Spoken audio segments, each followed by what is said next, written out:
and the closed captioning. So I'll have both of those on the ball and started from the get-go. And so just for context at the beginning of the audio, then this is day 4 now of South Tacoma Neighborhood Council and 350 Tacoma versus the City of Tacoma through its Planning and Development Services Department. An appeal of both an MDNS determination accompanied by a critical areas permit that was issued. And as I mentioned here just a moment ago, we left off more or less at the end of the direct examination of Jeff Schramm by the applicant.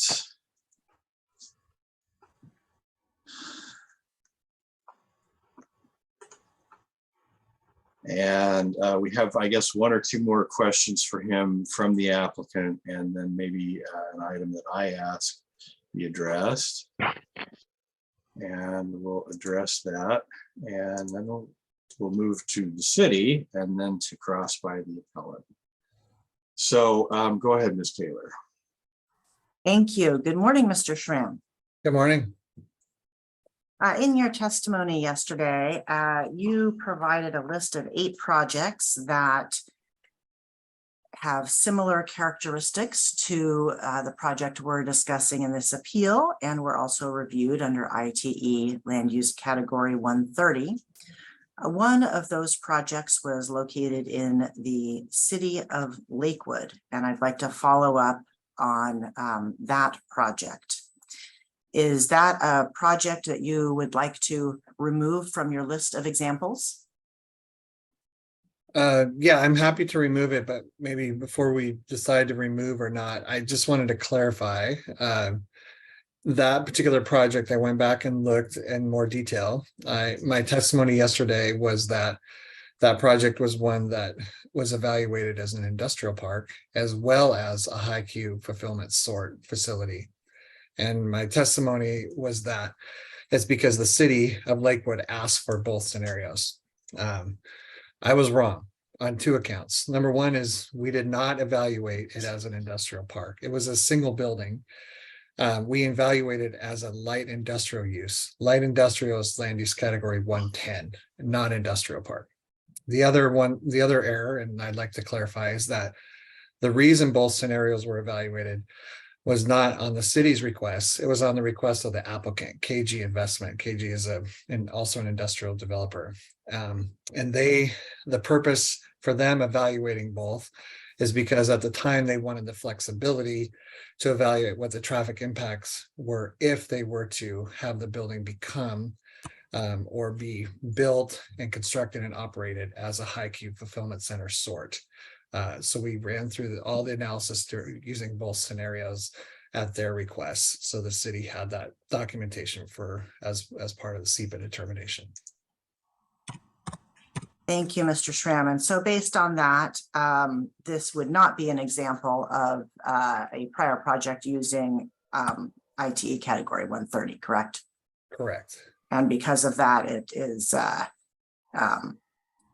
should not be included in that list of 8 projects that used that land use category, correct? Yes, yeah, based on that criteria, correct. Then it should be removed from that list. Thank you. Did you go back and confirm that the other 7 projects do in fact belong on that list? Yes, I confirmed that each of them we did evaluate the project as an industrial park. Thank you. And so my next question has to do with the trip generation of different forms of high cube and similar land use categories under the ITE manual. I would like to have you just run down the list of different categories and explain if this project were reviewed under that category, what the trip generation would be. The purpose being to give some context to the question that the examiner asked, which spanned different high cube categories. And so first, For the industrial park category that was used for this project, can you please provide the total trips, total daily trips, the total truck trips, and the total non-truck trips? So the total daily trips, and then break that down, truck and non-truck. Yes. So starting with industrial park land use category 130, the total trip generation is 4,980 ADT, which is average daily trips. Of that number, trucks represent 1,411, and the non-trucks are 3,569. And this is based on 2.475 million square feet of building area. Thank you. I'd next like to ask you about the ITE category of warehousing, which is code 150. Can you please provide the same number, total generation, trucks and non-trucks for that category? Yes. And can I make one clarification if we're going to go down through all these? Yes. All of these calculations that I'm going to give, and if we're going to go through all of them, there's going to be a lot of numbers. All of the calculations will be based on 2.475 million square feet of building area. Okay. So warehousing, actually calculated all this on the side. That's why I'm looking down. Warehousing land use code 150 would have 3,949 total ADT. Trucks would represent 1,485 ADT, and non-trucks would be 2,464. Thank you. And now I'd like to go through each of the high cube categories. So first, starting with high cube parcel hub warehouse, which is ITE category 156. Can you provide the same numbers for that category? Yes. The total ADT is 11,459. Trucks would be 1,436. Non-trucks 10,023. Thank you. And for the next category, high cube fulfillment center warehouse sort, which is ITE category 155, what would the numbers be for that category? For the sort, land use 155, the total trip generation would be 15,939 ADT. Trucks would be 470. The non-trucks 15,469. So I'd like to highlight one thing to be sure I am understanding. With the high cube fulfillment center, trucks would be 470, but with the industrial park category that you utilized, the total number of truck trips would be considerably higher, 1,411. Is that correct? That's correct. The truck trip rate for a 155 sort is 0.19, significantly lower than the truck trip rate for industrial park. So moving on to the next category of high cube fulfillment center warehouse non-sort, which is ITE category, again, I believe 155, but there's two subsets of 155, as I understand from your testimony earlier. Can you please provide the same numbers for that category? Yes. The total ADT is 4,480. Trucks would represent 569, and non-trucks 3,911 ADT. And so if I'm understanding correctly, with that particular high cube category, across the board, all of the both the total and the truck trips would be less than with industrial park. Is that correct? Correct.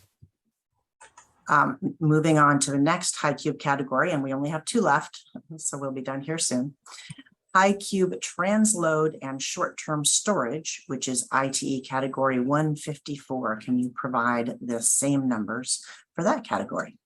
Yes, the total ADT 3,465. Of those, trucks would represent 545, non-trucks 2,920 ADT. And so for that high cube category, if I'm understanding correctly, across the board, both total truck and non-truck traffic would all be less than the industrial park category that you utilized. Is that right? That is correct.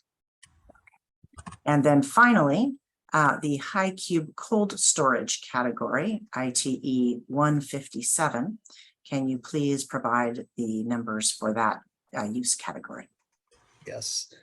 The total ADT is 6,749. Trucks would represent 1,856. Non-trucks 4,893 ADT. Thank you, Mr. Schramm. I have no further questions for you. All right. Are there questions from the city for this witness? There are not questions from the city for this witness. Thank you. All right. So moving to cross then from the appellant. Okay, Mr. Schramm, good morning. Good morning. So thank you yesterday for explaining level of service analysis. I don't have too many questions about it, but I do want to make sure I understand the description in the updated TIA. So let's take a look at Exhibit C7, PDF page 15.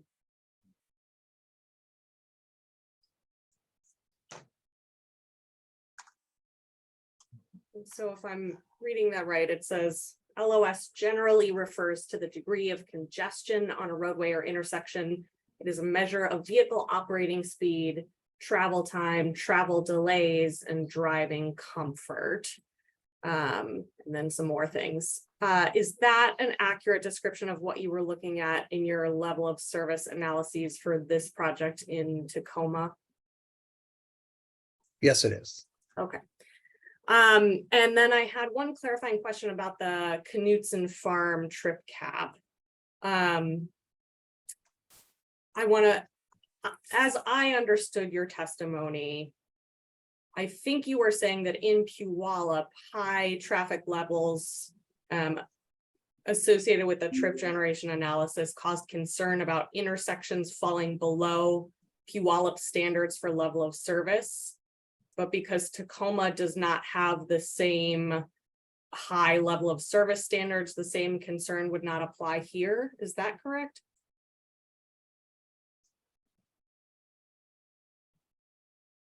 I'm not sure that was my necessarily an accurate summary of what I said. I think some of it is true. If I could maybe try to clarify a couple things. What my testimony was and what I understand from my experience on the project was that one of the reasons for the trip cap in the Knutson project was to ensure that the analysis conducted for the Knutson development did not create additional traffic impacts that could potentially trigger level service issues, meaning that a certain number of trips were evaluated, and to ensure that that traffic generation number would not be exceeded, the cap was put in place so that additional level service triggers would not be affected, and therefore the analysis that was conducted as part of the traffic analysis was shown to meet all level service, and those where it didn't meet level service, mitigation measures were present.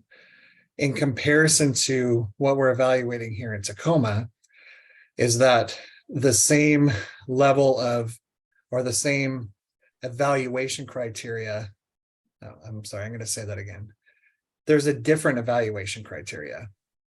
For example, if an intersection operates at level service E or F, where in Puyallup, that would be identified as exceeding their threshold, then additional mitigation or an improvement be needed. The city of Tacoma does not have the same threshold. So what we disclosed and what we identified in our traffic analysis in Tacoma was we disclosed what those levels of service were. And then we compared those levels of service with the city's criteria, which again doesn't have the specific level of service, but is looked at as more of a holistic evaluation on all elements of transportation, not just vehicular level service, but also non-motorized freight and truck traffic. Okay. So turning to your choice of the industrial park land use category, when you were describing the other trip generation analyses you've done where you used the 130 code, you said that they all had similar characteristics to this project. What characteristics were you referring to? The general characteristics I'm referring to when I look at site plan and the buildings that are proposed, the characteristics that I look at are one is, has a specific tenant or user been identified? And when one has not been identified, then we cannot, or we, if a specific user, well, let me just say it this way. One criteria is when a specific user has not been identified. Another criteria I look at is number of buildings. Are there multiple buildings or a single building? Another criteria I look at is the general site plan. Are the buildings built and designed so that they're sharing access points, circulation patterns where vehicles and trucks are going to intermix and circulate together, so it operates not just as 2 or 3 or 4 standalone buildings, but a combination of buildings that share, access points. Another criteria I look at is number of parking stalls. If we have, for example, a high cube sort facility, we know that requires a significant high level of vehicle parking because those generate a high demand for vehicle parking because of the employee count. And then in general, just look at how the building is laid out in terms of whether there are number of dock doors, whether the building is loaded with dock doors on both sides, whether it's just one side, and also just the general description of the building. And when a specific user is identified, then when specific users aren't identified, then the buildings generally tend to be like I said, just more generic, not specific to things like a cold storage building, which would typically have different design elements that are identified, like additional foundation or roof structures. And in that case, if one is not identified, then the building is usually designed more generically. So the other 7 projects that you applied the 130 code to were also, I think it's like 85% cross dock buildings. Can you ask that again? Sure. The bridge industrial project, about 85% of the square footage is in buildings A, B, and C, which are all cross dock buildings. They have loading docks on opposite sides. Was that also true of the other 7 projects that you applied the 130 code to? Yeah, that I understand the question. It's gonna be difficult for me to say exactly without going back and looking at them. Just based on memory, certainly some of the buildings that as part of those projects had, I can think of a few that had some buildings that had docks on both sides, but not necessarily all of them. I would have to go back and actually calculate if you wanted me to confirm a percentage like 85% without having all that information in front of me. Yeah, I mean, it sounds like that wasn't one of the things that you were saying was similar about these projects. Is that right? An objection mischaracterizes testimony. Sustained, that's not what he said. He said some of them did. So was the percentage of cross-dock facilities one of the things that you thought was similar about those projects and this one? Objection asked and answered. He's already testified he can't calculate the exact percentage of the other projects. Well, on the but information he has right now. yeah, but that's not what she's asking this time. She's asking whether the percentage, and he said, he doesn't know a specific percentage, but whether that was a factor in how he characterized things.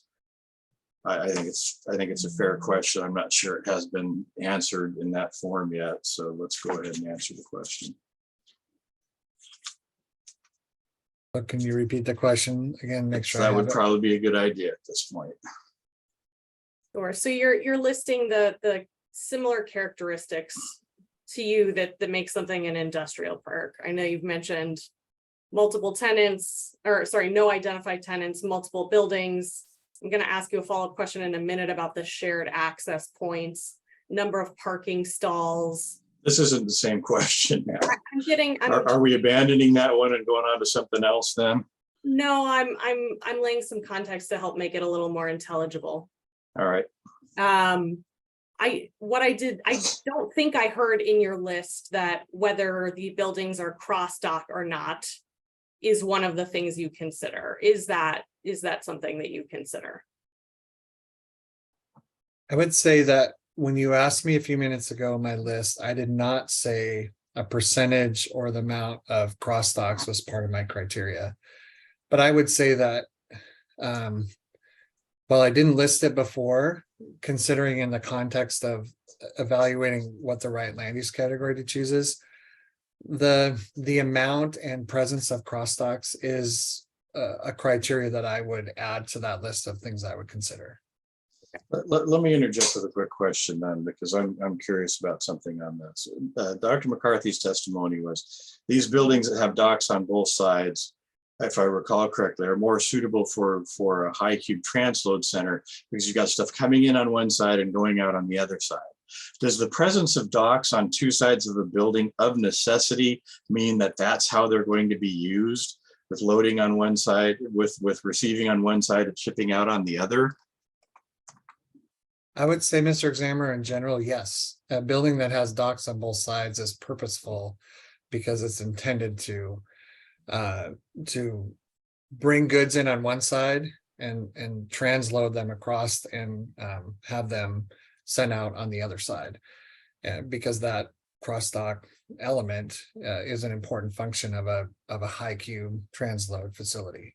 Okay, so one follow-up on that then. It was pointed out earlier on the site plan that several of these buildings have these nodes on the four corners, and those would be used for office spaces.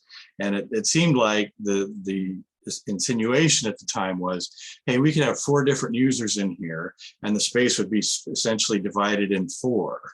And if that were the case, you could have 4 different users who are, receiving, shipping out on these docks, and not necessarily crossing over to the other. If the node at this corner is one user, and then across the way it's another user, and that's their space, and it's divided in 4. Did I make an incorrect assumption on that testimony? Or maybe you can explain that to me a little better.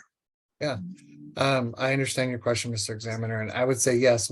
What you described is also is an accurate description of what also can happen in these buildings that have docks on both sides. They can be used for cross dock type of or transload and cross dock type of operation, but they can also be used to help separate 4 different users or 2 different users or 3 different users to each have their own docks.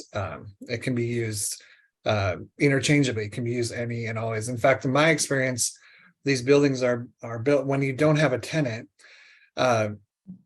Industrial developers want to build a building that is going to be flexible enough to accommodate a variety of different types of users that may come in. So having nodes on all 4 corners is common. Whether those nodes actually happen when you actually build the building, again, will depend on when an actual user or tenant is identified. So just to gild the lily, I guess.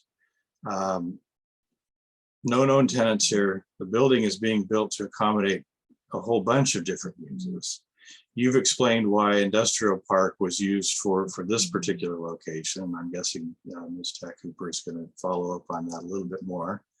But Dr. McCarthy's testimony about these buildings having attributes that could accommodate high cube was not incorrect necessarily. I agree. Okay. But there's no intention at this point for it to become a high cube facility on the part of your hiring principal, Bridgepoint, the applicant here. Is that correct? Well, I don't want to misrepresent what they could or what type of tenant they might pursue. The other thing that's important in my opinion, in my profession, and when I look at this, is that high cube, as I testified a few minutes ago, there and as Ms. Kaler walked me through, so I could provide the traffic generation numbers of these different high cube uses. Not all high cube uses are the same. A high cube transload and short-term storage use as a high cube actually has a lower traffic generation characteristic than an industrial park. What would catch my attention most when I would look at this and every industrial type of project we look at is your end user potentially a high cube sort? Because that is the one category that just is significantly higher than all the others. And the building is designed very differently.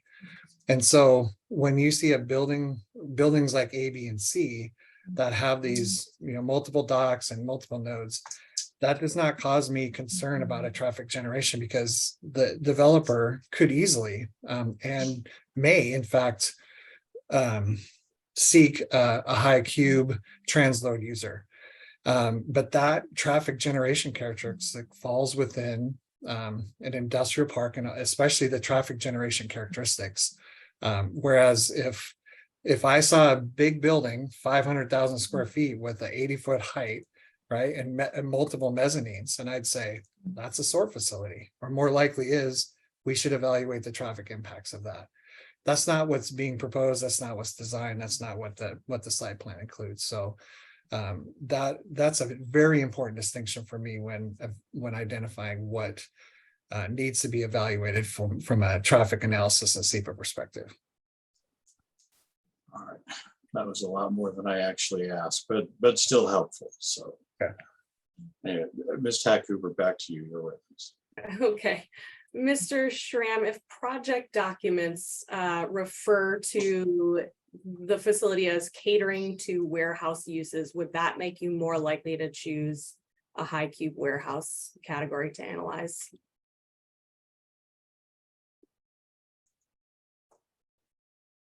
If a building, or if it were described as catering, can you ask that again? I just want to make sure I get it right. Yeah, if documents describing the project say that it is catering to warehouse uses, would that change your impulse to analyze it as an industrial park? Would it change it? No, because of warehouse use, both from a traffic generating characteristic, but also just by description, is a part of the list of common buildings in an industrial park. Okay. So I want to ask you about you mentioned a few times shared roadways or shared access points, shared truck corridors, and the facilities being in coordination with one another. Can you explain what you meant by that? Well, probably the easiest way to describe it is what the contrary element is of that. If I saw 2 or 3 or 4 buildings that were completely separated and didn't share access points, and they were in isolation, there was a building up here, there was some element of landscaping or even a parcel in between them, And then there's another building that was standalone. That would cause me to question whether these buildings may or may not work together in terms of, access points and circulation patterns, and whether this really would operate as an industrial park as opposed to separate building uses. So are you saying that the fact that multiple buildings share roads makes it more likely that there will be multiple tenants sharing the space, or more likely that there will be just one tenant using all the space? I think what I'm saying is that when I see a site plan layout, it's one of the criteria that I use to determine whether industrial park is the correct application of what likely traffic generation numbers are.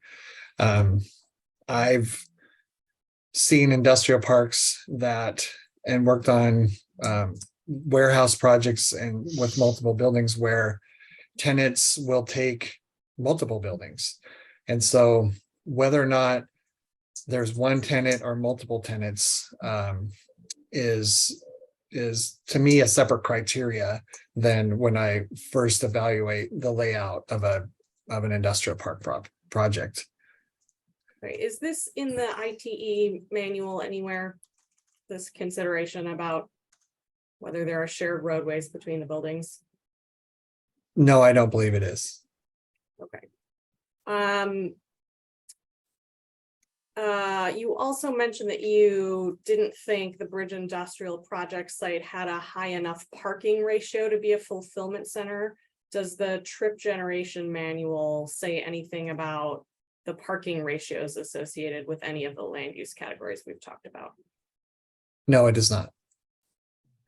And with respect to the fulfillment center sort category, I believe that yesterday you said that because there weren't very many studies in the 11th edition of the trip generation manual,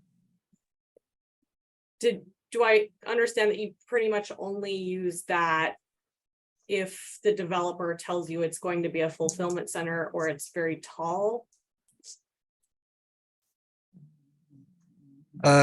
No, I wouldn't say we only use that if it's going to be very tall. I would apply high cube fulfillment center sort if primarily for two reasons. Number one, if the developer, the applicant said, we want to build a building for a high cube fulfillment center sort facility, or if the building is being designed to function as one, right? And the most common characteristics in my experience for high cube fulfillment center sort, and I named yesterday an example, the most recent one that we did is in Arlington, is a single building on a large parcel that has I think approximately 80-foot height with 5 mezzanine levels and a significant amount of parking in order to accommodate what a fulfillment center sort typically has, which is 2 shifts during the day to accommodate the significant level of employment activity that is required to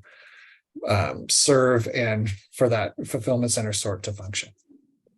Your criteria for a fulfillment center sort are not the same as ITE's, correct? 80-foot heights, 5 mezzanine levels, significant parking, none of that is in the manual, correct? None of those elements are specifically identified in the manual. That's based on my experience having seen and conducted traffic analysis for fulfillment center sort facilities. And likewise, the manual doesn't say that fulfillment centers are only one building, does it?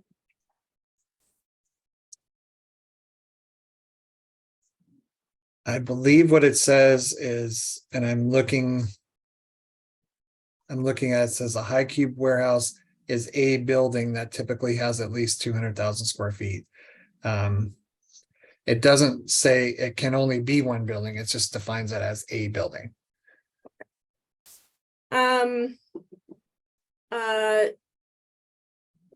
let's look at Exhibit B24 at PDF page 10. This is the chart we looked at yesterday showing the distribution of different sizes of industrial parks that ITE studied. Now at nearly 2.5 million square feet, the Bridge Industrial Site is a little bit bigger than the biggest industrial park that ITE studied, correct? Yes, it looks like it might be a little bit bigger. Okay. For each ITE land use category, ITE provides a reference number for the particular sites that it studied, correct? Yes, that's correct. Okay. Are you familiar with any of the studies for the industrial park sites? Not specifically. When a proposed project is bigger than all of the sites that ITE studied for all of the categories, does that make you more likely to choose industrial park or a high cube warehouse, or does that have no effect at all? If a total building area is higher than all the potential land use categories, then I'm going to rely upon some of the other criteria that I mentioned before in terms of what I consider to be an industrial park. And I believe yesterday you said that in the updated TIA, when you said that industrial park was a conservative choice relative to general warehousing. Well, let me ask this. Did you mention warehousing because warehousing was a likely use of the project site? I mention it because as a point of reference, if the entirety of the building area were warehouse, then the industrial park traffic generation numbers would be significantly higher than the traffic generation numbers if it were all warehouse. To give a point of reference on a low end, just like we're comparing a high point of reference with a fulfillment center sort. So you just mentioned it because it would generate fewer trips. Is that right? Yes, as a point of comparison. Yes. Let's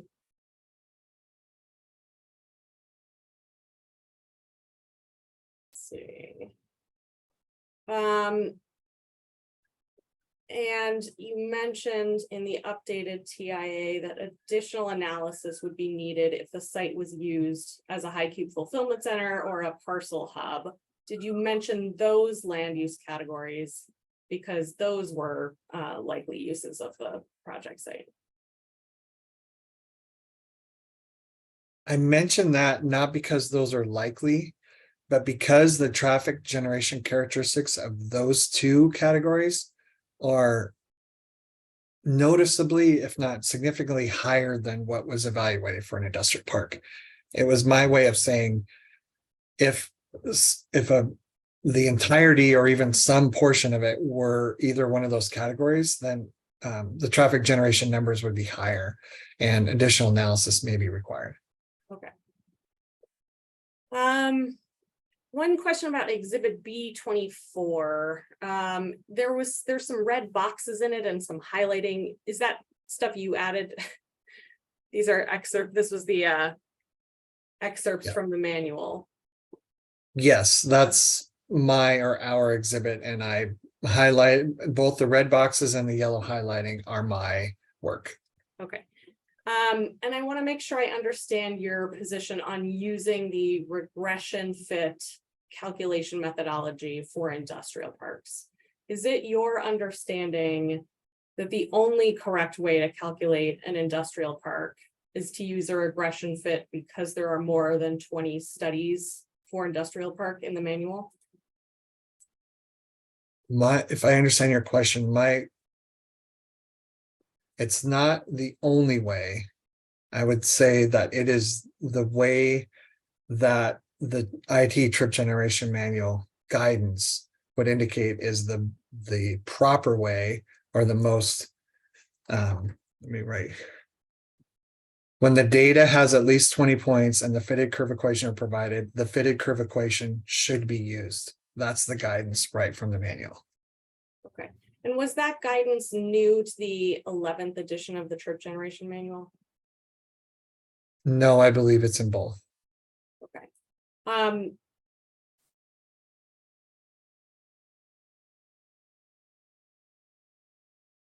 Well, let me ask you this. The other 7 projects you mentioned where you applied the industrial park code, did you use the average trip generation rate or the regression fit? I would have to go back and look. In order to be accurate, I would have to go back and look at what methodology and what application we used. I'm trying to understand if you think that you should, that the guidance is that you should use regression fit. Under what circumstances would you not do that and use the average rate?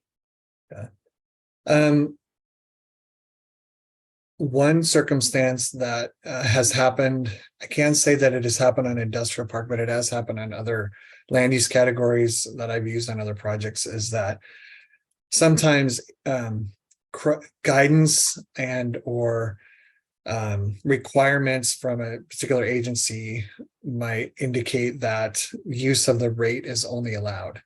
I can think of a couple of examples where for residential projects, both the rate and equation are available, and a city of whoever might have a criteria that says only use of the rate is allowed. And that is, if that's codified and coded in part of their requirements, then we have to use the rate because that's how they evaluate it. So that might be an example of when we'd go away from the criteria in the manual if it's directed by a code requirement. Okay, let's look at exhibit B24 at PDF 3.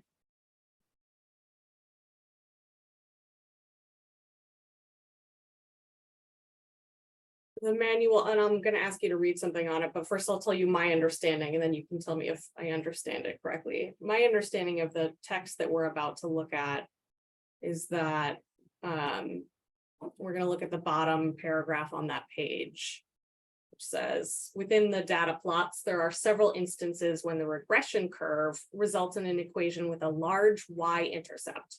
Use of the equation may produce an illogical trip end estimate for independent variable values that are significantly less than the average sized value. For such a case, use caution in applying the data and refer to chapter 3.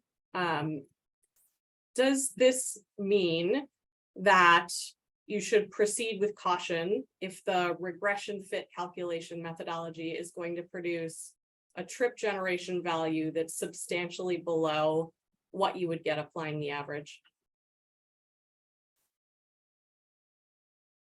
Yes, yes, that is one way to interpret what this is describing. Okay, and for the bridge industrial project, when you use the regression fit methodology, it works out to about Dr. McCarthy pointed out that it's a 2.01 trip rate, which is below the average trip rate for industrial parks of 3.37, correct? Yeah, that math sounds right. Okay. In fact, it's pretty close to the bottom of the range for industrial parks. If we look at, let's see, exhibit B24 at PDF page 10, I believe that has the range of observed trip rates for industrial parks. Yes, I see that. Okay. And with a regression fit, the way logarithmic calculation works is that the larger the square footage, the lower the trip rate gets. Is that correct? Yeah, that's accurate. Okay.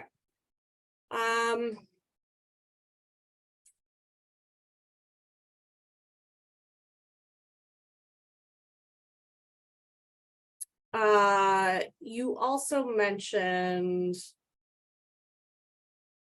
let's see, Well, no, let me ask you about the first draft.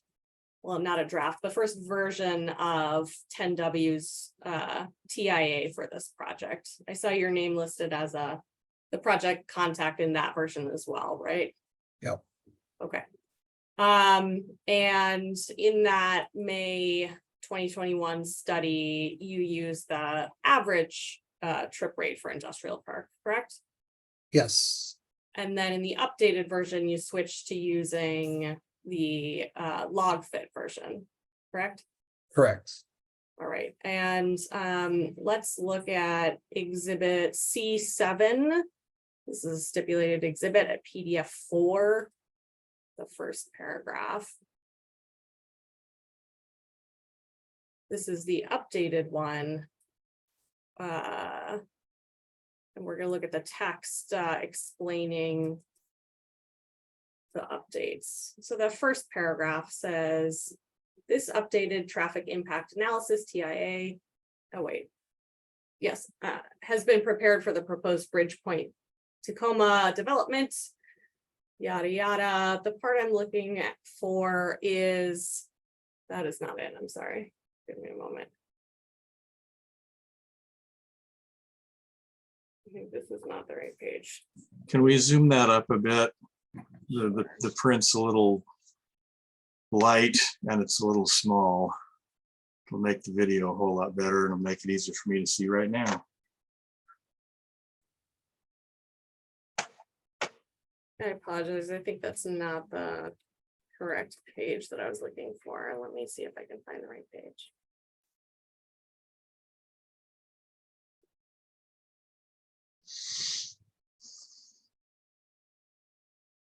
I'm looking for the page that says this study has been updated based on comments received from the city of Tacoma dated August 20th, 2021 in response to review of the initial TIA dated May 19th, 2021. Do you remember that? Yeah, that's at the bottom. It's the same it- page it you was were on on. that right It's, page? Okay. yeah, it I'm was at the sorry. last sentence of the first paragraph. You're right. Yeah. My mistake. Coffee hasn't quite kicked in yet. Okay. I'm glad you spotted it. Did the comments you received from the city of Tacoma that are referenced in this updated TIA, did they address the appropriate methodology to use for calculating trips for an industrial park? Not that I recall. I'd have to go back and look at each of their comments, but I don't recall that specific comment. Okay. And you didn't say anywhere in the updated TIA that you made a mistake in the last draft, right? No, Okay, you didn't retract anything. no. All right. I didn't see anything in it at all to draw attention to the difference in calculation methodologies. Is that right? That's accurate. Okay, and even though your trip generation estimate had, for the same project, had changed from 8,425 daily trips to 4,980 daily trips, both versions said that the estimate was conservative and may overstate traffic impacts. Is that right? Correct. That was stated in both of them as a related to a comparison to if the project were warehouse use. I believe it says that, but if it doesn't, I can tell you that was why, that, as I testified before, that's why I use the term conservative when comparative to if the entire site were a warehouse. Okay.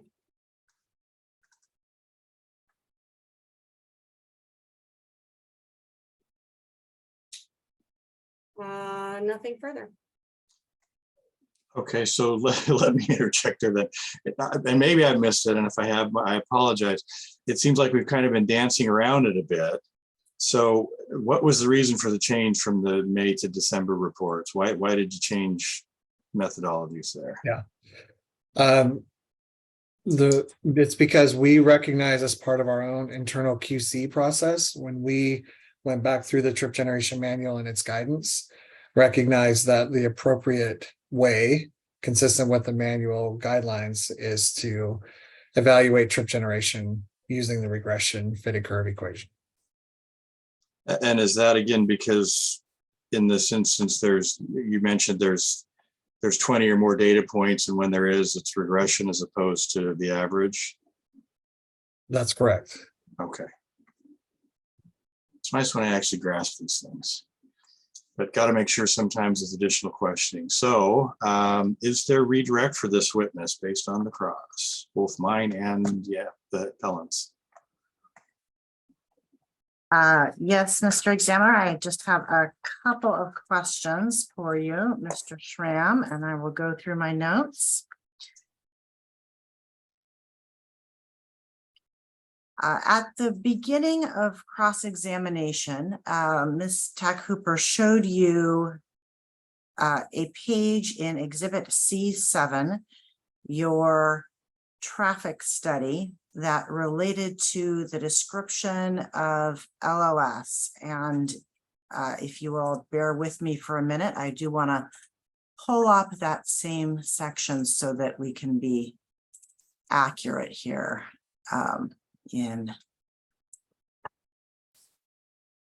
questions and answers about what this contains. And bear with me while I find that same page.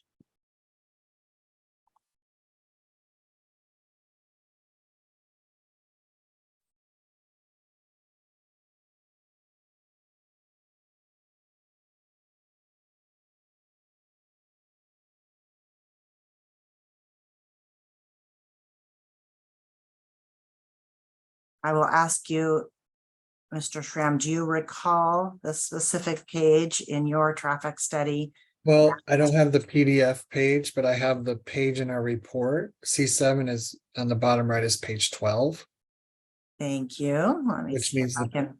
Yeah, the go PDF back. page I think is maybe 14 or 15 or a couple pages after that. Okay, thank you. So I will go ahead and share that.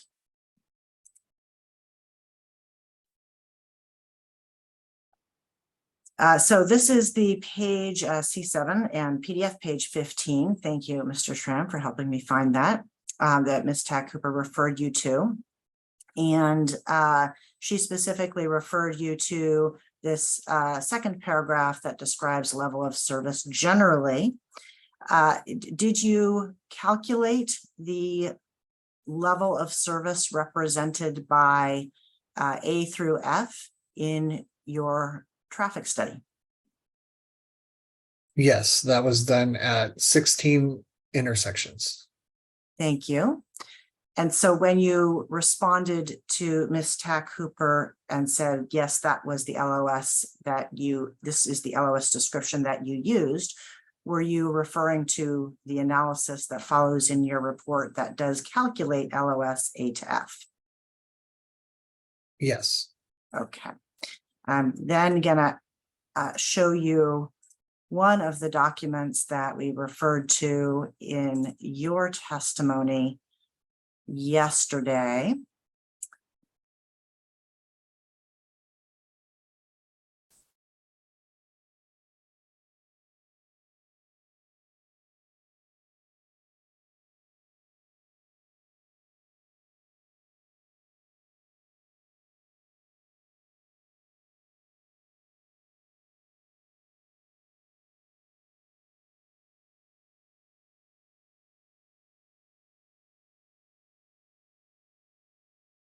And what I am showing you is exhibit B25, the corrected version that includes all of the pages. When you, as I recall in your testimony, you spoke about the city's LOS standard and specifically referred to paragraph 3.4 of exhibit B25, the city's comprehensive plan transportation master program. And then also page 3 of this PDF, exhibit B25. Is that correct? Yes, So in your response to the cross-examination question earlier, is it still your testimony that you relied on Exhibit B25, the pages that we have looked at for determining the LOS standard in the city of Tacoma? yes, I relied on the section 3.4 of the city's transportation master plan. And the city of Puyallup has a different LOS standard than this, does it not? Correct. Thank you. Stop sharing.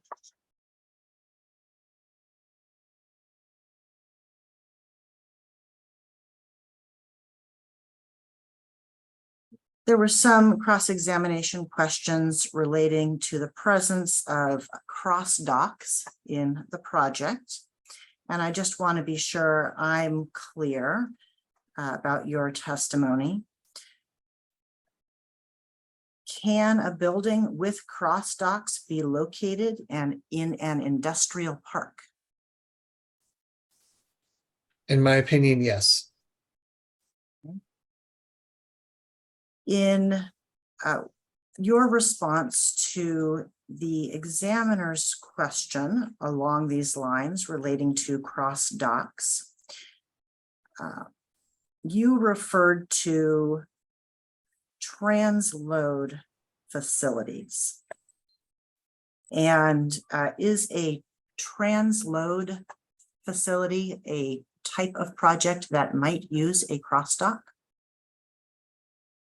Yes, in general, transload and crossdock are not used interchangeably, but they're similarly describe a typical function of a transload building or a crossdock building. Okay.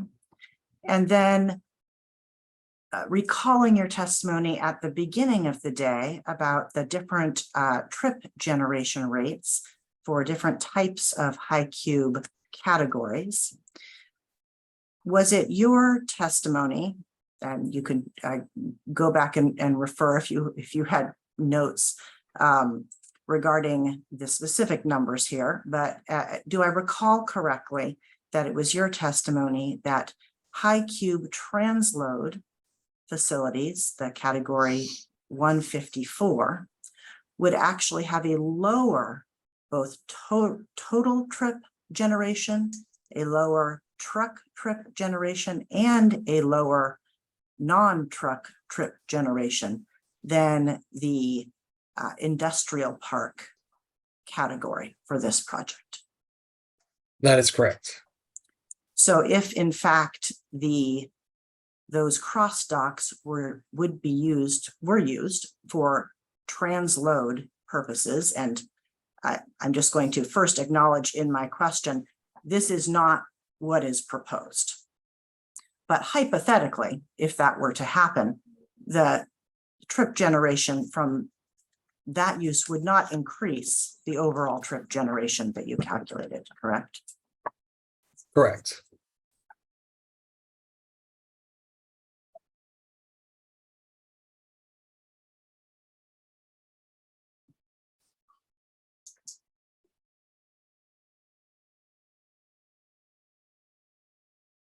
And then I would like to follow up on the use of terminology, honestly, because this is something that confused me in the appellant's briefing.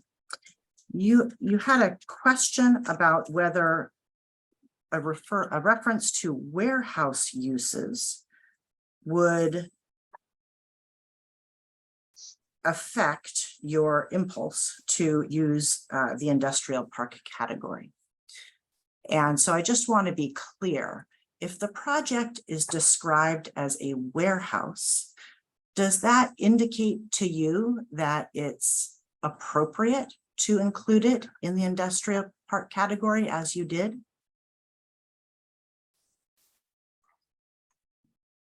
Can you ask that again? I can rephrase, yes.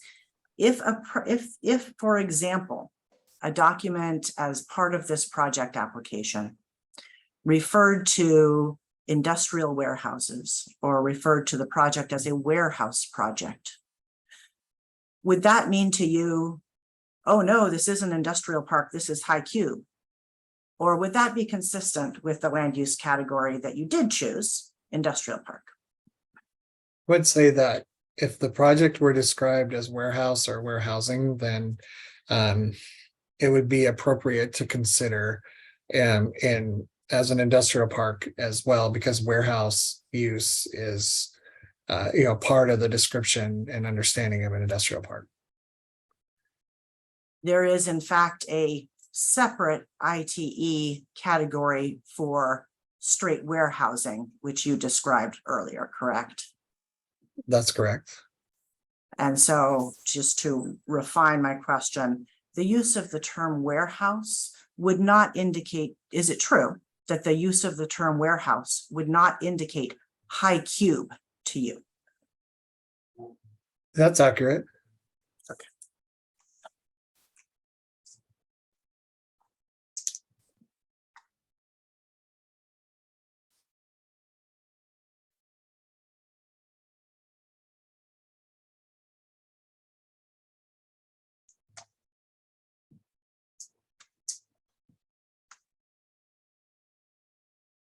There were a series of questions regarding whether the ITE manual referred to shared access and the parking ratio.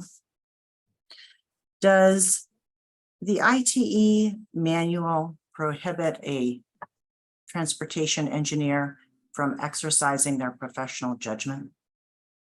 No. Does the ITE manual prohibit a transportation engineer from utilizing their experience with similar projects? No. I object, all of these are quite leading. Well, everybody's been leading for going on 4 days now. So objecting to leading questions at this point, I think that ship has sailed. And it's directly addressing things that came up in your cross-examination. So I'm going to allow it. If something gets super egregiously leading and someone makes an objection, I might uphold it at some point.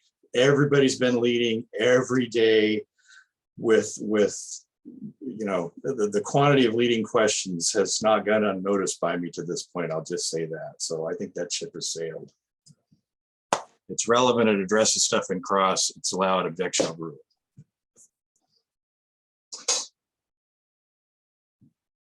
Did my response get recorded, or do you want to ask again? I believe it got recorded. I'm just looking through my notes to identify my next question. Thank you. Do you believe that your application of the considerations that you described in your testimony to identify this project as an industrial park, do you believe that your application of the industrial park category is consistent with the ITE manual? Yes.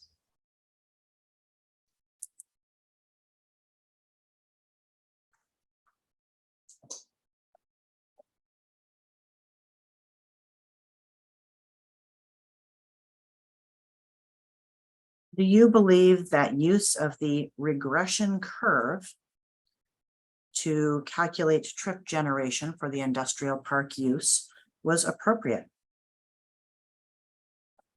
Yes, I believe the guidance of the manual clearly indicates that use of the regression equation is the appropriate application. And other than that, are there any other reasons why you believe that was appropriate here? I believe my testimony stands on its own. And again, the IT manual is the guidance that we use, and it's very clear that the regression equation is the correct way to apply the traffic generation characteristics of an industrial park. Thank you. You had mentioned a threshold of, I believe it was 20 studies when to trigger application of the regression curve. For the industrial park use, do you recall how many studies there were? To be accurate, would you, if it doesn't take more than a second here, pull up B24, I think it was page 10. Let me share that.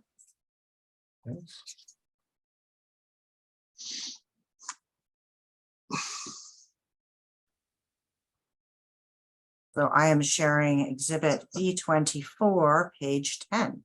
Yes. And in order to answer your question, I'd like to point out two things. Number one, you can see there mostly toward the top, number of studies is 27, which exceeds 20. The other thing that's important to note here is where the data points that are closest to the size of the building, 2.475. You notice that all three of the data points, which are the X's, which are actual studies of buildings or total building area above 2 million square feet, fall well below where the dash line, which would be the rate, is. And as sort of a, I'll call it a cross check, it's sort of a gut check as a traffic engineer, we look at that and it just confirms to me that not only, instead of just blindly saying there's 20 studies, so use the equation, which is the way we need to do it. The fact that the three data points are closer to and more represented by the curve at that point, this confirms to me that the regression equation curve is the accurate way, because there's no data points near where the dashed line would extend to that 2.47 million square feet. Thank you. I have no further questions. All right.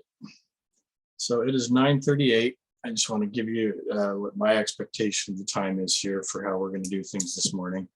We're going to move on to the next witness, and we'll do everything we can with that witness. Maybe another one. I don't know how short we'll go, but based on what we've done to this point, I don't expect we'll be done on the next one necessarily by 10:30 or 10:20. So I'm kind of looking at 10:20, 10:30 as our break point for the morning, and we'll take a 10-minute break at that point. If there's a good stopping point that happens in the questioning right around 10:20, we'll do it then. If not, we'll push on until 10:30 and break from 10:30 to 10:40. Or depending on what my leg is doing to me at 10:20, I guess we'll see. If I need a break, then we'll take a break sooner at 10:20, but I'm actually doing pretty well this morning. So next witness, I presume, is Naomi Goff, because she's on the screen at this point. And so we will start with direct examination of Ms. Goff. Thank you, Mr. Examiner, and good morning, Ms. Goff. Good morning, Ms. Kaler. Your volume is a little bit quiet. Are you able to move closer to the microphone? Sure. Yeah, let me scooch up. Is that better? That is a little bit better, and I will ask Okay. the other parties if they can hear Ms. Goff and the examiner. Yes, okay, thank you. Ms. Goff, can you, we'll just start out by asking you to summarize your professional qualifications. Sure. Hold on. I need to swear her in first. My fault there, because I was muted. I was trying to do that, but I have multitasking. Fortunately for these kind of proceedings, with my setup where I'm at, as opposed to in my office, I have two very large screens, and it's a lot of real estate to get the mouse across sometimes when it's on the other one to be able to unmute. So sorry about that. Would you raise your right hand on the screen, please? Do you swear and affirm that the testimony you're about to give as part of this proceeding today will be the truth, the whole truth, and nothing but the truth, under penalty of perjury? Yes. All right, go ahead. Thank you. So Ms. Goff, could you please briefly summarize your professional qualifications? Sure. I'm currently a principal compliance specialist with Farallon Consulting. I'm also the air group manager with Farallon. In my previous role, when I started work on this project, I was an office practice leader with TRC Consulting, and also the air group Western States lead with them as well. I've got about 17 years of experience in environmental compliance, specifically focused on air quality regulatory compliance. Those experiences have spanned research, industry, consulting, and in the process of my career, what I focused on mostly has been the preparation of emissions inventories, air permit applications, dispersion analyses, various types of regulatory applicability analyses, greenhouse gas inventories for all different purposes, the verification of those greenhouse gas inventories, and just general regulatory compliance. Thank you. I am going to show you an exhibit. This is stipulated exhibit B3. Can you tell me what this is? That is my resume. Thank you. So can you tell us what your role in this project has been? Sure. I was the project manager who oversaw the preparation of the air quality analysis and the associated construction addendum. And now I have been called to provide testimony in this hearing. Okay. And what did you do to prepare for your testimony today? I read a summary of the appellant's issues. I re-reviewed our study from a couple of years ago. I reviewed the construction emissions addendum. I read several of the exhibits that were provided by all parties. And then I prepared some responsive testimony to respond to some of the issues that were brought up by the appellant's witnesses. Thank you. I'm going to share my screen once again.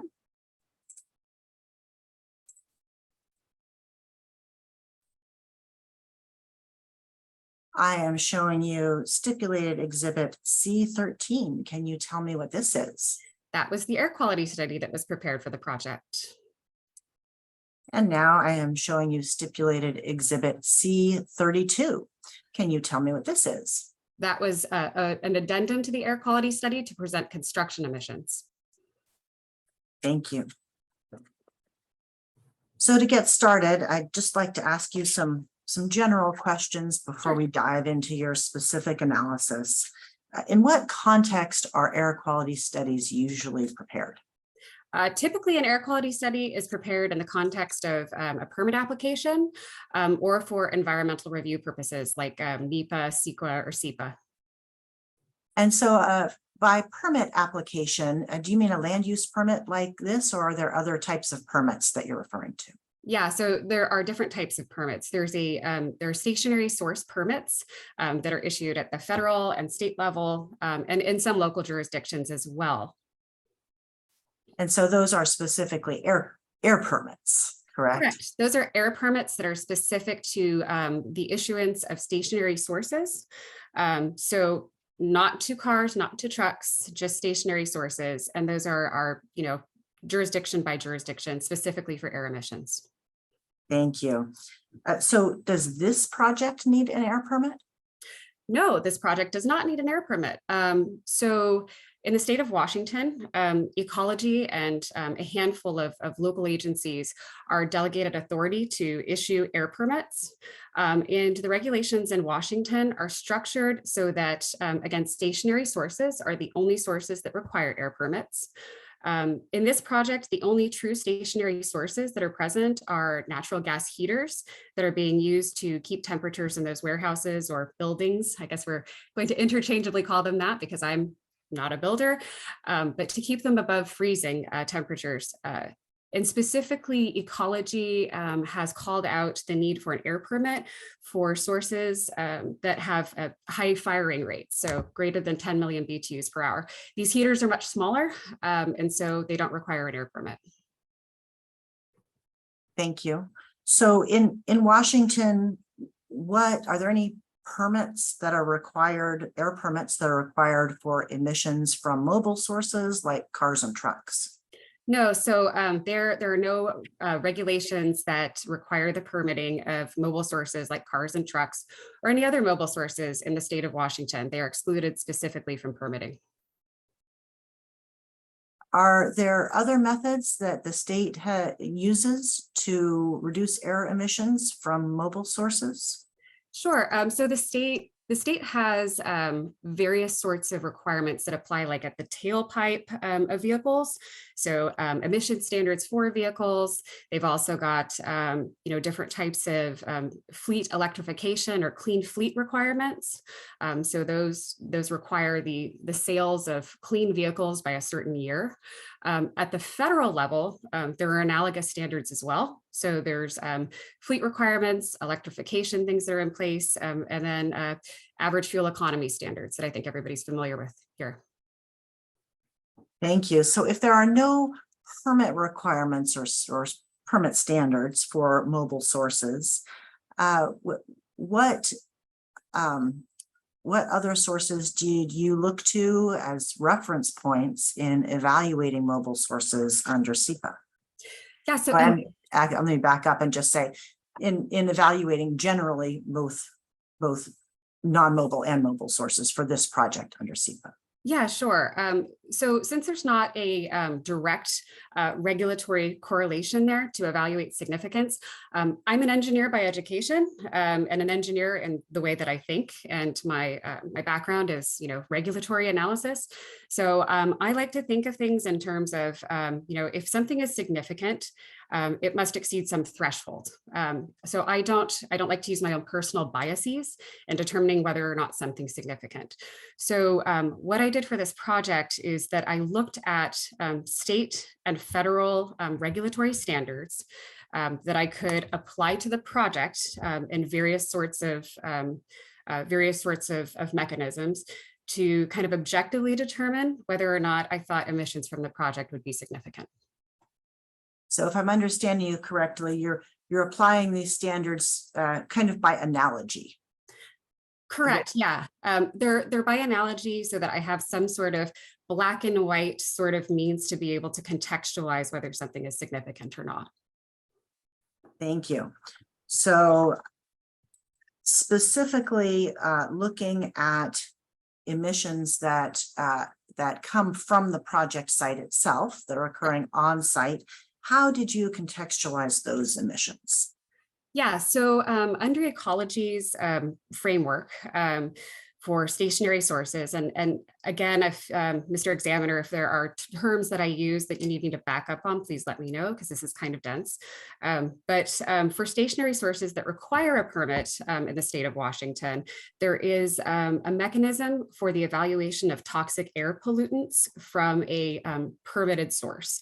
And that evaluation of toxic air pollutants looks at whether emissions from a permitted project exceed certain regulatory thresholds that require either additional analysis or modeling. And so are toxic air pollutants referred to as TAPs sometimes? Yes, so I think for the sake of expediency and going forward, as long as everybody's okay with these acronyms, toxic air pollutants, I'll refer to kind of henceforth here as TAPs, if that's okay. Works for me. Great. Expediency is good for you, I'm sure.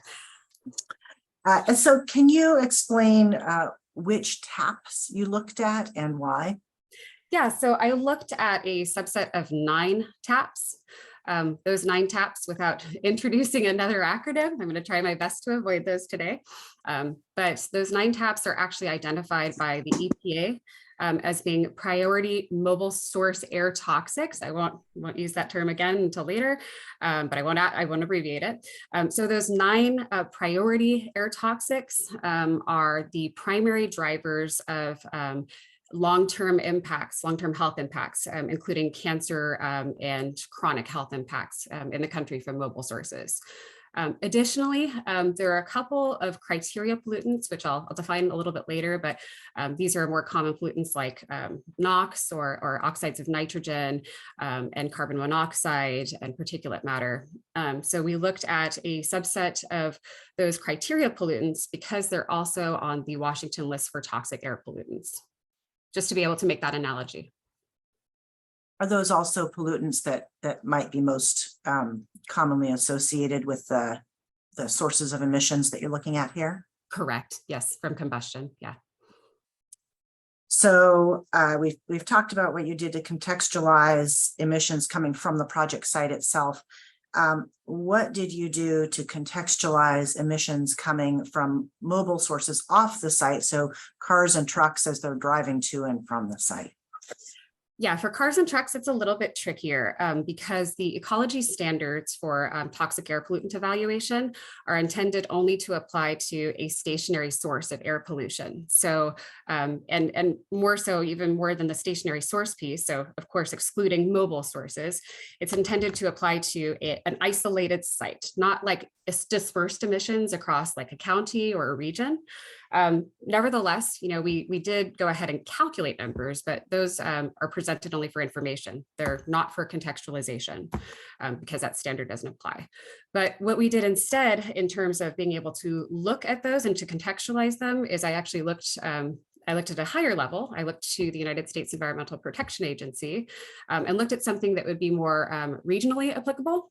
From the US EPA, there are concentration-based standards for a set of pollutants called criteria air pollutants.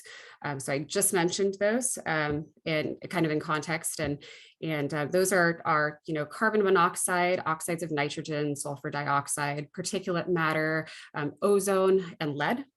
And so the US EPA has set a set of national ambient air quality standards, or NAAQS, apologies for the acronym, but these NAAQS are concentration-based standards that are set across the entire country to be protective of public health.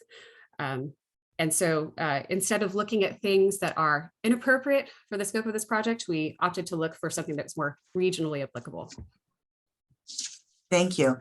And so relating to the NAAQS, Sure. how is Washington doing in terms of complying with those standards? Yeah, fortunately, most of Washington is in compliance with the NAAQS, or in attainment is the technical term. So I think there's a small area in Washington and Whatcom County that is not in attainment for one of the pollutants. On the other hand, I've heard a lot of testimony, specifically from Dr. McCarthy, with respect to the way things are in California. I happen to be physically located in California as well. And unfortunately in California, there are a number of the NAAQS that are not in attainment, depending on the air basin that you're in. Again, it's a regionally specific sort of application and evaluation. And so, it makes sense then that California would have different, air quality standards and requirements than Washington would have, because we have, unique circumstances around attainment with the NAAQS. Specifically in Southern California, where Dr. McCarthy based a lot of his testimony and reference points on, how is Southern California doing in terms of its NAAQS attainment? Yeah, various parts of the South Coast Air Basin are out of attainment for like particulate matter, ozone, a number of other things. So they're not doing very well. Okay. And based on that, do you think it's appropriate to import air quality regulations from Southern California into Pierce County, Washington? No, and that's why, in looking at kind of these contextualizations, I looked to, Washington standards, because they're specific to Washington, and where something was absent from the Washington framework, I looked to the national framework kind of as the next level up. Okay, thank you. So now I want to go back. You had mentioned you looked at 6 criteria pollutants that are set by EPA. Yep. And so I just want to pick up and ask you how you then looked at those 6 criteria pollutants for the mobile sources that are traveling to and from the project site. Sure. So are you asking me to talk about the evaluation or how I quantified them? Well, specifically,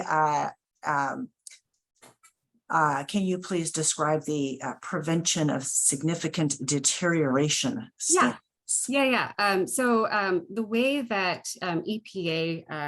EPA helps ensure that states are going to continue to comply with the National Ambient Air Quality Standards is through the implementation of state implementation plans. But kind of at the federal level, there is a standard for permitting authorities to use under new source review standards that is called the Prevention of Significant Deterioration. And that program does kind of what the name alludes to, which is it is intended to prevent significant deterioration of ambient air quality.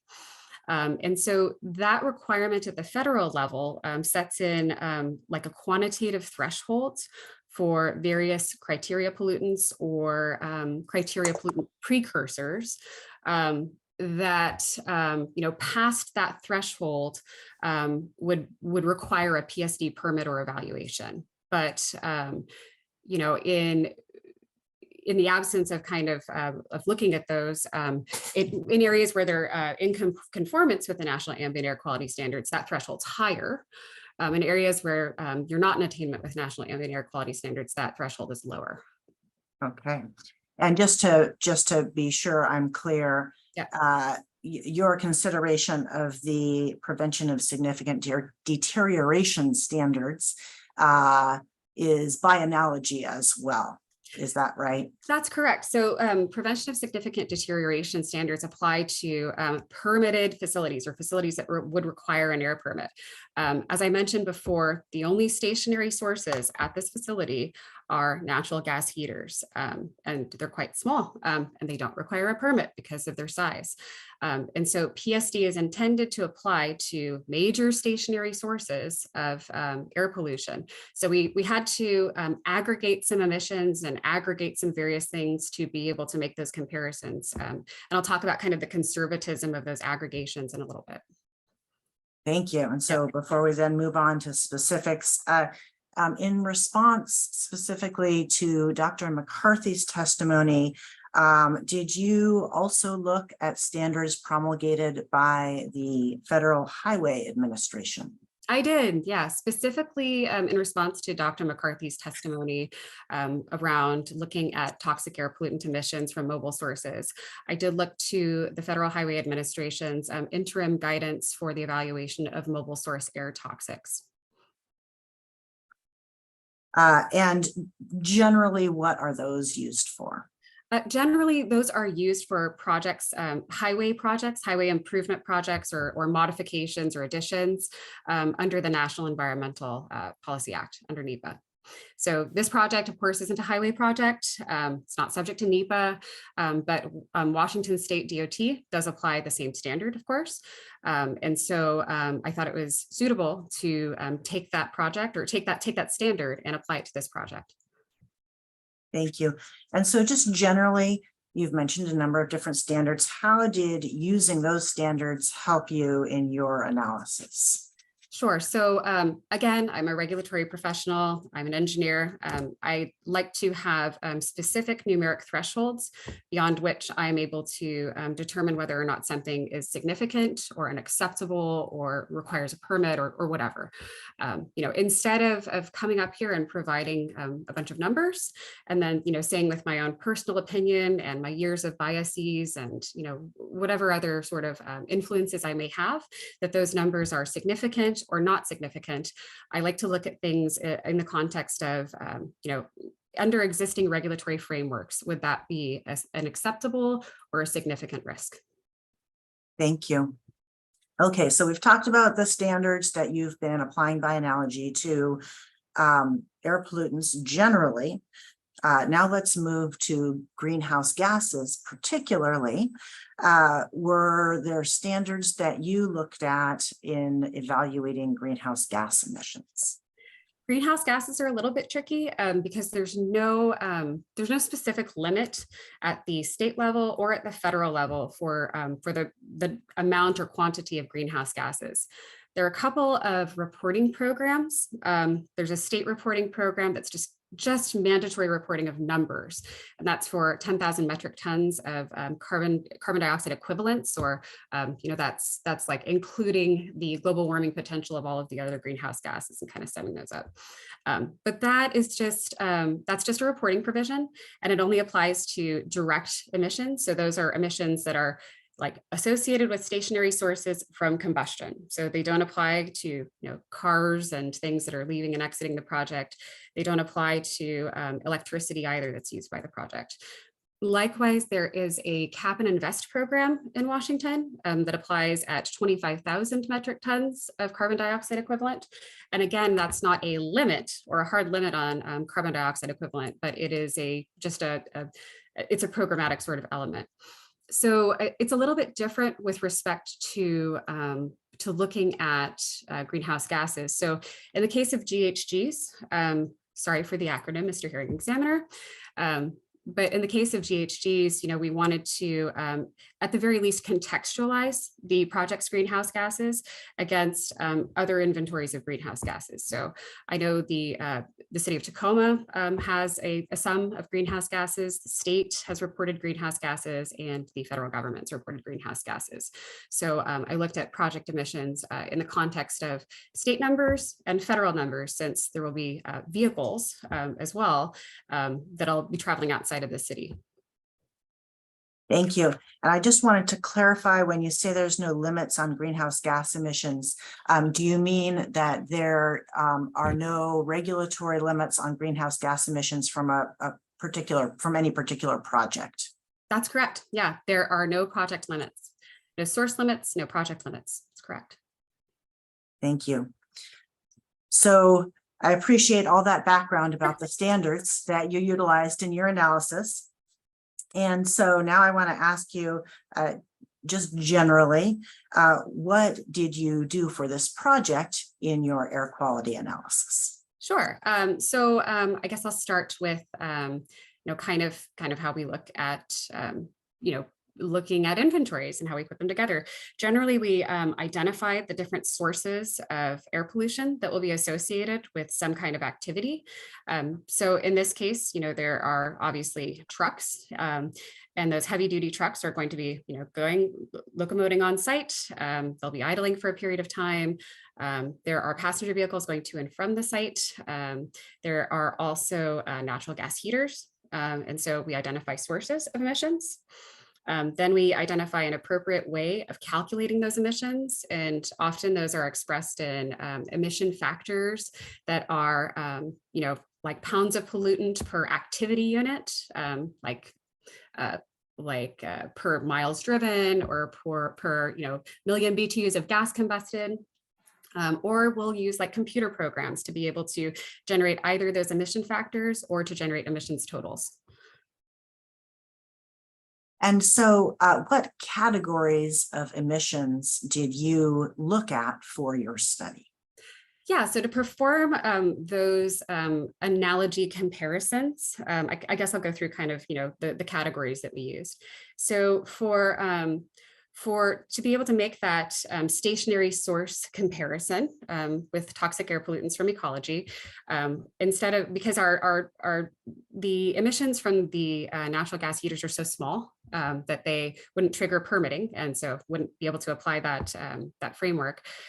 We added conservatively idling emissions from trucks, because trucks are stationary while they're idling, or mostly stationary while they're idling, to the emissions from the natural gas heaters to enable that ecology toxic air pollutant stationary source comparison. And then for offsite sources, we calculated emissions associated with passenger vehicles going to and from the project, and then with trucks, going to the project, and then going out of the county, and for informational purposes, provided the toxic air pollutants associated with them, adjacent to the ecology standards. But again, that doesn't quite apply. So in this case, we also looked at totals of criteria pollutant emissions associated with those truck trips. And to be very conservative, we totaled the entire project's emissions there. So the activities that happen on site, the emissions that happen on site with the emissions that happen off site, to be able to compare the amount of criteria pollutant emissions from those activities as a whole to the PSD standards. The next category is greenhouse gases. And as I mentioned, that's a difficult category because there aren't regulatory standards or limits there. But we took total project greenhouse gases, which include, again, the on-site sources and all of the vehicles going to and from the site. And then did some contextualization with those emissions. And then I guess the final way that we evaluated emissions was we calculated emissions of criteria pollutants associated with construction by using a computer program. Thank you. So if I'm understanding right, there are 4 categories that you looked at. Yeah. One Categories is emissions that happen, emissions from activities on site. Yep. Second would be emissions from trucks and cars traveling off site. Yep. The third would be greenhouse gases. Yep. And the fourth would be temporary construction emissions. Am I getting those categories correct? That's correct. Yeah. All right. So I would like to ask you some more specific questions about each of those 4 categories. Got it. We'll start with the first one. Can you please summarize your analysis for that first category, emissions from operations happening on the site? Sure. So getting in a little bit more detail, of course, and feel free to stop me at any point. But we calculated emissions from the natural gas heaters on site. So those are a true stationary source because they're actually stationary and permanently affixed. We calculated hourly, daily, and annual emissions associated with those. Those natural gas heaters are going to be used for, I think it's to prevent freezing. So we looked at weather for the region and determined those would be operating for 40 days. So we used a 40-day factor in the annual emissions calculation. Additionally, so we used AP 42, which is an EPA accepted emission factor to calculate those. And then for idling of large trucks, we used a computer program to generate totals of emissions per minute of idling. We assumed that those trucks would be idling for 20 minutes on site, even though that's expected to be very conservative, given the acceptance of a no idling mitigation. But nevertheless, we wanted a substantial total. And we used a computer program to generate emission factors for criteria air pollutants. And then we speciated those criteria air pollutants into toxic air pollutants, or TAP, by using an EPA guidance document. And then we summed all of those up as though they were a stationary source. Thank you. And did you include emissions from on-site passenger vehicles or kind of miscellaneous things like forklifts and yard goats, I believe Dr. McCarthy's term was? Yeah. So no, we didn't include passenger vehicle emissions because emissions from passenger vehicles traveling on and off site are going to be negligible. I also don't know where they're going to park, but it's also a duplicative sort of accounting exercise. They're already included within the mobile source emissions calculations. So there's several reasons why I didn't include those. With respect to forklifts and yard goats, I believe was the term. No, I didn't include those. There's a concept in verification of emissions inventories called a de minimis, and it'll be a different context in which ecology uses it, but it's like those things are so small and so negligible that they don't make an impact to the overall verifiability of an emissions inventory. And in this case, something like that would be so negligible that I would consider it de minimis. It would also be speculative since I think a lot of that equipment can be battery powered. So. Thank you. Sure. So I'm going to now share screen and pull up This is, I believe, stipulated exhibit B28. And I'm going to ask you a question here in a moment, but I'm just going to zoom in here on Sure. that. My next question is going to relate to the three columns that are entitled on-site emissions. Yep. And so looking at this exhibit, can you please summarize for us the results of your analysis that you just described? And let me shrink that so we can see all of the. Thanks. Yeah. Maybe even to the left if you wanted to, so people can see why those are highlighted. Yes. I know what they are, but other people won't. There. So the results of our study indicated that there were 4 pollutants that exceeded the de minimis thresholds that are set by ecology and their stationary source TAP standard. The de minimis thresholds simply mean that the stationary source that would be subject to permitting. So keeping in mind that these these heaters are so small that they wouldn't be subject to this analysis. And likewise, motor vehicles are not subject and not included either. So the way we've aggregated things is to be very, very conservative and provide a means of evaluation. But in light of that, for pollutants, if the regulatory standard applied, would trigger permitting and further evaluation, and those are highlighted in yellow, de minimis.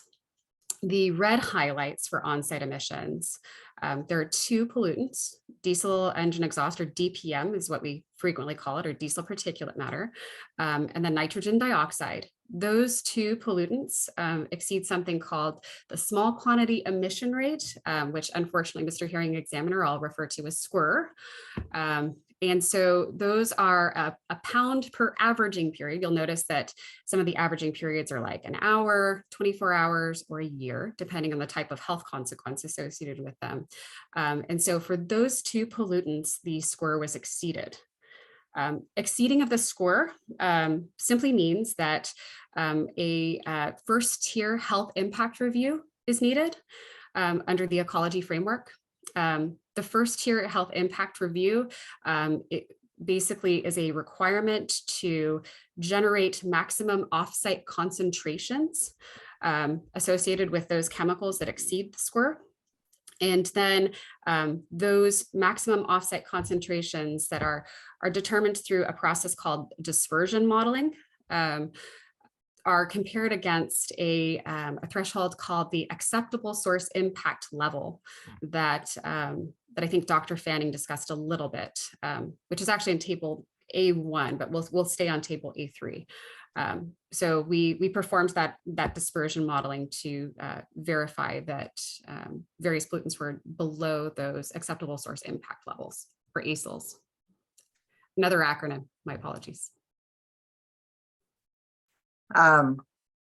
Thank you. And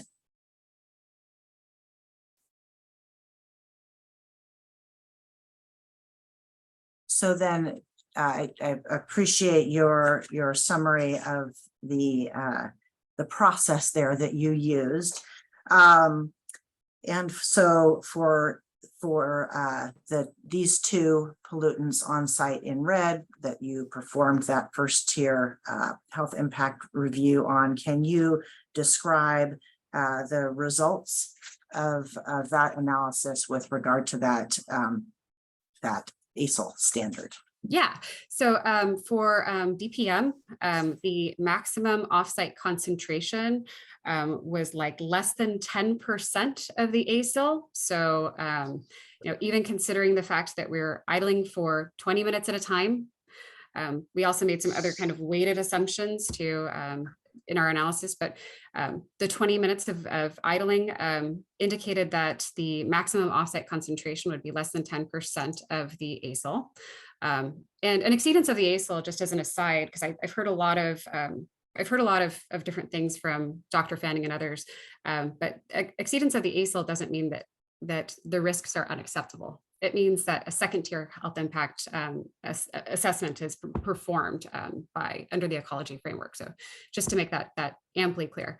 But in this instance, we were at less than 10% of the ASIL for DPM. And then for nitrogen dioxide, we calculated that the maximum offsite concentration, I think, would be somewhere right around 20% of the ASIL. So for both diesel particulate matter and NO2, the only two compounds that exceeded the square that we performed the dispersion modeling for, we determined that offsite impacts would be less than significant under ecology's standard. Thank you. And so I just want to clarify, you referenced the 20-minute idling assumption. Yep. In your testimony. From your earlier testimony, it's my understanding that you did not anticipate idling to actually occur for 20 minutes, correct? No. There's a mitigation measure that was adopted and that we suggested as part of the project as a best practice to implement a no idling policy. And so would it be accurate then to say that 20-minute idling assumption is very conservative? It is very conservative, yes. And I think you may already have stated this, but just to kind of wrap it up. Yep. So what's the bottom line? What does all this analysis of these emissions occurring from on-site, what does that mean? Yeah, so even though the specific sources that are included in this portion of the analysis aren't required to go through this type of analysis and this type of screening, we conservatively wanted to show objectively the results of such an analysis. And so when I perform an analysis of the emissions occurring on site that are stationary against ecology's toxic air pollutant standards, I determined that emissions of toxic air pollutants coming from on-site operations are less than significant.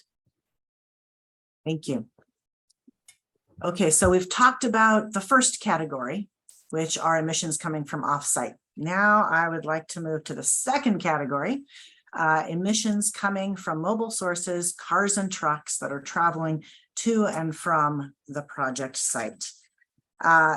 Can you tell me first, how did you calculate these emissions? Sure. For cars and trucks, there is a computer program that was developed by the United States Environmental Protection Agency called MOVES 3.0. MOVES 3.0 provides emission factors in grams per mile and is associated with emissions from combustion of fuels in vehicles and from brake wear and from tire wear. They are also specific to a geographical area. So for the purposes of our analysis, we took Pierce County and we took them in 2023. So I think that accounts for like the vehicular mix and road conditions, et cetera. Thank you.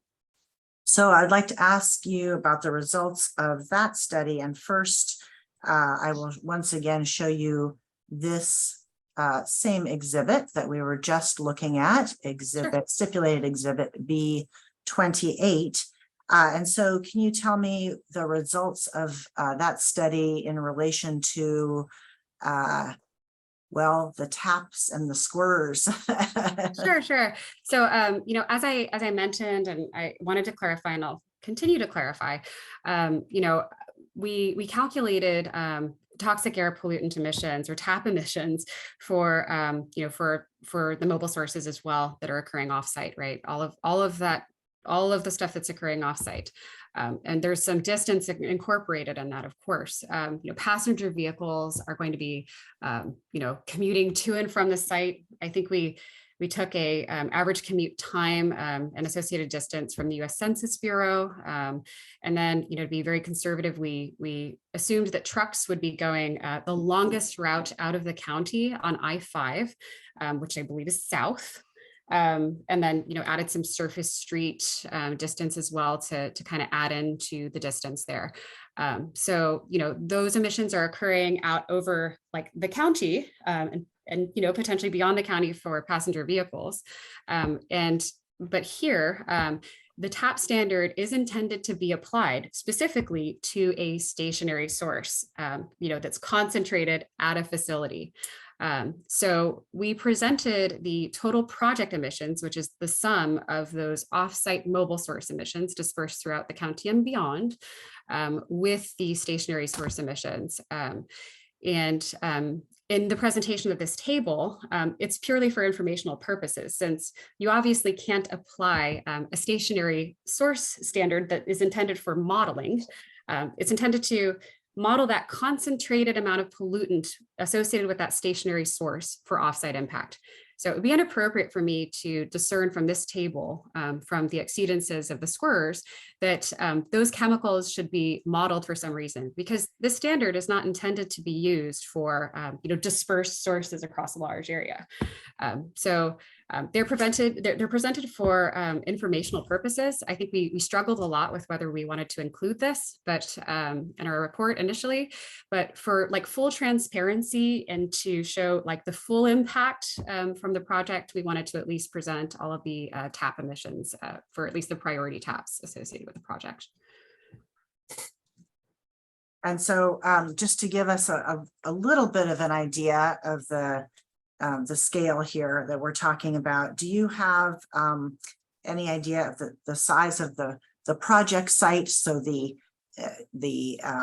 it's obviously, as you have mentioned, not a stationary source, but that's the single point from which you would be evaluating the TAPs. Right. The size of the project site versus the size of the county as a whole, where you calculated these total project emissions from? Yeah, of course. I mean, as an engineer, I like to think of things in terms of context and magnitude, of course.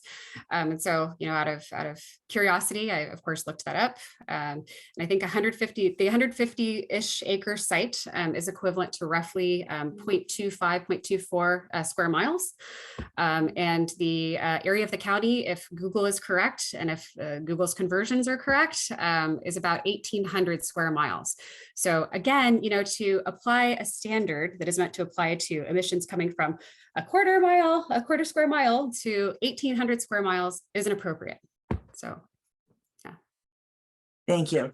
Sure. So in looking for an appropriate standard to utilize for determining significance, you testified earlier that you use the Prevention of Significant Deterioration, or PSD standard, for criteria air pollutants in evaluating these mobile source emissions. Can you explain that analysis? Sure.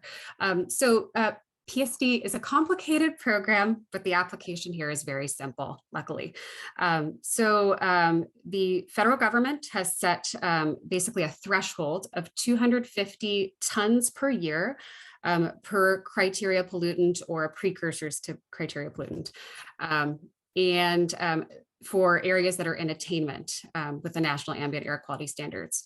There are other thresholds associated with areas that are in maintenance or non-attainment. But nevertheless, the criteria pollutant emissions associated with the total project. So those PSD standards, again, are intended to apply to a stationary source of air pollution. So it's very conservative to include both the offsite mobile sources and the on-site emissions as well, kind of in that evaluation. And so because those numbers are so small in comparison to the PSD thresholds, in tables A2, I think through A4 of our study, we present the criteria air pollutant emissions associated with each one of the activities that we've discussed. So the stationary, the natural gas heaters, the stationary emissions from idling of trucks, and from offsite sources of vehicular traffic. And when I look at the PSD thresholds and compare them to the total amount of criteria pollutant emissions by criteria pollutant, which is the standard at the federal level, emissions of every single criteria air pollutant coming from the project as a whole, which is very conservative, again, because it only applies to the stationary source, is far less than the level that would trigger the PSD analysis under federal news source review. All right. And with that said, we're going to take our morning break It's 10:25, so we're kind of in the middle of the two target times I gave us. We will be on break from 10:25 until 10:35, and then continue direct examination there.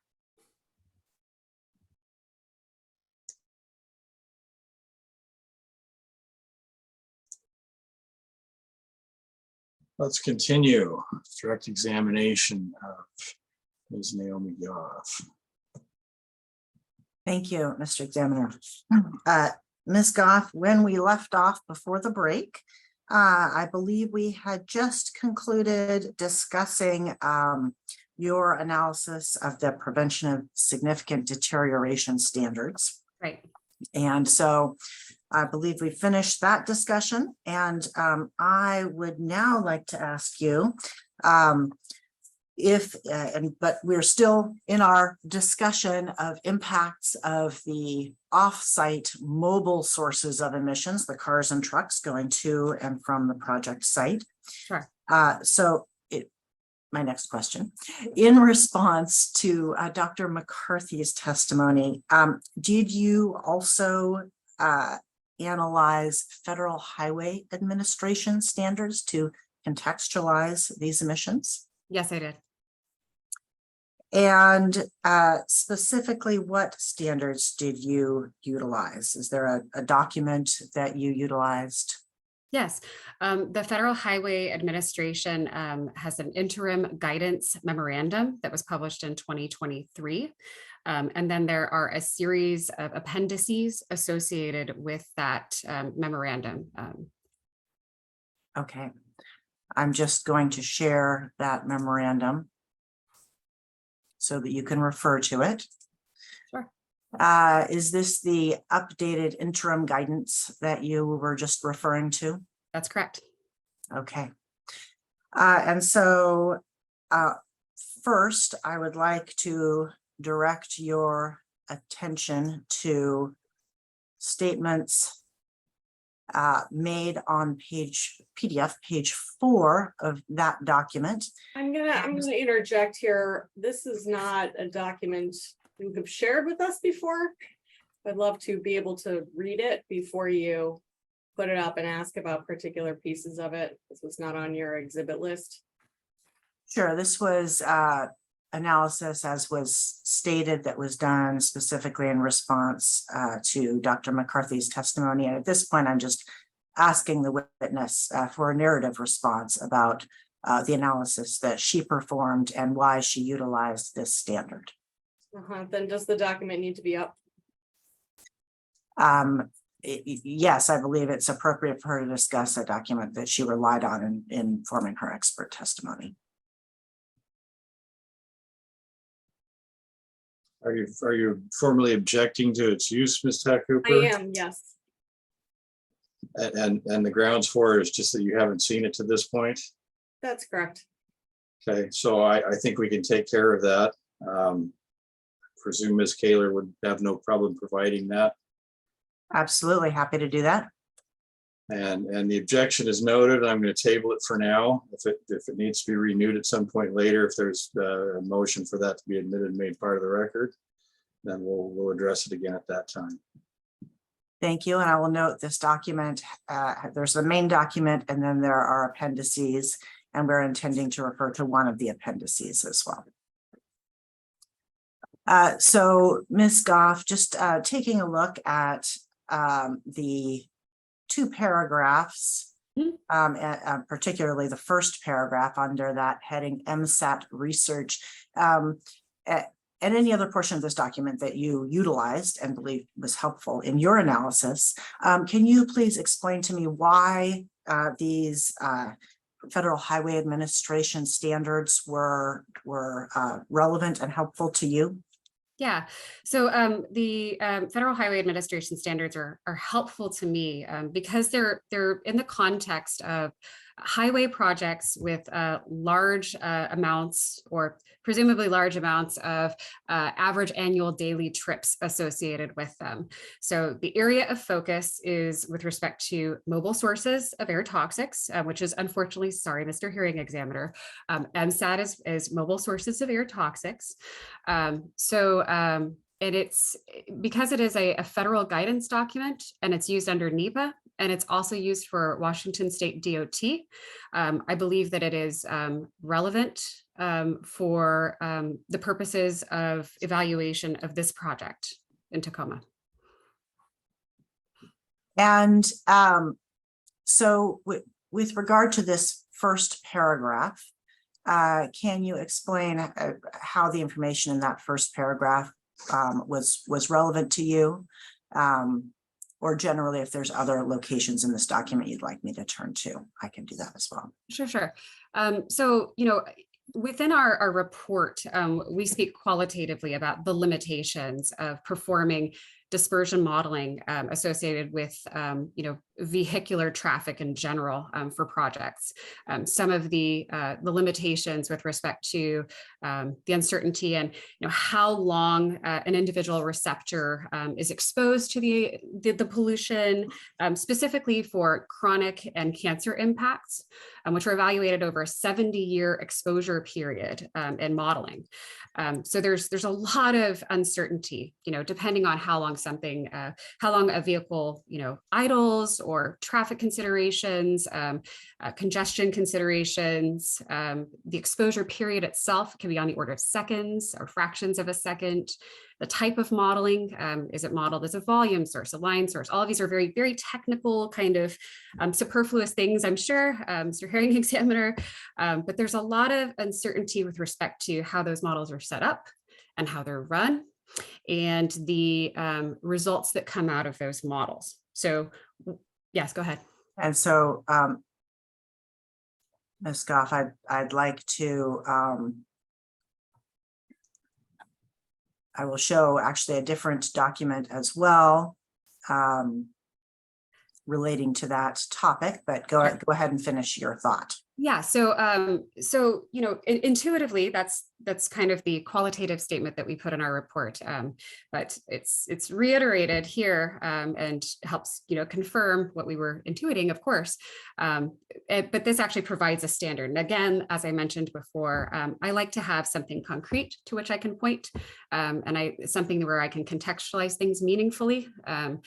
So in this instance, the Federal Highway Administration, you know, recognizing the shortcomings in that type of modeling and the difficulty associated with it. And also, I'll refer later in the document to another location where they talk about long-term projections of mobile source air toxics. But recognizing all of those limitations, they define projects with a low potential for mobile source air toxic effects to be those projects where design year traffic is projected to be less than 140,000 to 150,000 annual average daily traffic. And that's an example of the type of project that has a low potential MSAT effect. So for those types of projects, they require a qualitative analysis or qualitative description of the potential impacts from mobile source air toxics. They do not call for a quantitative analysis or a quantitative dispersion model to be performed for those projects. And does this project fall under that threshold? Yes, I believe that this project, based on the amount of annual average daily trips associated with it, fits well enough within the context of this low potential MSAT effect category, based on the number of trips associated with the project. Yeah. Thank you. I mentioned earlier we were going to look at an appendix. Yep. And so I am showing you Appendix C. Yep. To that same document. Yep. You testified a moment ago about the uncertainties and difficulties associated with dispersion modeling for mobile sources. We are on PDF page 2 of Appendix C. Yep. Can you discuss how this document informed your analysis? Yeah, so this document and these paragraphs are worded more concisely and better than I could possibly word them, I'm sure, with respect to you know, why performing a dispersion analysis and that particular methodology as applied to traffic is difficult and kind of the technical shortcomings, right? So again, I hate reading word for word, but the methodologies for forecasting health impacts include emissions modeling, dispersion modeling, et cetera. Each step in the process building on the model predictions obtained in the previous step. All are encumbered by technical shortcomings or uncertain science that prevents a more complete differentiation of the health impacts among a set of project alternatives. These difficulties are magnified for a lifetime, i.e. 70-year assessments, particularly because unsupportable assumptions would have to be made regarding changes in travel patterns in vehicle technology over that time frame, since such information is unavailable. Furthermore, it says that I think in the first document that because of that, the amount of information that would be gleaned through a dispersion modeling analysis would be far outweighed by the amount of technical shortcomings as associated with the model. And, I think part of that is because vehicular technologies and emissions 70 years ago are very different from what they are today. I wasn't alive 70 years ago, but my knowledge of traffic at that point and vehicle technology, I don't think we could have fathomed where we are now. And so the 70-year modeling period that's associated with looking at cancer impacts, if I had, modeled that back in, 1963, it's very different from kind of where we are now, or 53. Sorry, I'm an engineer and I shouldn't do math so poorly. So it's very different, wouldn't be applicable to now. Furthermore, within that first document, the Federal Highway Administration references a quantitative reduction in mobile source air toxics, I think on page 1 and page 2. I will move up to page, and apologies for the scrolling, everyone. So, perfect, right there. So, they've performed their own analysis as well. They used EPA's MOVES 3.0 model, which is again the accepted model for performing quantitative assessments of vehicular emissions.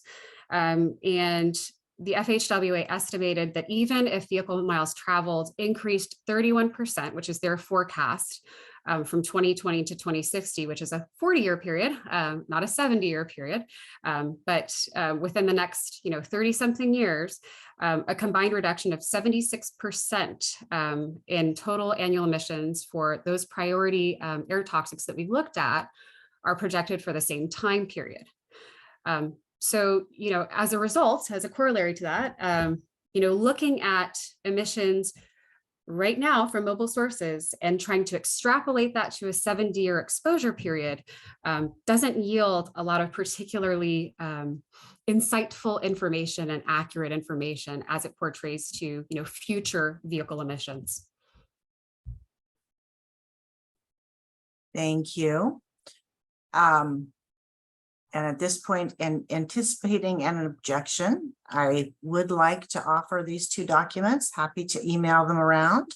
At the same time, I believe Ms. Goff can simply testify about them and rely on them without them being part of the record. So I will defer to the examiner's determination on whether they should become part of the record. As I mentioned, I think previously, we did reserve the right to provide rebuttal exhibits, and Dr. McCarthy's testimony and testimony of Dr. Fanning very heavily stressed their opinion that dispersion modeling of offsite mobile sources should occur.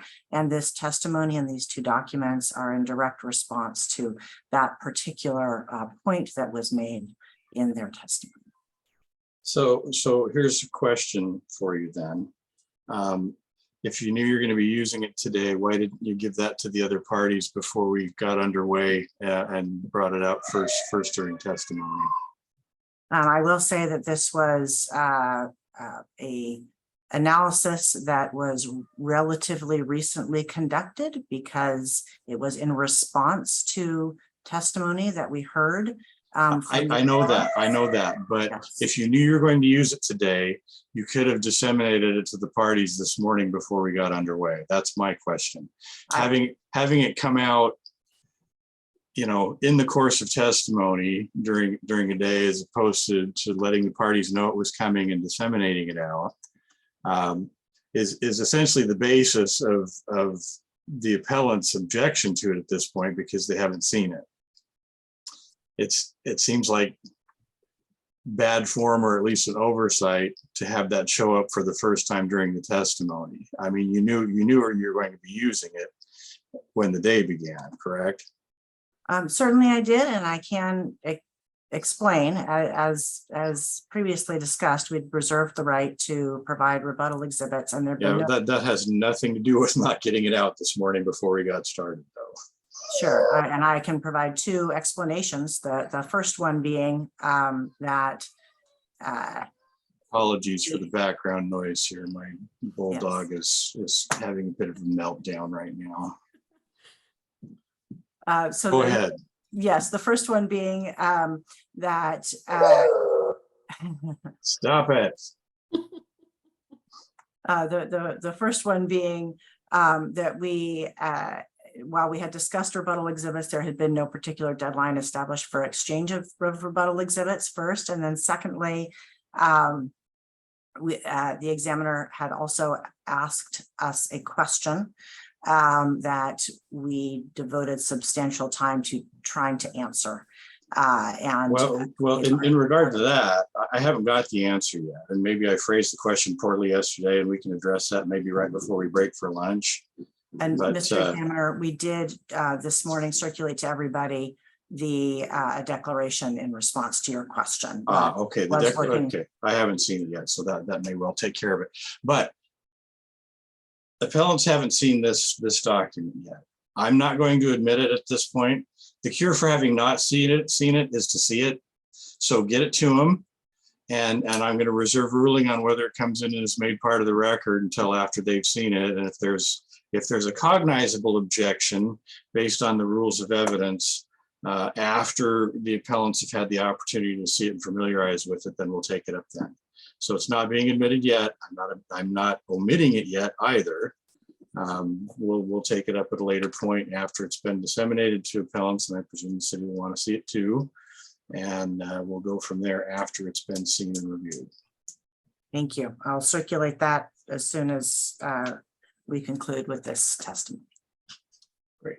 Let's go ahead and continue with that for now. Ms. Goff, we have now gone through all of your analysis with regard to that category number 2, which is modeling of, or not modeling, apologies, which is evaluation of the emissions from the off-site mobile sources, the cars and trucks driving around.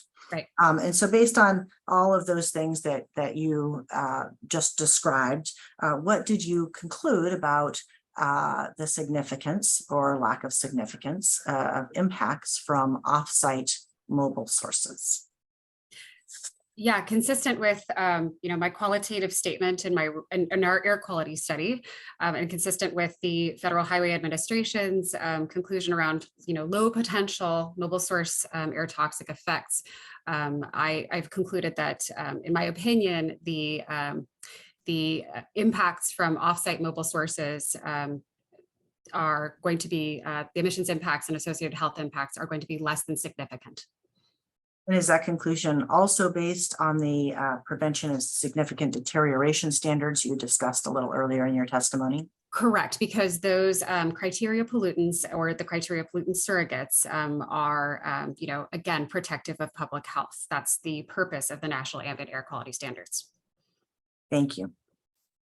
So I now want to move on to the third category that you analyzed, and that would be greenhouse gas emissions. Sure. So can you please let us know what you did to calculate or determine greenhouse gas emissions from the project? Sure.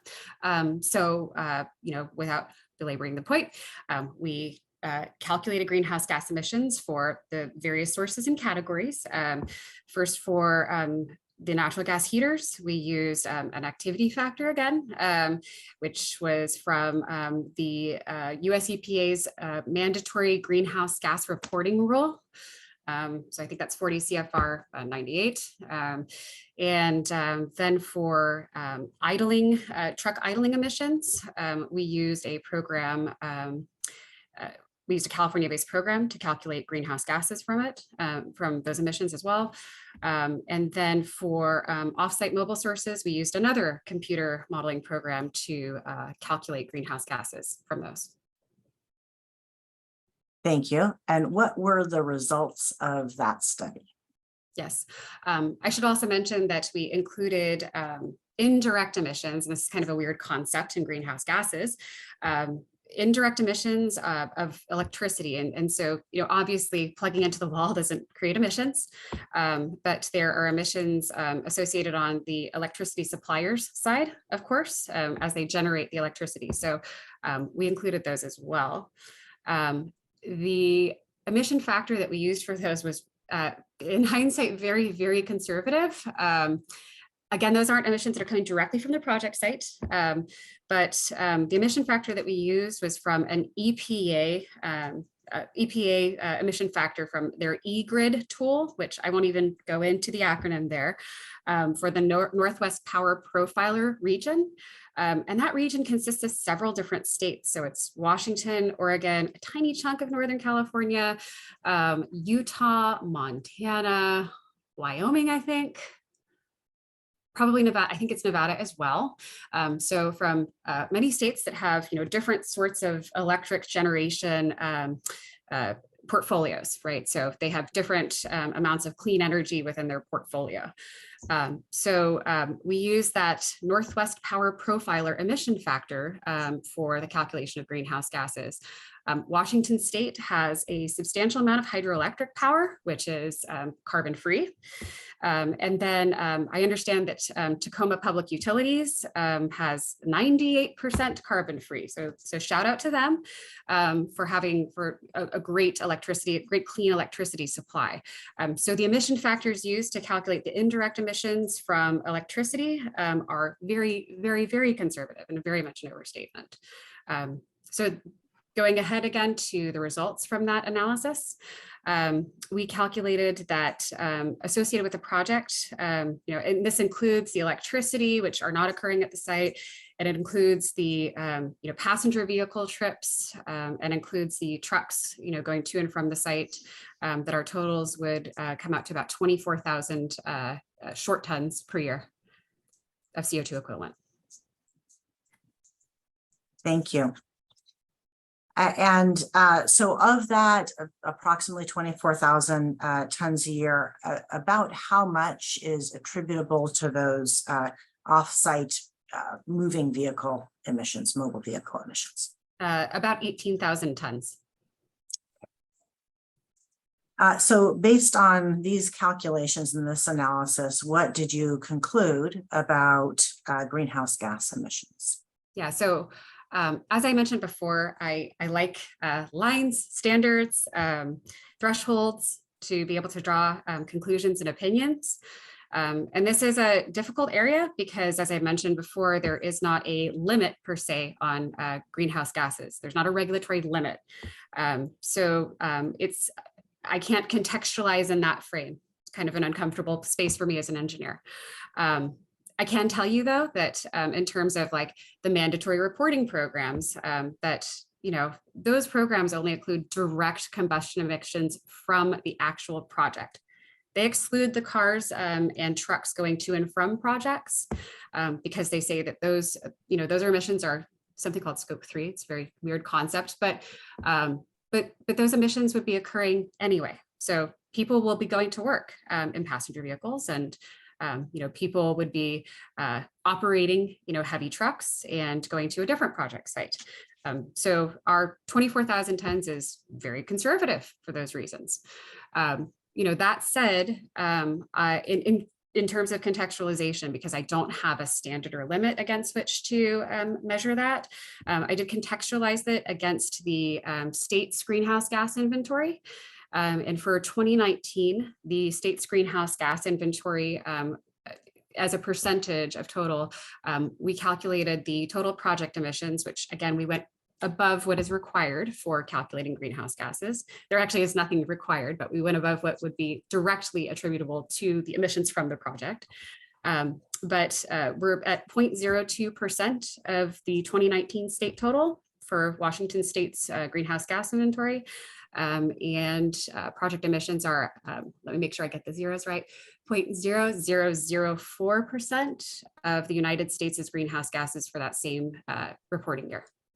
So contextually, it is my opinion, and here we are with an opinion, it is my opinion that emissions of greenhouse gases from the project are insignificant because of all of the conservative means that we use to calculate them, the scope of what we included, and their context in comparison to state and national greenhouse gas emissions totals. Thank you. I just wanted to follow up on one point that you made when we're discussing these thresholds, which is that these vehicle trips will be occurring somewhere anyway. And so when you're looking at greenhouse gas emissions in the context of the state or of the United States,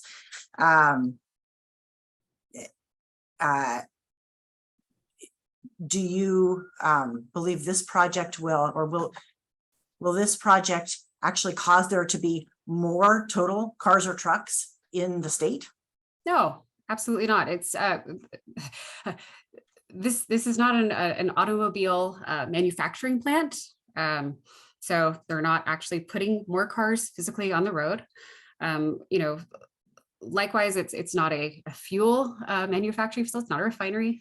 So it's not actually putting more fuel into the mix either. So for that reason, yeah, there's not an additional amount of greenhouse gases that will be attributable specifically to this project. Those emissions would be occurring, you know, either way.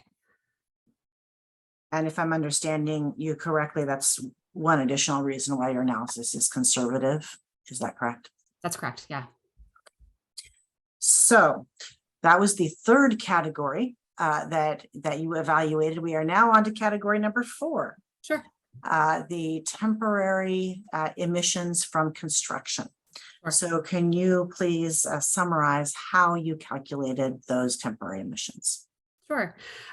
We used a computer modeling program yet again. That computer modeling program is called CalEMod. It is a California-based program. Sorry to be California-centric here, but we have really good tools in this state. You know, it's if there isn't specificity around the type of equipment that's going to be used, the program will assume, you know, regional standards and kind of regional pieces. But we had specificity around the types of equipment, the pieces of equipment, the construction phases, all of that kind of information.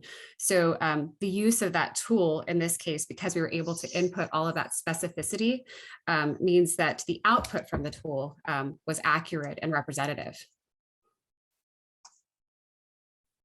Thank you. And so what were the results of the study? Yeah. And let me just go ahead and share Thank you. one exhibit. Sure.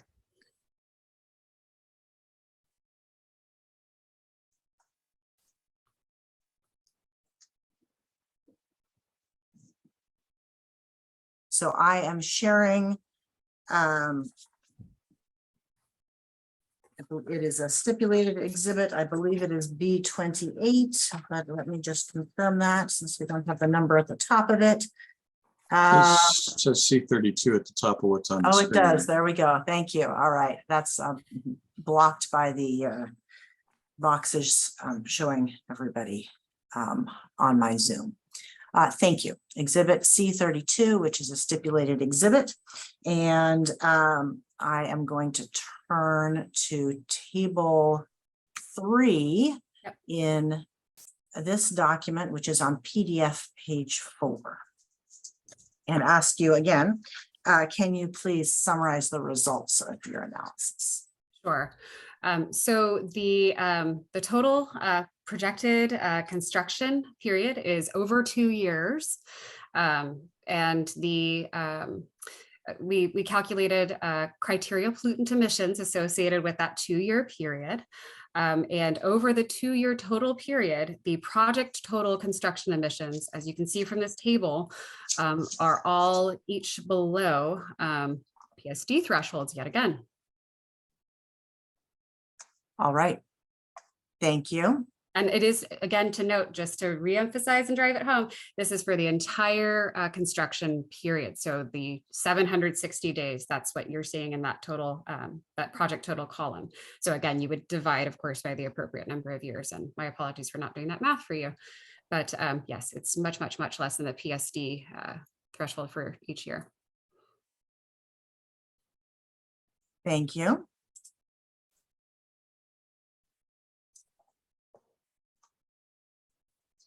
And so based on the results of that analysis, what would you conclude about the significance or lack of significance of construction emissions? Sure. Because construction is temporary, it does not go on forever. It's for a temporary, a small, limited duration period. It's also worth noting that construction occurs in phases as well. So those emissions are not consistent day to day.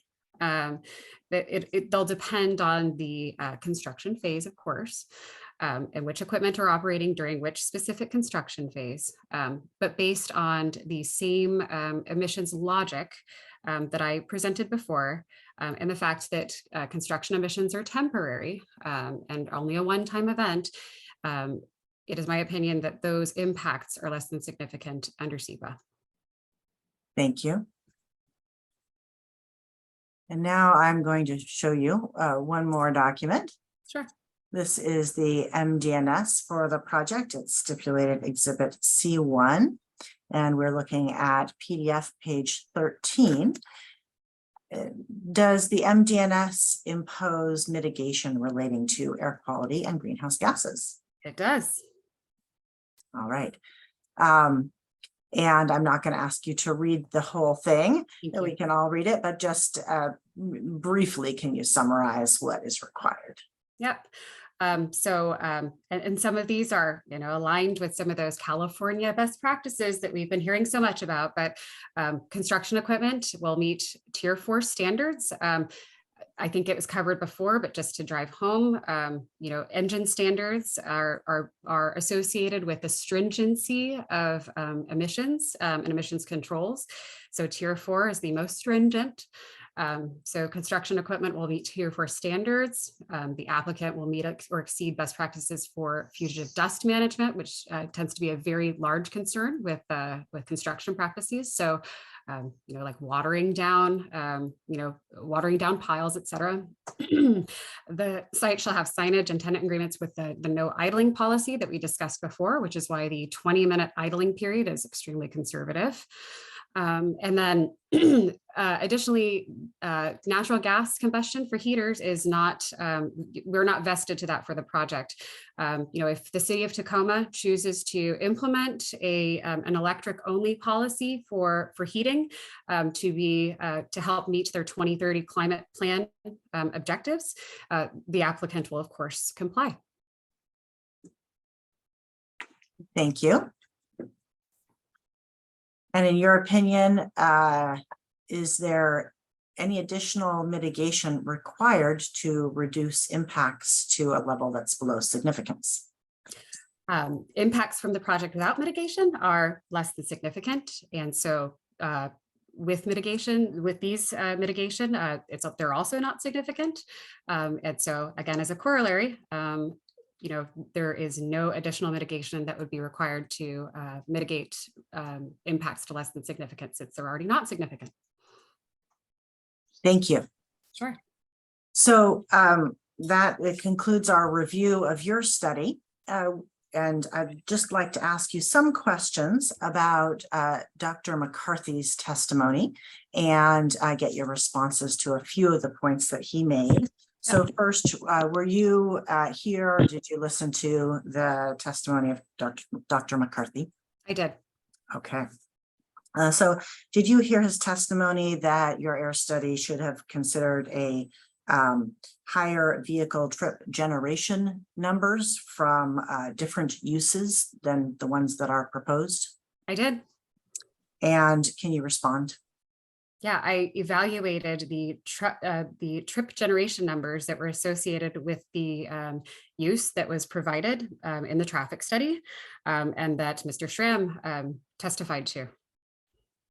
I did not do any speculative evaluate any speculative uses.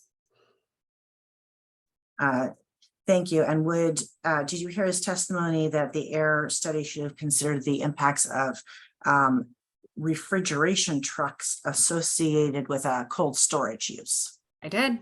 And can you respond? I did not consider the use of any cold storage and TRUs associated with cold storage because it was a speculative use that was not proposed.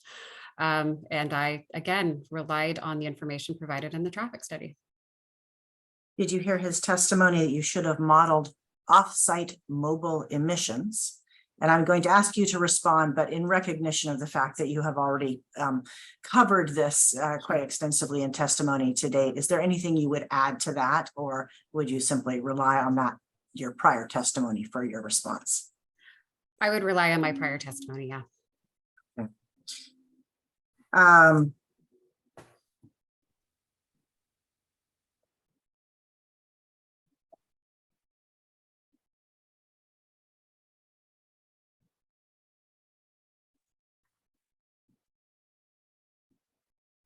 So did you hear his testimony that the air study didn't accurately consider truck trip routing? I did. Can you respond? Sure. So our study, assumed that the South 56th Street route would be the route because it is the farthest route from the facility to the freeway. In actuality, it may have come later. It may have been an oversight. I'm not sure. But there is actually a smaller segment that's associated with accessing the site, or a shorter segment, I should say, to be precise as an engineer. So rather than the 1.something miles, 1.4 miles, I believe, with that route, that Center Street connection is going to be, I think, less than a mile. Some of the trucks will take that route out. Some of the trucks will take other routes out as well. But in light of that discrepancy, I went ahead and calculated emissions on surface streets that would be associated with that change in route. And because I, want to look at emissions to the community, and emissions to the community are actually reduced by about 50% based on that change. Okay. And is that because of a shift of traffic to I-5? That is. So there is a slight increase in emissions on I-5.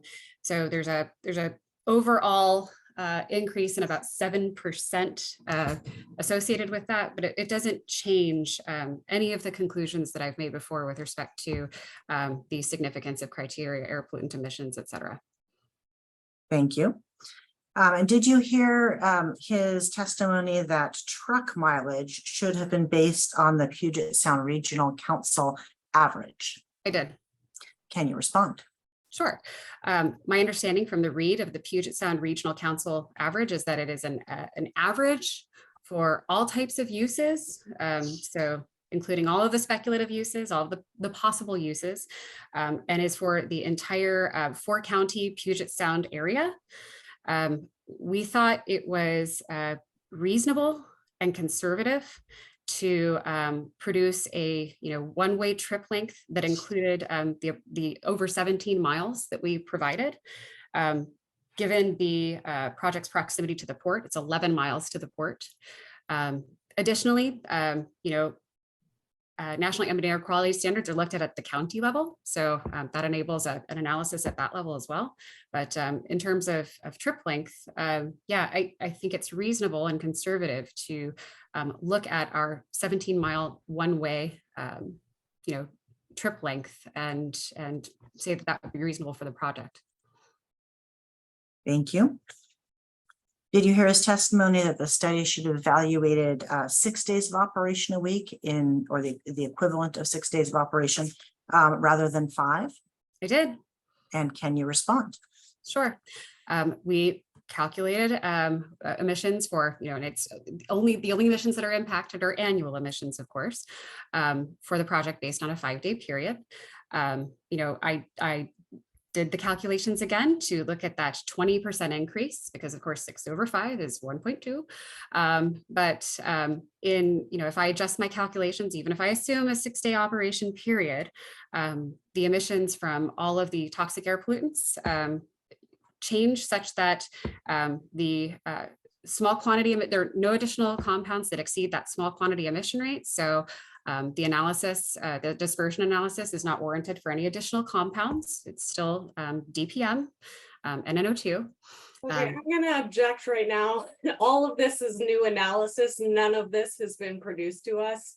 It's responsive. There's no support for any of this. We haven't had an opportunity to understand any of this analysis that was done. This is responsive testimony to a point that was made by Dr. McCarthy. So I guess I would say this is the appropriate time in this hearing to provide responsive testimony. And that is what we're doing. You'll have the opportunity to cross-examine on it. I mean, it is responsive testimony at this point, responding to things that were put in issue during the appellant's case. So, I mean, if there's, if there are documents and things that go along with this that the appellant would like to see, I'm sure that those could be produced and you could have them to review. But responsive testimony is responsive testimony. Not everything, I'm sure, that came up during appellant's case in chief was contained in a document that was shared around pre-hearing necessarily. So I don't know how we're on that much of a different footing here at this point. If it's objectionable based on a rule of evidence, you can articulate that and I'll give a further ruling. So Ms. Goff, can you please continue with your response? Yeah, I mean, it's very simple analysis too. So it's, you multiply the numbers in the table, the annual total, the annual emissions by 1.2. So it's not a complex analysis, but even when I multiply them by 1.2, no additional compounds need to be modeled. The associated offsite impacts or the associated concentrations increase by 20% for annual totals. As I mentioned before, the maximum offsite concentration of diesel particulate matter, which is an annual pollutant, was less than 10% of the ASIL, or acceptable source impact level, which is that health protective concentration based standard. So I think that, I apologize, I have to actually reference a real number here. In my study, I believe we were at 0.0002 micrograms per meter cubed for diesel particulate matter at its maximum offsite location. The ASIL is 0.0033, so again, it's less than 10%. So that 0.0002 increases to 0.00024, which is still far, far, far below, still less than 10% of the ASIL for diesel particulate matter. Likewise, the same with criteria air pollutants. There's more than a 20% margin for us to increase project criteria air pollutants to remain below the PSD thresholds. Therefore, even if I were to consider the impacts from the project over a 6-day period for both toxics and for criteria air pollutants, my conclusion is still that the impact from the project is less than significant. Thank you. Did you hear his testimony that the study should have considered greenhouse gas emissions associated with the concrete used in construction? I did. Can you respond? Yeah, so what's being asked here is a life cycle inventory associated with construction. There's no standard to perform a life cycle inventory for greenhouse gases associated with construction. There's no guidance that would suggest where the stopping point is, and there's no guidance around the construction of emissions inventories for construction under the purposes of SEPA. Nevertheless, in our project, we were very conservative. We included, again, those emissions of greenhouse gases that would be associated with vehicle trips, even though those vehicle trips would already be occurring. Again, it's not an automobile manufacturing plant. We also included, indirect emissions from electricity, very, very conservative factor, yet again. And we included on-site emissions. For our greenhouse gas totals. So I think that we've been sufficiently conservative. There's not a specific protocol that requires that life cycle inventory. I understand the state has tried to author, documents to provide requirements around that. And I do love a good requirement because that makes my job easier. But I believe that those have been on hold as the State Climate Commitment Act has been harmonized with those sorts of guidance elements. And I think there are some, there's some low carbon sort of fuel sort of standards as well that are being incorporated and kind of harmonized together with that standard. So as of now, there's no requirement to perform that life cycle inventory. There's not a methodology. So we used our best judgment. We're very conservative in how we calculated GHGs. Thank you. And before I ask this next question, I'm going to apologize for my likely mispronunciation.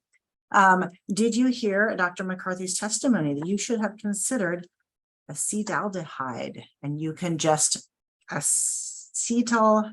Okay. Acetaldehyde, you're close enough. Oh, Yes. thank you. Close enough. Yeah, close enough for jazz, as they say. Yes. And can you respond? I can. So we did calculate, it's a little bit embarrassing on our part.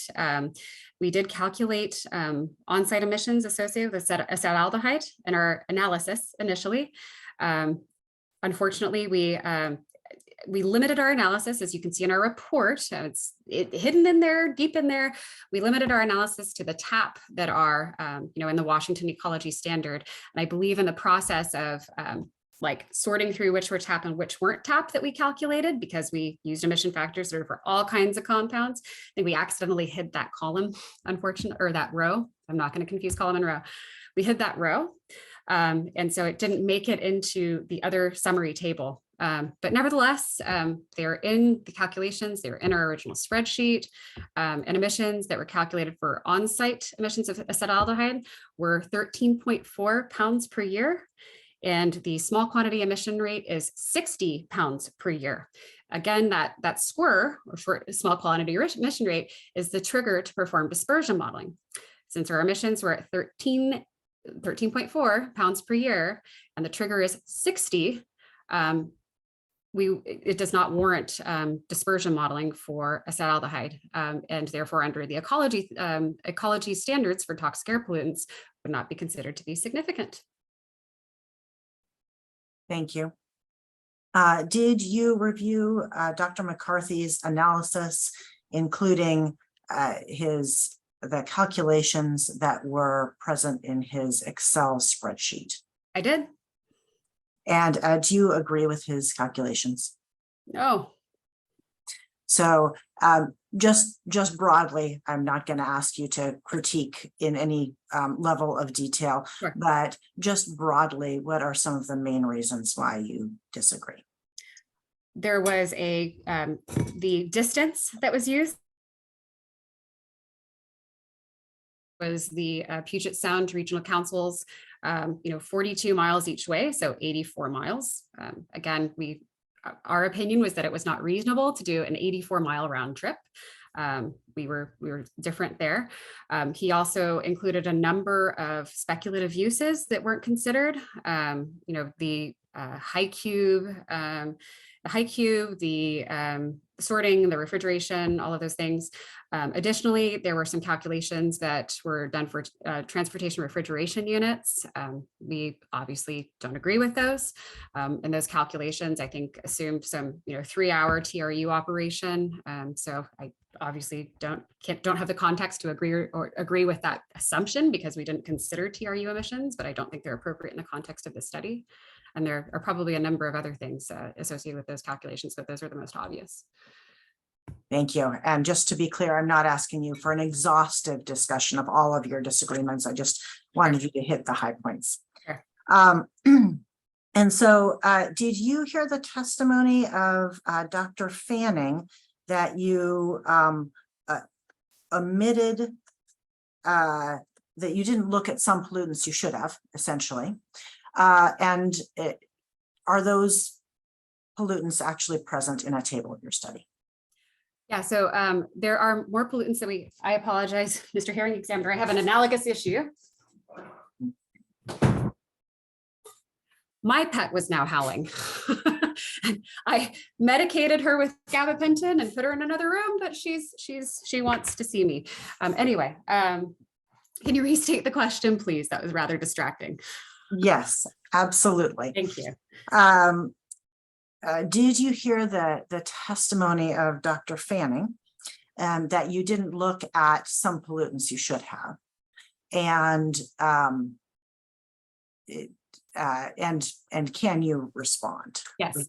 Yeah, there are, I think, two components to kind of what she asked. But I think that what might have happened is, yes, so I heard her testimony.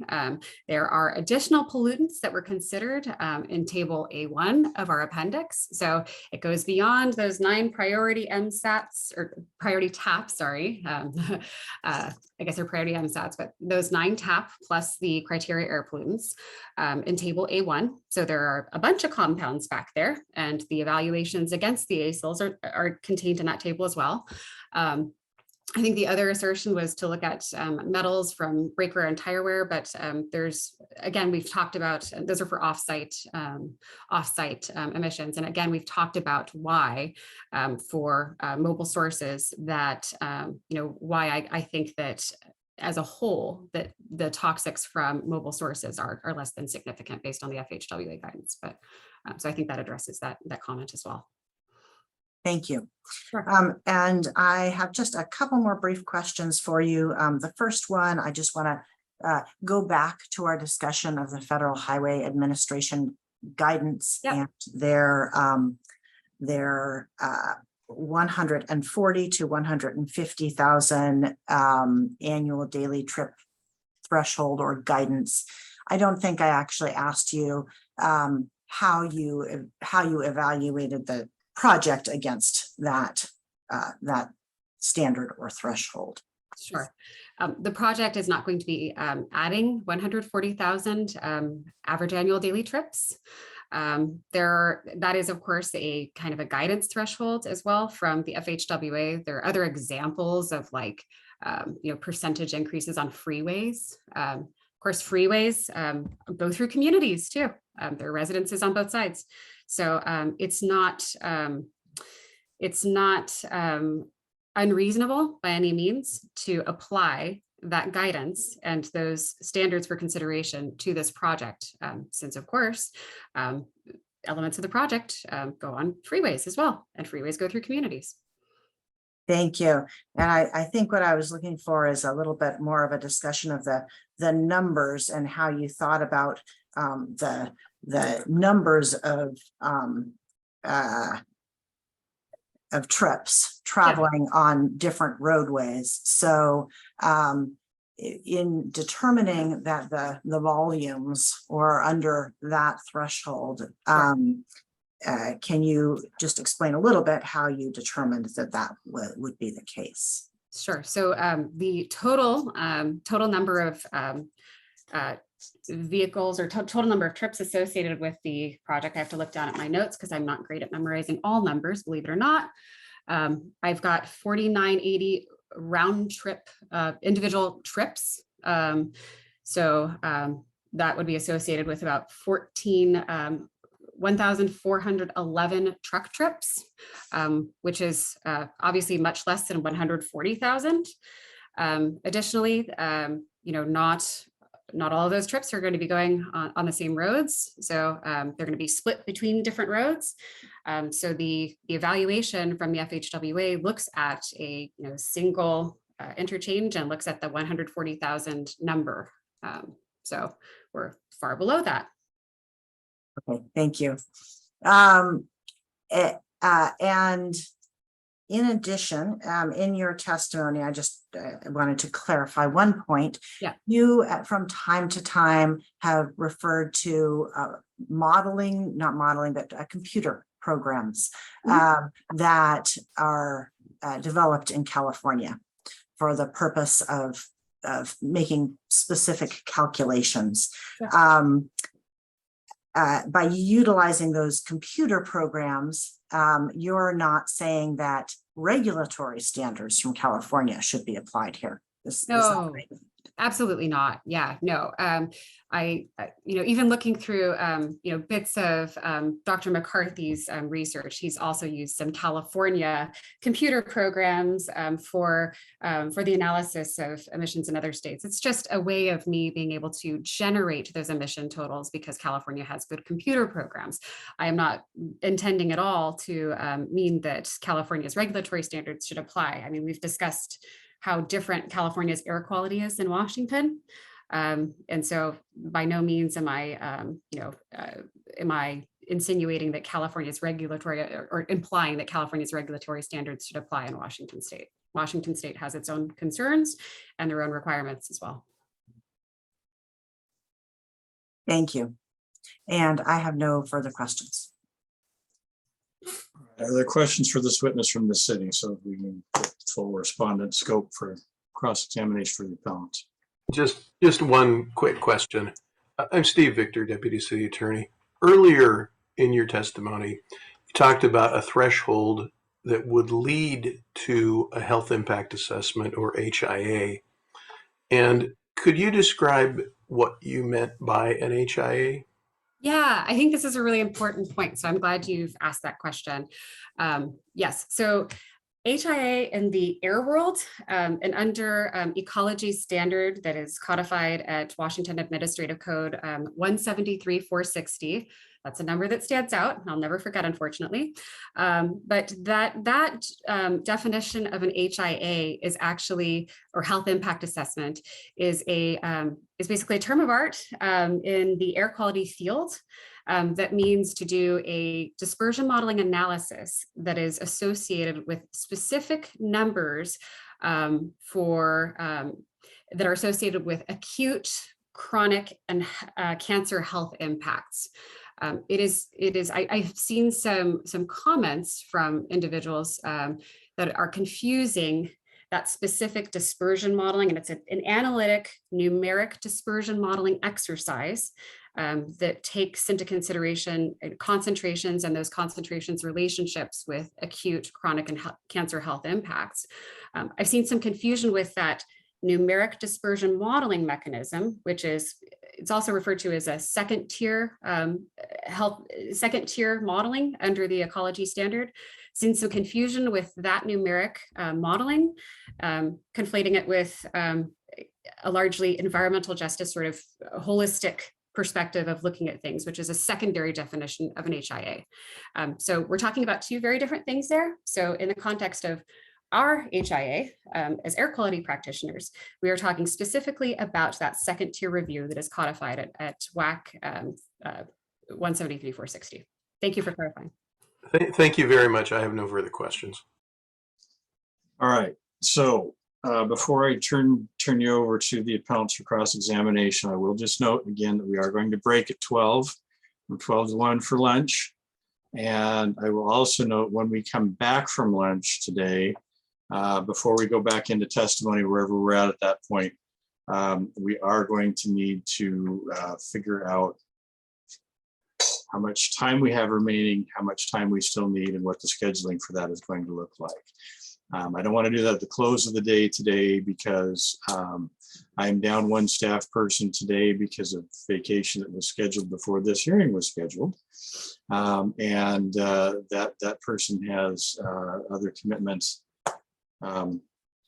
with the other half of her part-timeness with my office at the end of the day that she has to tend to for the other area within the city that she works.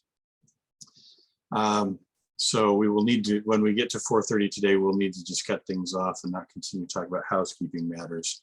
We'll do that when we come back from lunch. And with that said, Ms. Goff, you are going to be cross-examined now from the appellants, and I assume that's Ms. Tack Cooper because she's who's on screen. Is Ms. Goff? Hey, hang on one second. I want to address the last objection that was made here too. We're going to have a whole rebuttal cycle of this hearing. And that's one of the things that we're going to have to account for in doing some additional scheduling. I think that's liable at this point, because we've got, I don't know, 5, 6 witnesses, 7 witnesses still to go. And, you know, only a half day and change to do it in. So I think we're going to need extra day or days at this point. There's going to be a lot of stuff that ends up getting rebutted. And you know, of necessity, that happens when a first presenter in a proceeding such as this or in any trial presents their case, the respondents respond, and that's what happens. And there are things that get responded to, and there's a lot of that gets anticipated before the whole proceeding even starts. But there's always things that come up in the presentation of a case in chief that perhaps wasn't anticipated and responded to. And that's what's happening here, you know, at least in small part, maybe in large part, but that's going to be happening in our rebuttal cycle too. And so, you know, if you're going to say that that's objectionable to now because it wasn't something that was presented prior to the hearing getting underway, if I were to sustain that and continue to sustain that as a basis for objection throughout the rest of this, rebuttal would be largely pointless. So, you know, that's a little bit of additional explanation for why I didn't cut that off. And I don't think it's a valid grounds for objection, and particularly in a proceeding like this. You know, we follow the ER rules to a degree with some additional flexibility because it's an administrative proceeding. And that's, you know, that's codified into the APA. It's codified in the hearing examiner's rules as well. Those rules are approved by city council through resolution. So, you know, if things are truly objectionable, I'm going to say so and exclude them.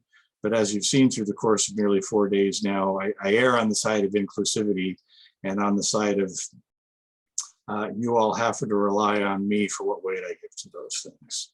So that said, cross-examination. Okay, Ms. Goff, so you testified that this project won't require an air permit in Washington, correct? So you're not aware of any other regulatory process that will consider this specific project's air impacts then, is that correct?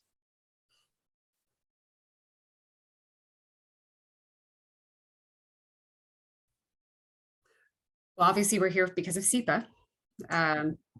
There are notification requirements for certain pieces of equipment that are used during construction. Puget Sound Clean Air Agency has, of course, odor regulations as well, nuisance regulations, but yes. You mentioned California's struggles with the NACs. Are you aware of Pierce County's history of non-attainment with PM 2.5? I am. And the prevention of significant deterioration standards you mentioned, am I correct that those are intended to be thresholds that show when the amount of new pollution from a project would exceed that threshold? The expectation is that there would be significant deterioration of ambient air quality. That's what those standards are? There could be potential significant deterioration. Significant deterioration. Okay. Again, potential. Yes.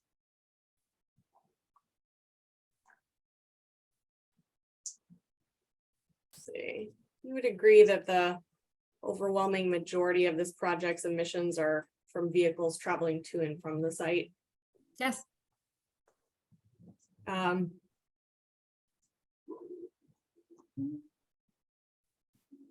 And just to clarify, I know you talked about the air dispersion modeling you did to compare emissions from the project to the acceptable source impact levels. That was just for the on-site emissions. It did not include the emissions from vehicles traveling to and from the site, correct? Correct. AirMod does have a tool for that though, right? It does. And AirMod, R-Line, is that the name of the tool? It is. And your firm has used that before, right? I'm sure they have. Um,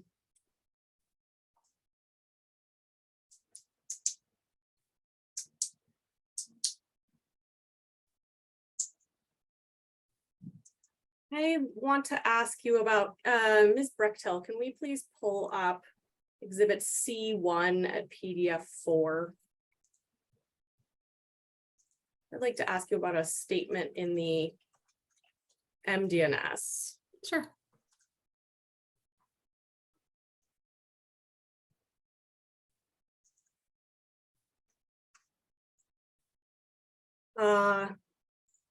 So in paragraph 15, which is highlighted, specifically the part I'd like to ask you about is that last sentence that says emissions from vehicles off-site was found to be insignificant in terms of established thresholds. Is that, in your opinion, is that statement supported by the air quality analysis, the air quality study that you did? Yes. Okay, and which part of that study? Well, first, let me ask, what are the established thresholds that you're referring to for the significance of off-site vehicles emissions? There are no significance thresholds that are codified under SEPA. Analogous thresholds, as I've mentioned and as I've testified to, they're insignificant under those analogous thresholds. So this is the PSD thresholds again. Correct. And also in this paragraph, oh,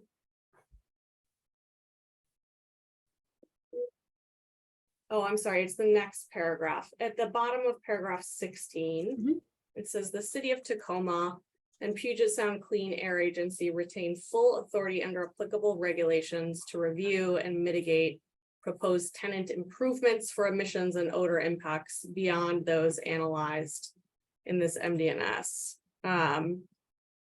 So again, you're not aware of any permitting process that would involve a determination about the significance of the emissions associated with all the vehicles traveling to and from this warehouse complex, correct?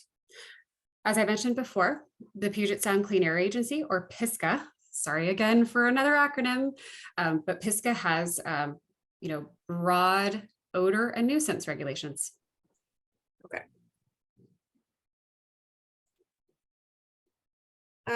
So I want to ask about your determination of insignificance for the project's greenhouse gas emissions.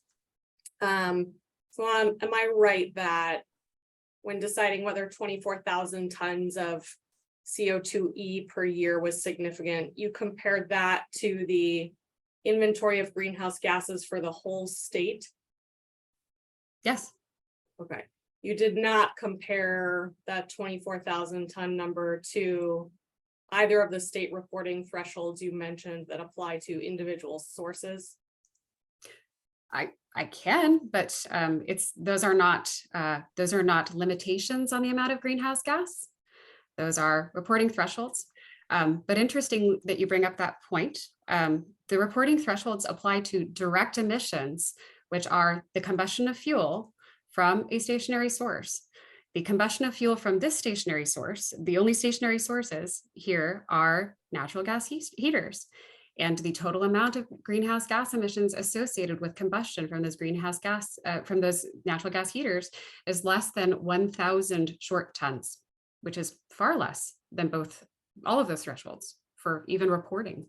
Sure, I understand those reporting requirements don't literally apply, but don't you think they'd be a helpful analogy if you're looking for a threshold for significance, more helpful than the total statewide number? There's no significance implied by having a reporting standard. Okay.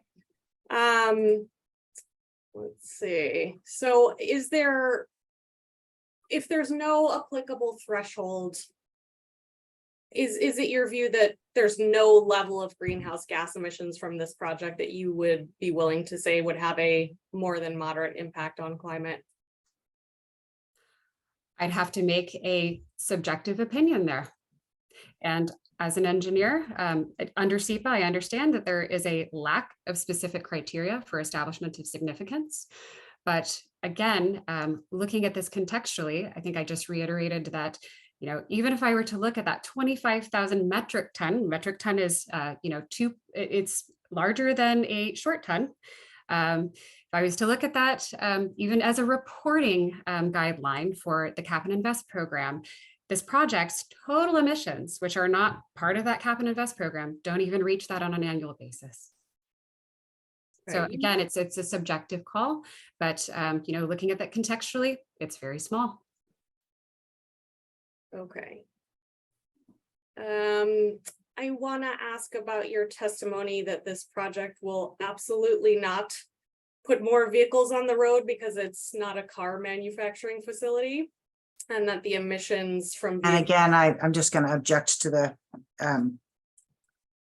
characterization of former testimony. Well, she wasn't finished with the characterization, so let's let her finish first before we see if it's objectionable. and that the emissions would be occurring either way. Is that a fair characterization of what you testified to?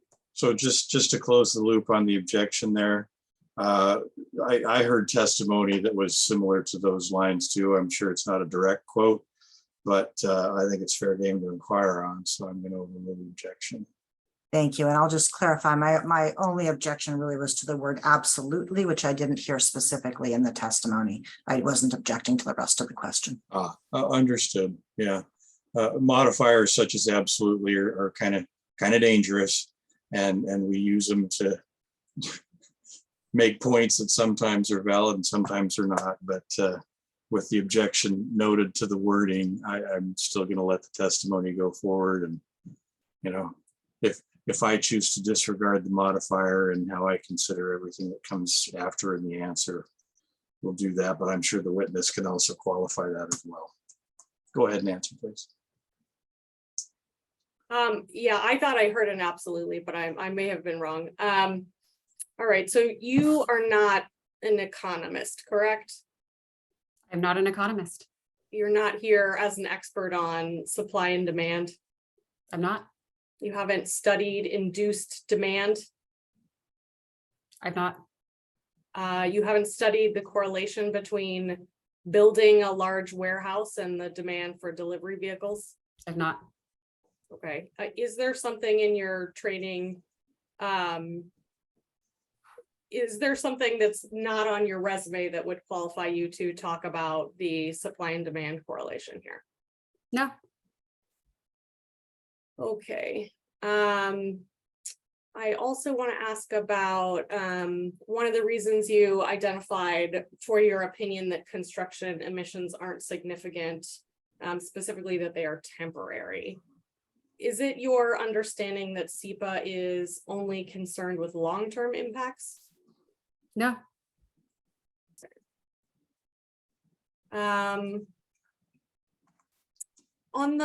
your testimony about the federal highway standards, I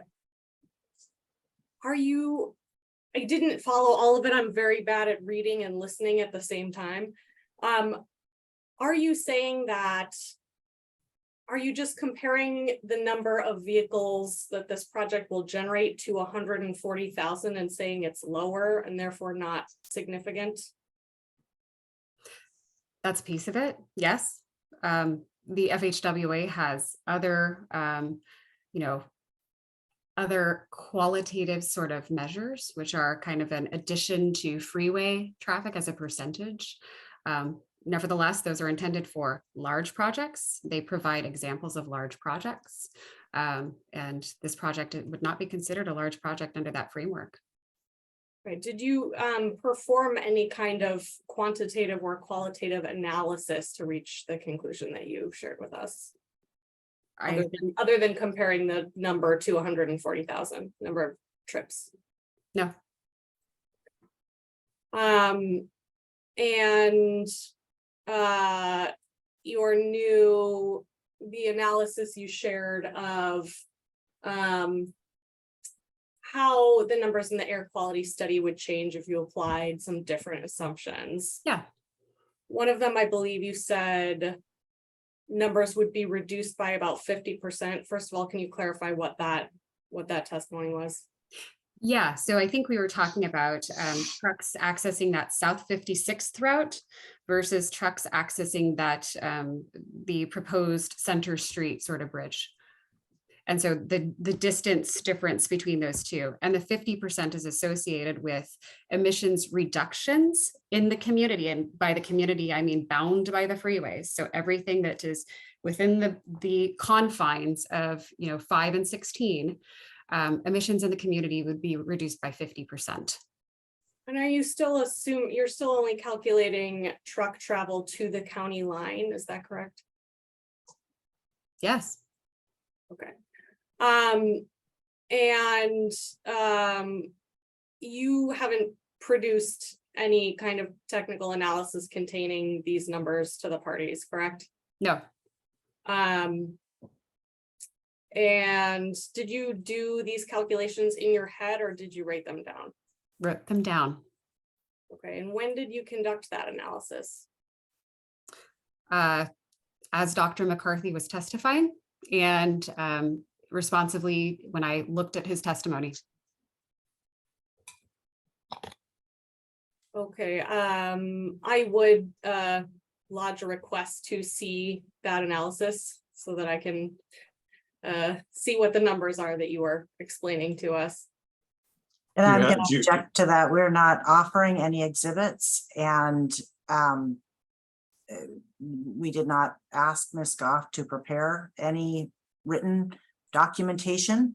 I guess I would say if Ms. Tack Hooper would like to see those calculations, we can certainly have Ms. Goff prepare them in a memo or other form that is something different from, notes during a hearing. And would, could certainly do that, but we're not, we did not prepare, and we are not offering any rebuttal exhibit related to her testimony. So response. Go ahead.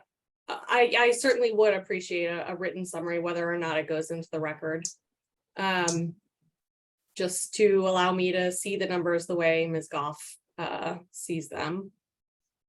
And I would also move to reserve cross on the new federal highway standards piece. I still haven't received that document or had a chance to read it. And also on the new calculations until I can take a look at those numbers. Well, cross on the document beyond anything that's been testified to at this point would be beyond the scope, would it not? I'm sorry, what? You heard the testimony that she was basing on that document. So I'm not sure why you need to reserve cross-examination on the document for things that were not testified to. I mean, there may be other reasons that those standards are inapplicable that I won't know until I've had a chance to read them and see what they were intended to be. So I think it's fair that those do get produced to the appellant side, and that I would assume could be done in fairly short order. Ms. Kaler, going back to the idea of putting these calculations that were done during the hearing into a memo, was the applicant offering that then? So Mr. Examiner, as you're familiar, the hearing examiner process is not like the court process that lasts, a year and a half, and you have all sorts of forms of discovery, and you have every bit of paper and everything is written down ahead of time, and you do depositions.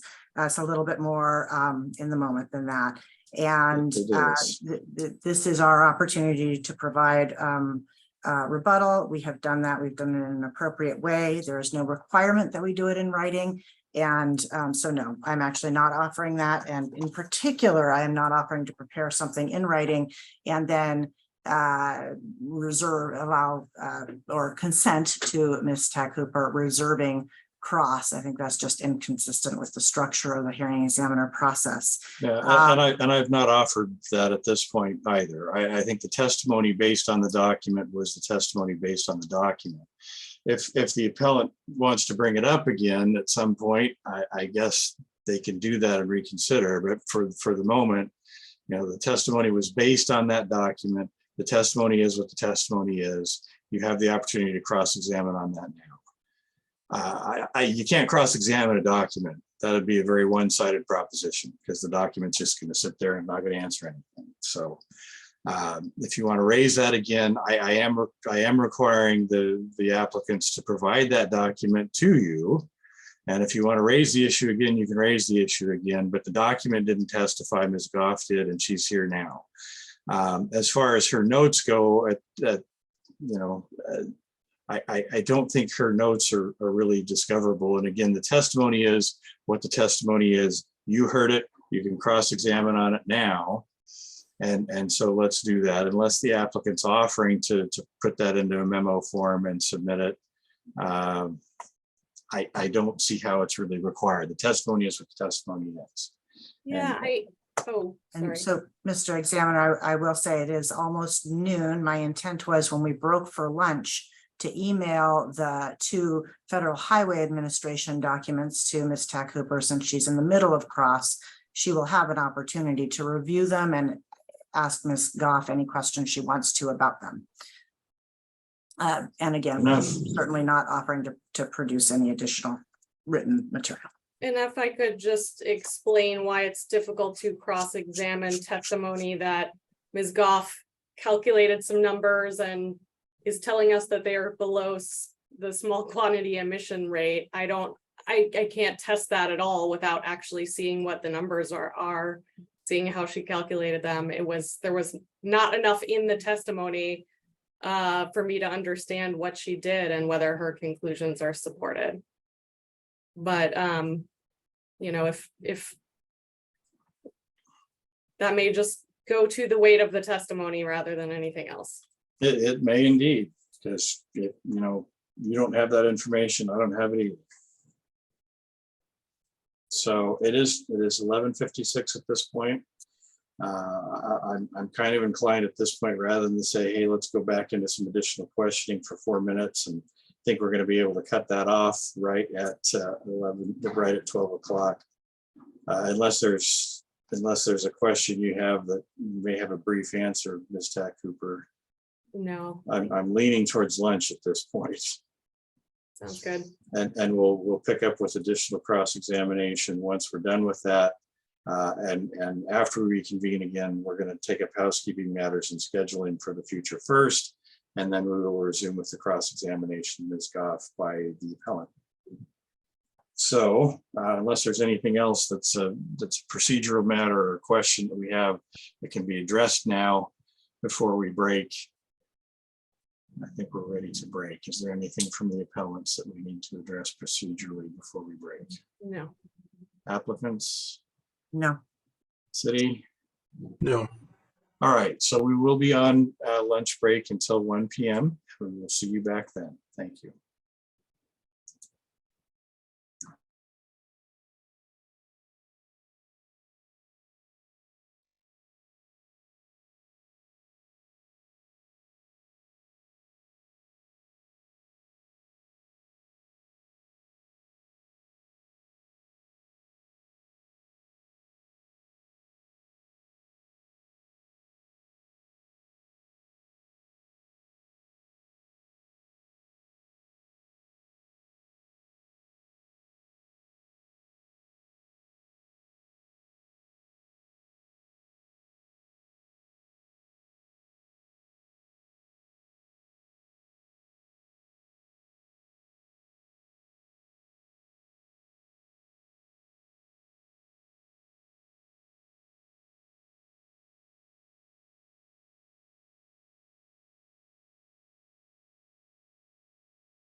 All right, well, we're back.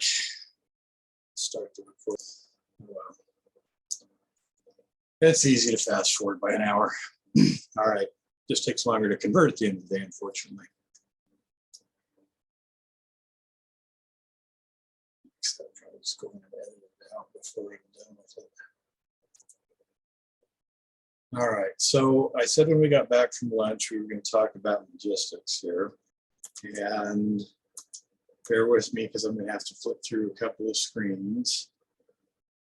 I'm going back to the applicant's witness list right now. Please mute yourself when you come in. I can't. Okay. Anyway, never mind. It's always the same ones too. Yeah, we've got 2 phone people that are going to get muted now.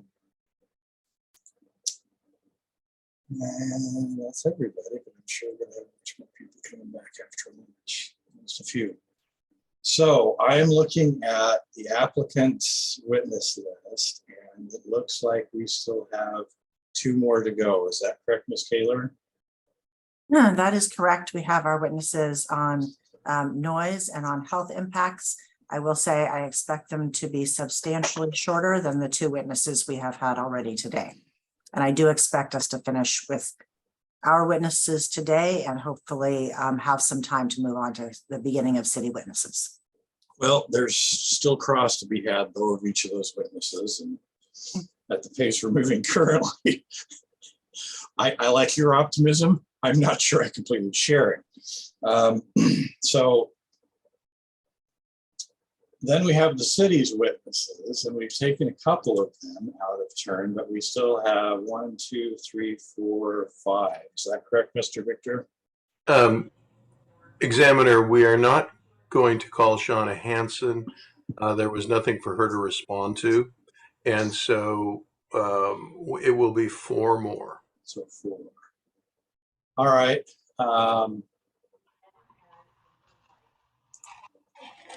To me, that still looks like about a day.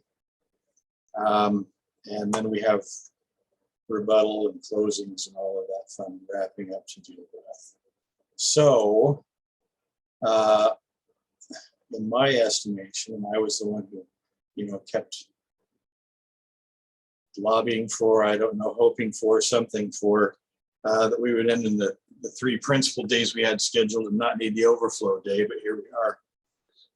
I'm thinking realistically, we need to be looking at the possibility of having 2 days scheduled beyond this week in order to conclude sufficiently. Am I wrong in that estimation? Not from my perspective, Examiner. How about the other 2 parties? We've got this. We've got the C party. We need the other 2 A's now. I don't expect that we will have, much of a rebuttal case to put on or very substantial cross-examination for the remaining witnesses. Okay. Well, that helps, I think, speed things along. I'm still thinking, though, that we maybe need the 2 days because I would hate to get to it. I mean, we are going to need an additional day. I think that's pretty clear at this point. I would hate to get to that additional day and then not get finished and be doing this again. So I think 2 days should be completely sufficient to get us wrapped. And I'd like to look at that now and get those scheduled if possible.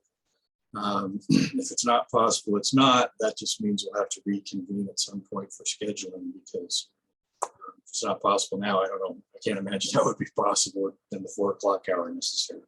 So I'm going to switch from witness list to my calendar here on my off screen. There we go. And as I told you, and my preference would to not be sort of scheduling half days around other stuff that I have going on. So like, for example, next week, I didn't have Thursday available at all because I had a hearing in the morning and in the afternoon. Some of them, just half days like that, believe it or not. But the afternoon one next Thursday is continued, but I'd really prefer not to be taking things in half days with this, especially when I've got another hearing in the morning that day already. I do have next Friday, the 4th. And the week after that, the week of the 7th, have a fair bit of flexibility. But I need to know, I guess, what the party's availability is. And I know there was some discussion yesterday about potential rebuttal witnesses and whatnot not being available for a period of time during the 2 ensuing weeks after this one.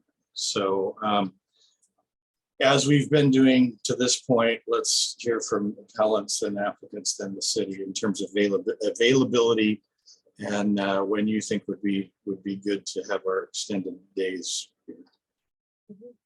Appellants are available Friday, August 4th, Monday, August 7th, Tuesday, August 8th, or Thursday, August 10th.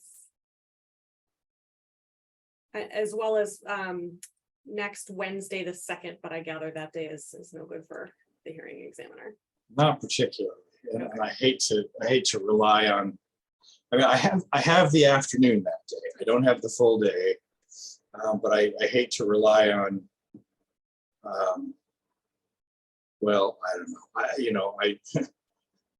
I'd be inclined to say that I'll be lucid in the afternoon, because I've already had 2 epidural injections and they didn't seem to do anything to me cognitively, and I'm getting another one in a different location. This time it's going to work and everything's going to be all better. But the doctors there, different doctors this time, are telling me that I have to have a driver and things like that. And that usually means that you're not the best after it. So I would hate to count on being lucid and then not be that afternoon. And again, the only time, we'd have to be doing a half day for that too. So I heard Friday the 4th, and then that next week, fairly available. Is that right? That's correct. The not available Wednesday the 9th or Friday, August 11th, but otherwise available that following week. Yeah, and that's too bad. So I was kind of hoping maybe we could do next Wednesday and Thursday as our 2 days, but you were saying the 9th is out. Unfortunately. All right. Well, let's keep going down the line and comparing notes here. So if we can have some matches. No, go ahead. Mr. Examiner, I just had 2 questions. First, apologies. What dates do you have available so I can compare? I did not write them down and I didn't retain them in my memory. Oh, that's all right. So I have next week, Friday the 4th. And the week after that, I can do Tuesday through Friday. Okay. Thank you. I had one other clarifying question about rebuttal. There was some discussion of rebuttal evidence earlier in the proceedings, and I believe I know the answer, but I do just want to clarify. Will the responding parties have the opportunity for rebuttal or not? Because that affects our availability, because I need to know whether my witnesses are available, if they will have a chance to talk, and if they will not, then I don't need to know that. Yeah. Well, there are some proceedings, depending on the type of appeal and subject matter, where I don't allow for rebuttal. I think in this one it's probably going to be unavoidable. If I don't give the opportunity for that it will be asked for, and then possibly made an issue on appeal and all those fun things. And I try to avoid those as much as I can. Without endless ping-ponging, I guess what I would anticipate on this is that after the respondents are done with their case, the first slot for rebuttal would be from the appellant. And Ms. Tacoma, you correct me if I'm wrong, you said you're not anticipating a lot of rebuttal testimony, is that correct? That's correct. Okay, so any rebuttal, I think, as a matter of course, should be limited to the scope of what the initial rebuttal is.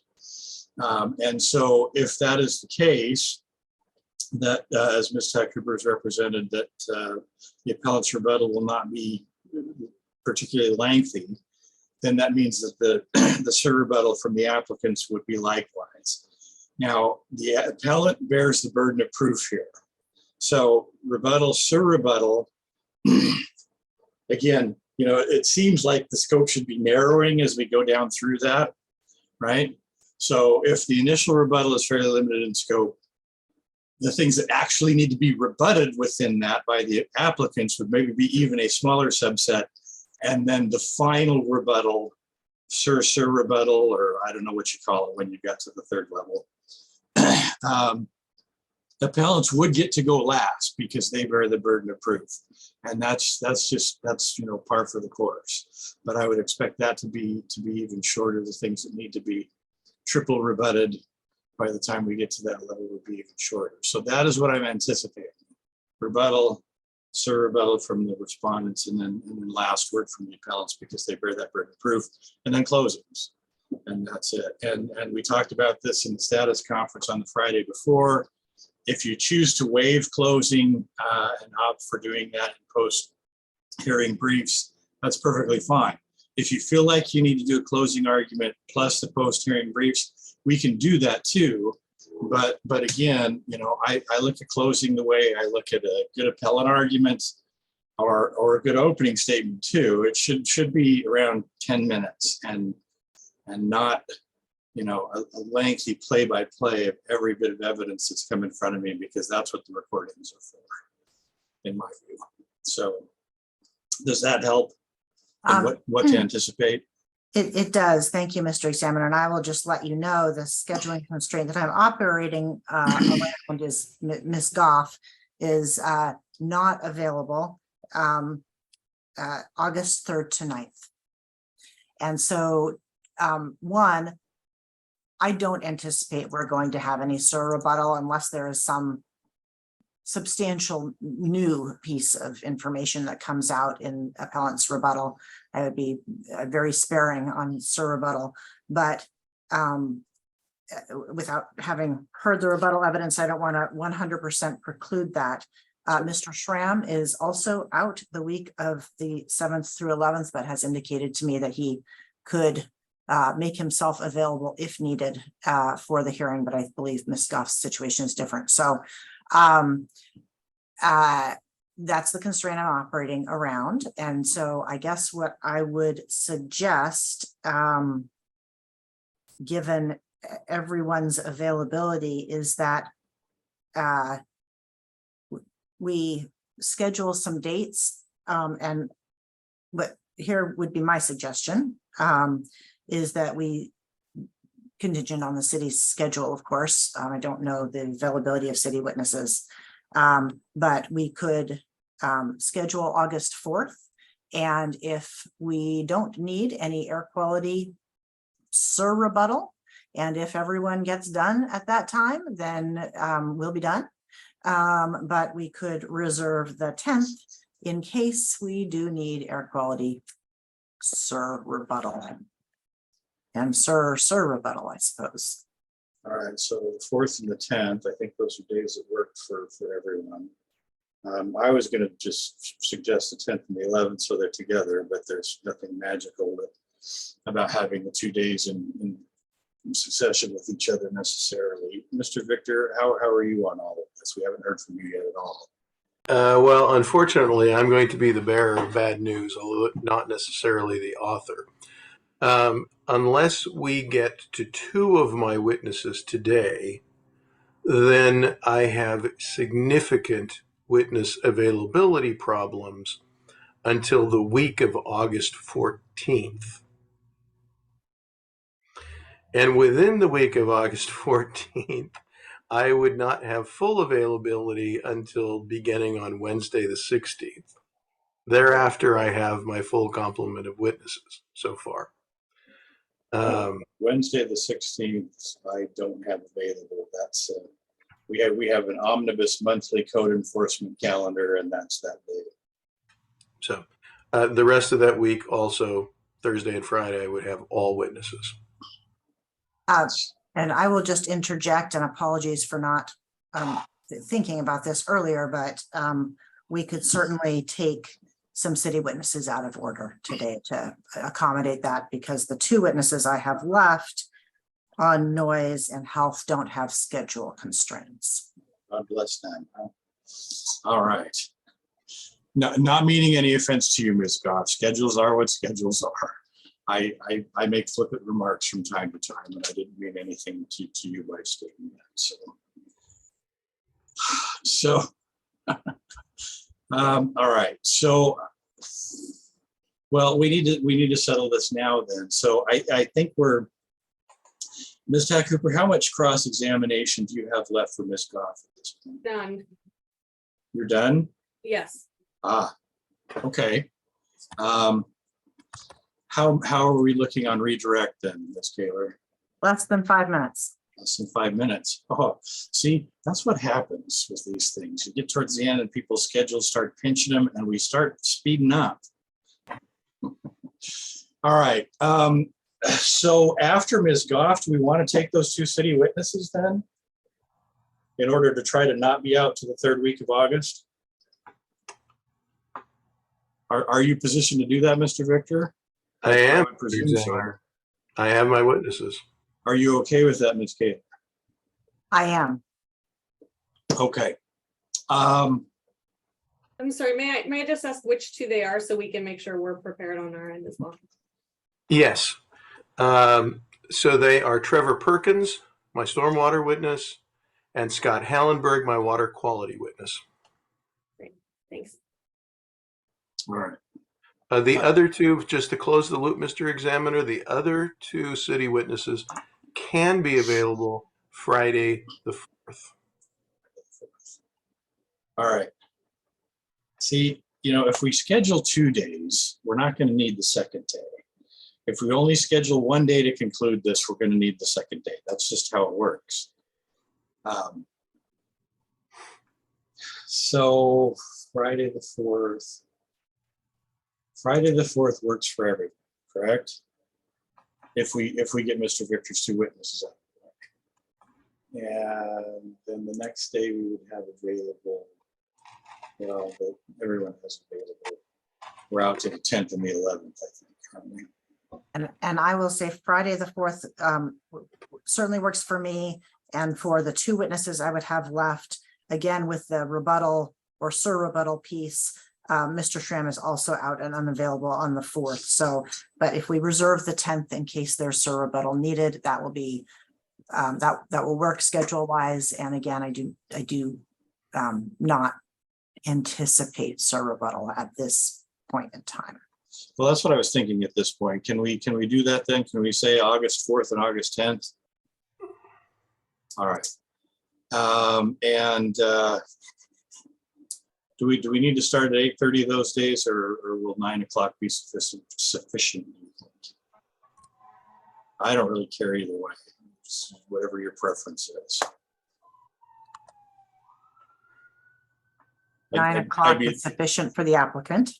I'd be lying if I said I was a morning person, but I've been an early riser for a long time, contrary to my nature. So 8:30 is not early. I think a 9 is fine by appellants. All right, so we'll say 9 o'clock. 9 o'clock till 4:30-ish, both days. August 4th, August 10th. That's what we're planning on, and let's see how far we can get today then. Ms. Tack Cooper, you said you're finished with your cross. That is correct. Okay, so I will turn you back to Ms. Kaler. You're still under oath. And we will have some redirect from you, and then we will move to city witnesses. Good afternoon again, Ms. Goff. I just have a couple, hopefully quick questions for you. Ms. Tack Cooper asked you about Pierce County's history of non-attainment with, I believe she said, one of the particulate matters. I don't remember which one. Do you know, and if you don't, it's fine, but do you know when Pierce County came into attainment with the particulate matter NAC? Designated back to maintenance status, I think in 2014. Thank you. Ms. Ty Cooper asked you a couple of questions about the Federal Highway Administration documents that we have been discussing. And specifically, she asked whether you were just comparing the project traffic to the 140 to 150,000 figure there. Were you also looking to those documents for their discussion of the unreliability and other issues associated with a modeling of mobile sources? Correct. Yes. You were asked a question regarding whether you only evaluated truck traffic to the county line. Why do you believe it was appropriate to only model truck traffic to the county line? Yes. So, we look at it. Oh, and I apologize. I misstated. This is my loose, non-technical terminology. So I will just say only consider truck traffic to the county line. I'm sorry, can you restate the question then? Yes. Yeah. Why did you think it was appropriate to only consider or evaluate truck traffic to the county line? We chose a distance that we thought was going to be conservative based on the proximity of the project location to the port of Tacoma, which is 11 miles. So our distance, we assumed that because air quality impacts are on a regional basis, and we looked at attainment status of specifically of Pierce County. So we looked at regional air quality with respect to the county and thought that that was a sufficient distance to explore. Thank you. I have no further questions. Thank you, Ms. Goff, for your testimony today. Already heard that you're possibly going to be recalled for rebuttal testimony, but I guess she's free to go today, and she's already left. So there we go. Left the screen at least. So, all right. So give me 1 second here.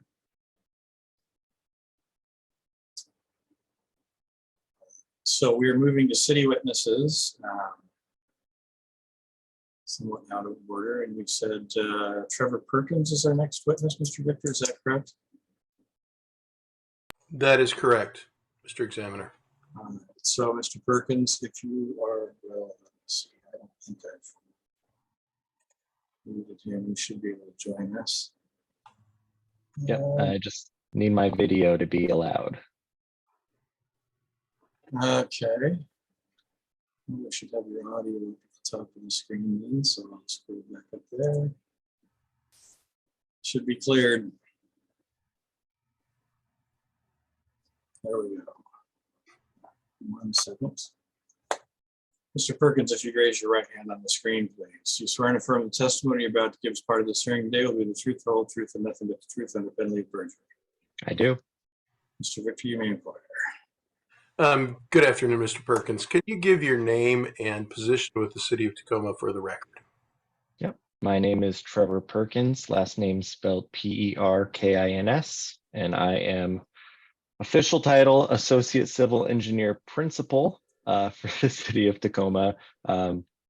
Basic title, I'm an engineer. Mr. Perkins, just describe your background, please. Yeah, so I have a bachelor's in geoscience from Pacific Lutheran University, a master's in hydrology from the University of Idaho, and I've worked with the city of Tacoma in permit review since 2014.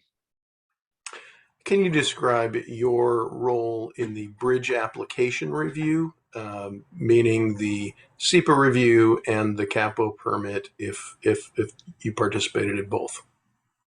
Yes, so I reviewed the documents that were submitted for SEPA and the CUCP, critical areas.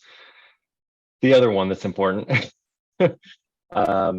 for stormwater impacts, sanitary and other just on-site and off-site improvements such as roads, sidewalks, etc. Can you generally describe the materials that you reviewed for this project? I can. Let me pull up the list. So I reviewed the general application, the site plan, the stormwater report, the geotechnical report, the critical area report, the traffic impact analysis at a high level, just to make sure that there wasn't anything that was going to require additional offsite improvements. Flood study report, mounding analysis, the hydrogeologic report, the civil plans, and the contaminated soil management plan. Did you make a site visit or site visits? I did make a site visit. Okay. And can you describe your conclusions, the conclusions of your review? Yeah, so ultimately I was looking for whether or not the project was feasible to be completed to meet our codes without what I would call a full code analysis, meaning that as the project is designed, there will be additional review to confirm that they are meeting the requirements of the stormwater management manual, the right-of-way design manual, side sewer availability manual, and other applicable documents as they may be. So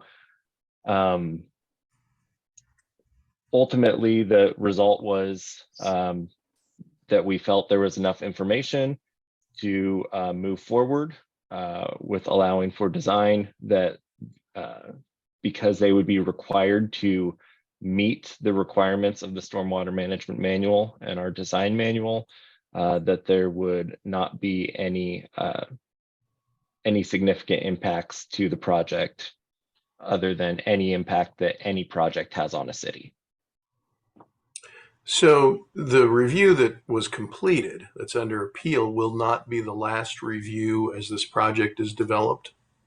Absolutely not. We have continued review as permits have come in through the multiple building permits, 2 different site development permits, one for early grading or what they like to call the grade and fill, and then one for the final on-site improvements, as well as 2 different work order permits, one to cover the relocation of a sanitary sewer main, and one for the offsite improvements within our right-of-way. Mr. Perkins, were you here for some of the earlier testimony in this matter? Did you have an opportunity to listen to it? I have. It's taken a lot of time from my week.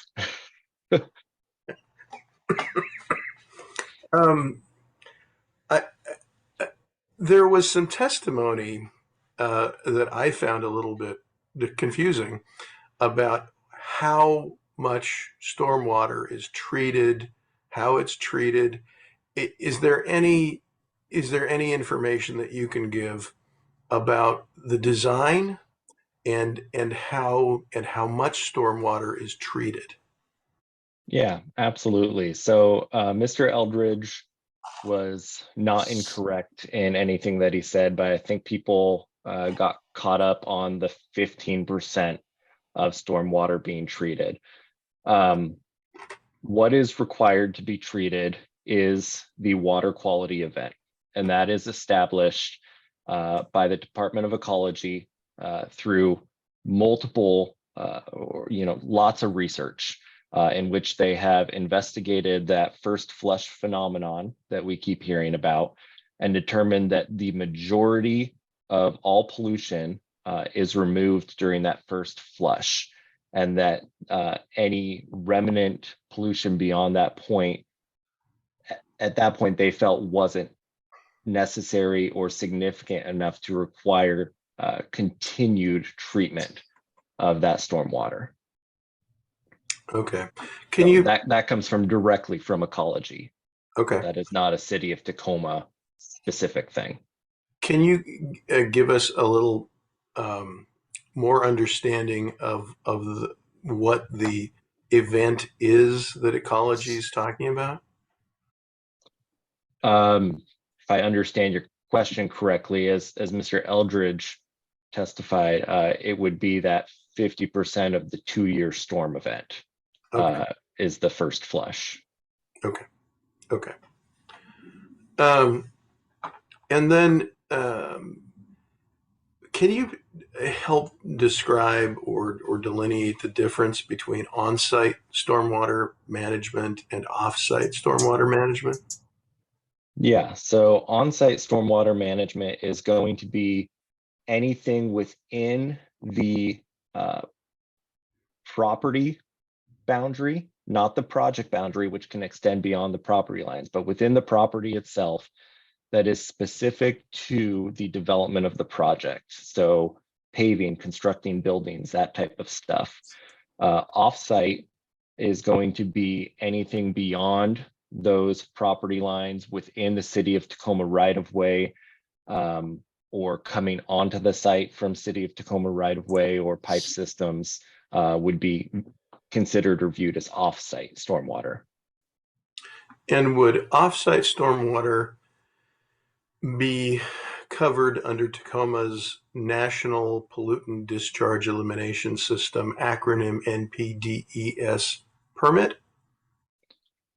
For the most part, I think there's a clarification there, Okay. which is that anything that is part of the project, so where Bridge Industrial is proposing improvements within our right of way, anything they touch, because it's considered part of the project, if it is a pollution generating surface, will have to be captured and treated to those water quality standards set forth by the SWIM and Department of Ecology. Anything else, so for instance, the rest of the roadways where trucks are driving, that would fall under the city of Tacoma's current NPDES permit, which is once again administered to us by the Department of Ecology after they have reviewed our management system to ensure it is compatible with their requirements. I really appreciate the distinction. So if the project itself generates a flow off-site, then that's a project responsibility. Yep. But if it is otherwise not project generated, then it's NPDES permit. Correct. Okay.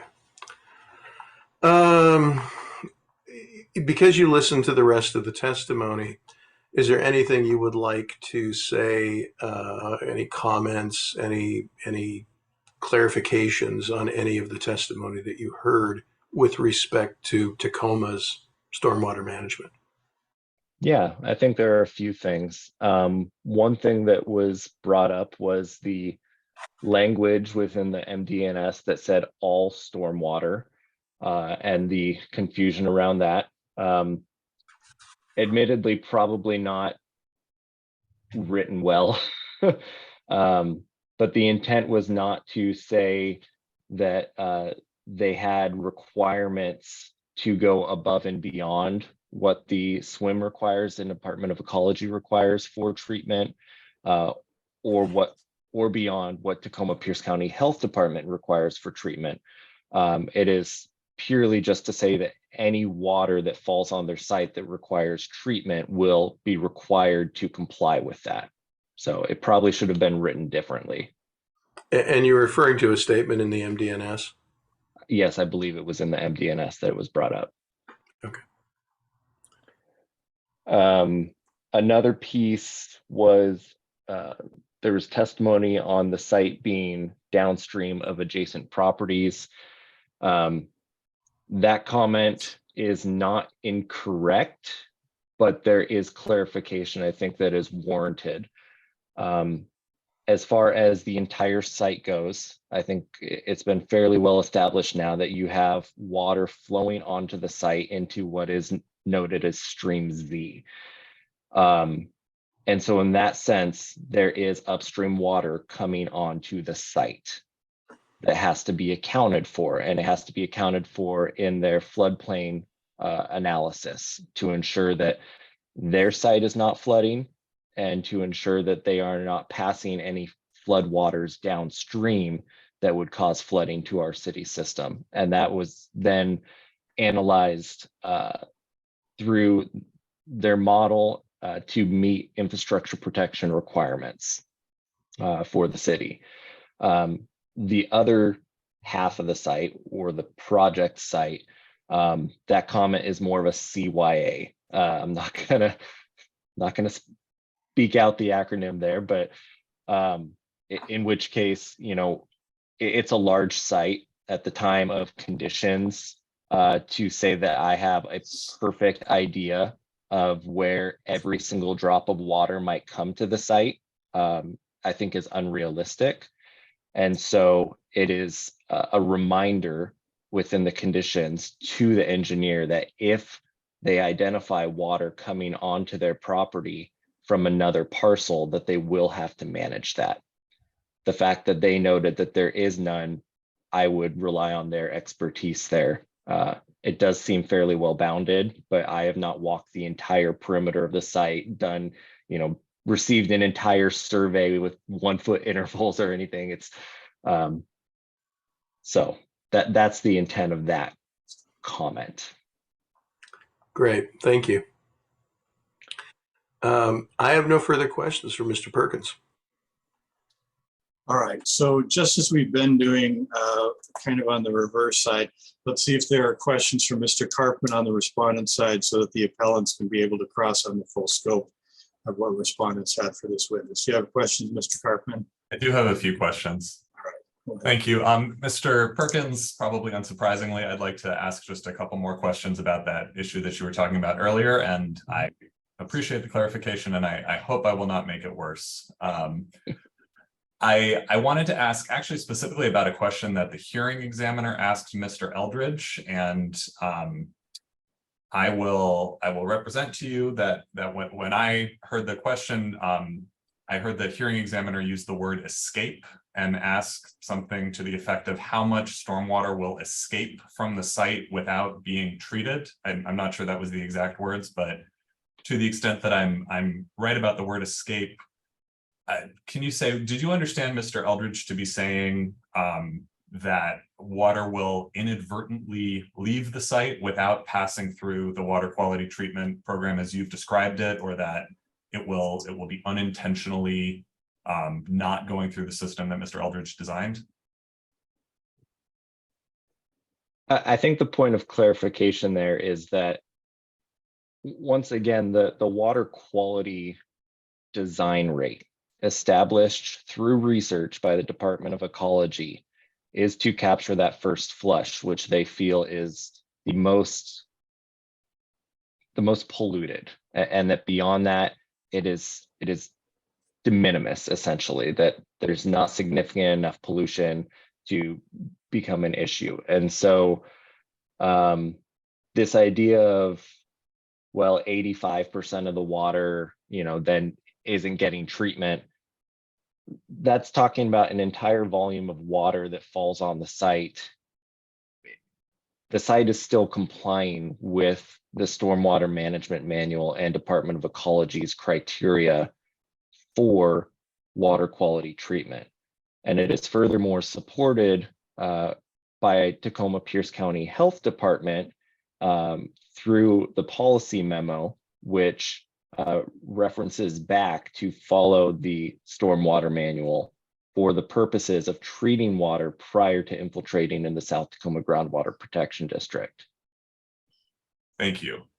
And so Can I jump in there and just make sure I'm understanding that correctly? Since you asked it based on something that I asked, I want to make sure that I've got it understood correctly. So, Mr. Perkins, the first flush event will capture that 15% that was talked about. It will be treated and cleaned through that process and through the system.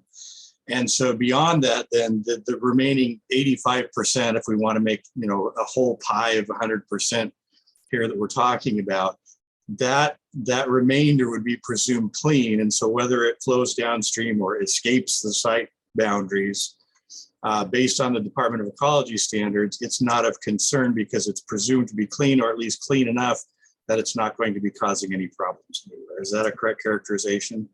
That is. All right, I got it then. Back to you, Mr. Carter. So I want to add something to that, Mr. Examiner, that I do think is important. Mr.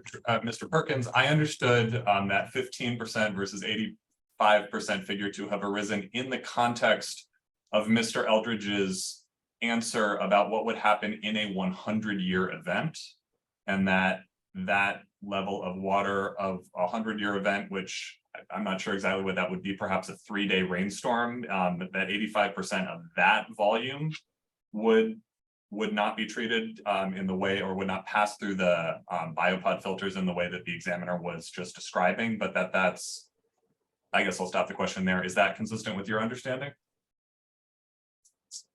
Or could you understand? I'm not sure I fully understand that. I do think there needs to be some clarification on what a 100-year event is, which That might is be a good place to start. and so the 100-year event is when there is 4.1 inches of rain over a single 24-hour period. So, for instance, one of the things that Mr. Hearing Examiner had noted at one point was, well, aren't we hearing that we're having more and more 100-year events? And if you actually look at the data, we are not having 100-year events. We are having rainfall intensity that mimics the 100-year event, which is to say that it is falling at a rate which would reach 4.1 inches within a 24-hour period if it rained for a full 24 hours. And so we actually have not had a 100-year event in a very long time. If you look back at the precipitation records, we have seen more intensity. So we're seeing, and I'm not a climate expert, I'm not going to claim to be, but as we've seen what is noted as climate change, you are seeing flashier type events where you're seeing that high intensity rainfall for shorter durations, but you're not necessarily seeing a 100-year event. So I guess to that point, for what I think was the question is, the water quality system will treat that first flush, that 50% of the 2-year. It does not stop at that point. Water will continue to flow through, but anything that is not diverted by an internal weir or something like that within these systems to send that flow rate to the treatment would bypass. And so that's probably where that 85% number comes from. And what I want, thank you for a clearer explanation than for an explanation that was clearer than the question. Is that the same thing as saying that 85% of the rainfall is a general matter that falls on the site, or of the total volume of precipitation over the course of a year would not pass through that BMP, the water quality treatment filter? If I understand it right, I think then maybe, yes, it wouldn't go through, 85% wouldn't go through, but it would be the 85% that's beyond what would have been the required treatment rate. I'd like to, if I may, show you just one provision from the stormwater manual. This is not an exhibit, but I would like to bring it up on the screen. If there's no objection, I think we've been referring to that, or I could just read it to you, but I think it would be easier. Bring it up on the screen. The hearing examiner rules of procedure would allow me to take judicial notice of the current edition of the stormwater manual. So Thank you. if it were objected to, it'd be overruled. This is the 2021 edition of the City of Tacoma Stormwater Manual in Volume 4, Chapter 2, Section 2.2.3. Can you see that, Mr. Perkins? Yes, I can. And can you see the phrase I'm highlighting that says at a minimum 91% of the total runoff volume must pass through the stormwater treatment BMP? Yeah, so that is 91% meets your water quality event. So when it is established using WWHM, WIM, as we like to call it, that flow rate then, in order to comply with the water quality standards, 91% of that has to receive treatment from the system.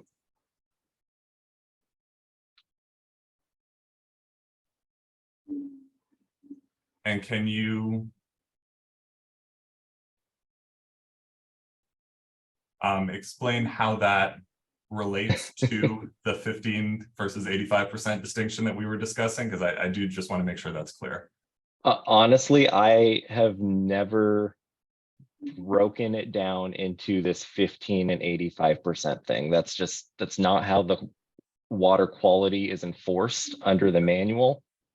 It's the first time I've ever heard it quantified into this 15% and 85% thing. The short and sweet answer here to this whole discussion on water quality is that the site is going to be required to comply with the 2021 Stormwater Management Manual, accepted and reviewed by Department of Ecology to comply with our NPDS Phase 1 permit, based upon these standards that are set in it, to comply with ecology's requirements. Is it possible, and it may be that this is not helpful, but is it possible that the 15% figure is referring to a rate, whereas this 91% figure is referring to a volume, and that explains some of the distinction? Yeah, that's possible.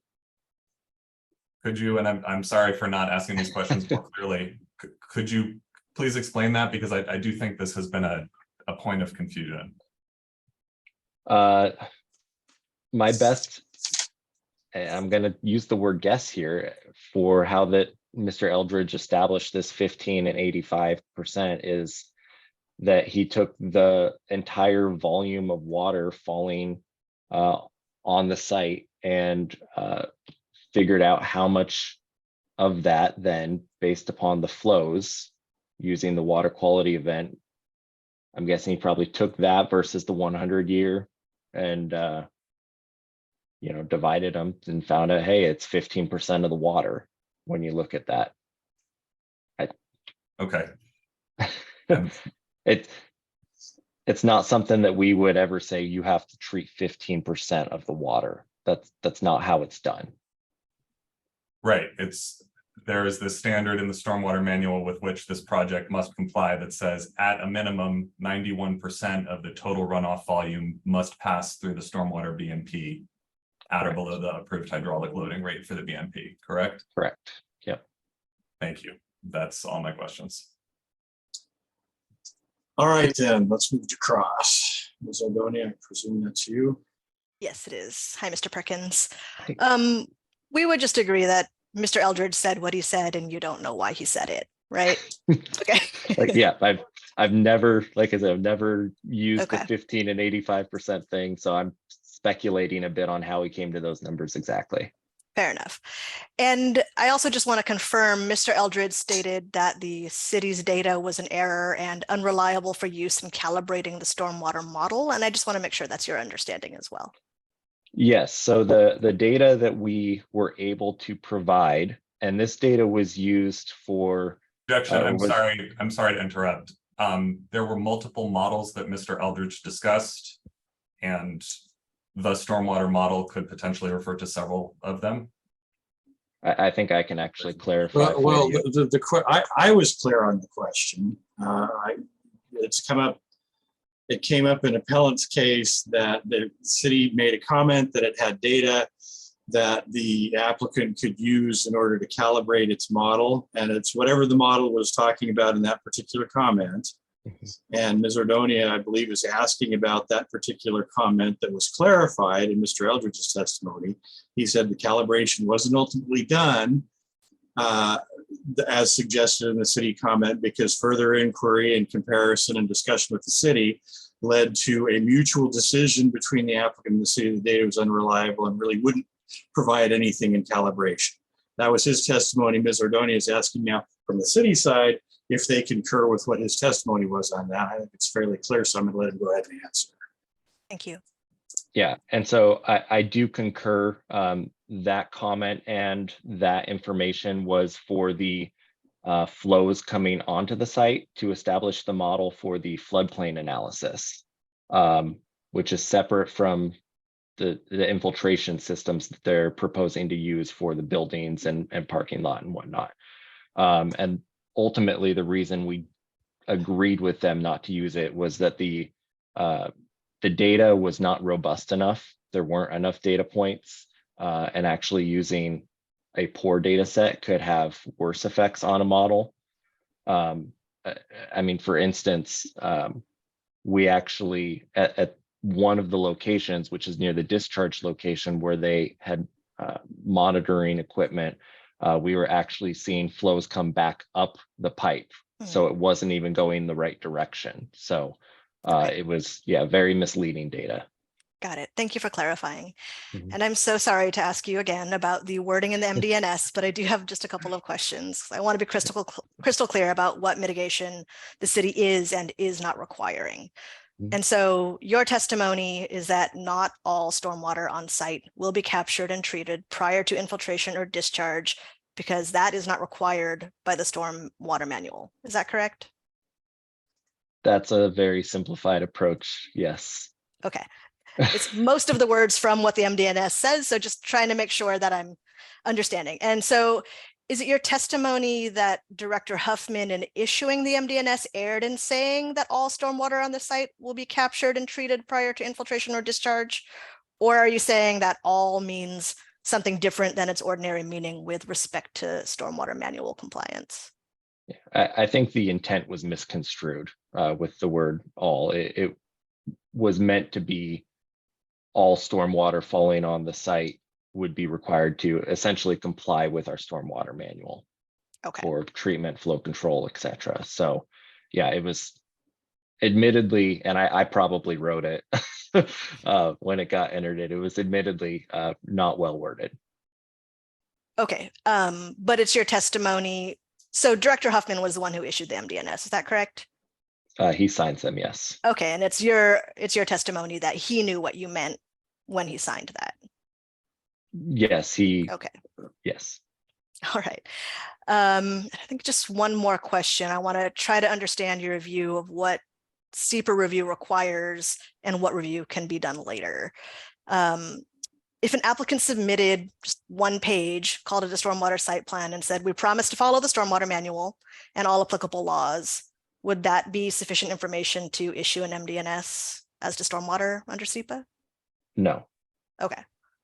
No, And so there has to be adequate information to know that there is a route to comply. So that doesn't mean that every last detail has to be there yet. But for instance, if you have a site and they say, we're going to infiltrate everything, but they're covering the entire site with a building and they haven't given you any soils data, you have no idea if they can actually infiltrate on that site yet. So they have to give you enough information to show that in some way they can comply. Now, could they reduce the size of their building later on in order to comply? Yes, maybe, you know, if they have good soils and whatnot. And all of that can be figured out down the line, but they have to give you enough information to at least feel comfortable that the project can comply with all the codes and requirements necessary. Okay, so if they submitted, again, something very short and small, and it said, we'll follow the stormwater manual and all applicable laws, we'll use infiltration where it's feasible, and if we need to, we'll change the design later. Is that sufficient information for an MDNS? I think at that point it would depend on what kind of infrastructure is available to the site and what the site is. You know, if there is no stormwater infrastructure in the area and they say, well, if we can't, we'll, you know, follow the manual another way. Eventually you might run out of options short of collect and convey stormwater. And if there's no infrastructure, right, that could create a problem. Or if they are a heavy pollutant, let's say we're looking in the port at a metal recycling facility or something, you know, and they say, oh, well, we're just going to infiltrate everything, it's going to be fine. Well, you know, we probably need a little more information on how you're going to ensure that you're keeping heavy metals out of the water that you're infiltrating and or not conveying them out to the sound or something like that. So every project is different. That is the uniqueness of this position. We have all these requirements and then we have to assess them for every unique project. And so some projects may require more information than others. Okay, thank you. Yeah. That's all my questions. Perfect then. Lines up. I'm going to ask a follow-up question on what Ms. Ordoni was just exploring through a couple of different hypotheticals. I want to take it out of the hypothetical realm. This particular application regarding stormwater, can you characterize the level of completeness for what was submitted as part of the SEPA for this one? For stormwater management specifically, Yeah. they showed the locations and sizing of the infiltration galleries to show that they could properly infiltrate those, along with the necessary soils information to confirm that, as well as modeling information. They showed the location and size of the detention facilities, along with the associated models to confirm that for sizing purposes. And then they showed that generally, where all of their stormwater system that they were proposing, their private stormwater system, conveyance system that would collect water, that it was going to go through treatment prior to being infiltrated, to ensure that they could comply with the South Tacoma Groundwater Protection District requirements, as well as our SWIM. So, that being said, one of the things they noted is that they're going to use biopods for their treatment. That is a perfectly acceptable enhanced treatment option that's accepted by Department of Ecology through their GULD program or process. But there are also other enhanced treatment options that meet those criteria that could also be used, that could be swapped during the review of the project, such as the modular wetland series that was noted at one point, or others. I think everyone knowing the discussion of 6 PBTQ at this point would try to make sure we stick with an enhanced unit that provides the biological factor that was noted, to help ensure that we can capture as much of that as possible. And the enhanced treatment procedure proposed to be biopods at this point is considered a BMP for that type of, well, is considered an enhanced treatment feature of a system right now, correct?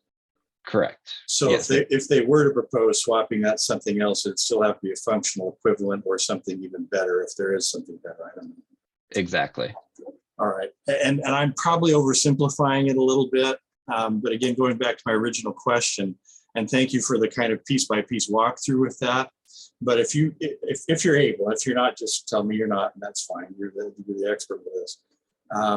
Can you put a percentage on where you think they are towards completion or completion of that system design with what they've submitted for the SEPA review? With what they submitted for the SEPA review, I'd probably put them around 50% for something like this. That seems fairly reasonable. Halfway there, and the rest of the fine point details will come to you.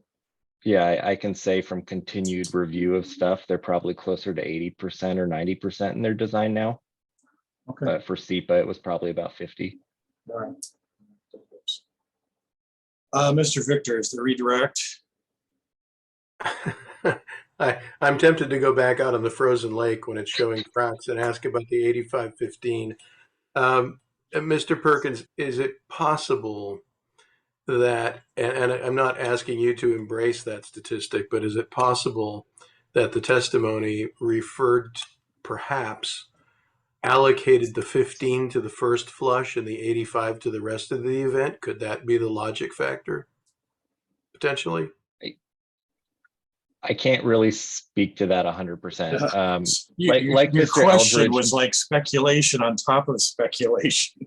like fair, Mr. Mr. Eldridge Jones. noted in his testimony, as well, beyond just that initial first flush that gets directed to those water quality units. It doesn't mean that there isn't more water that still hits those water quality units as it continues to rain.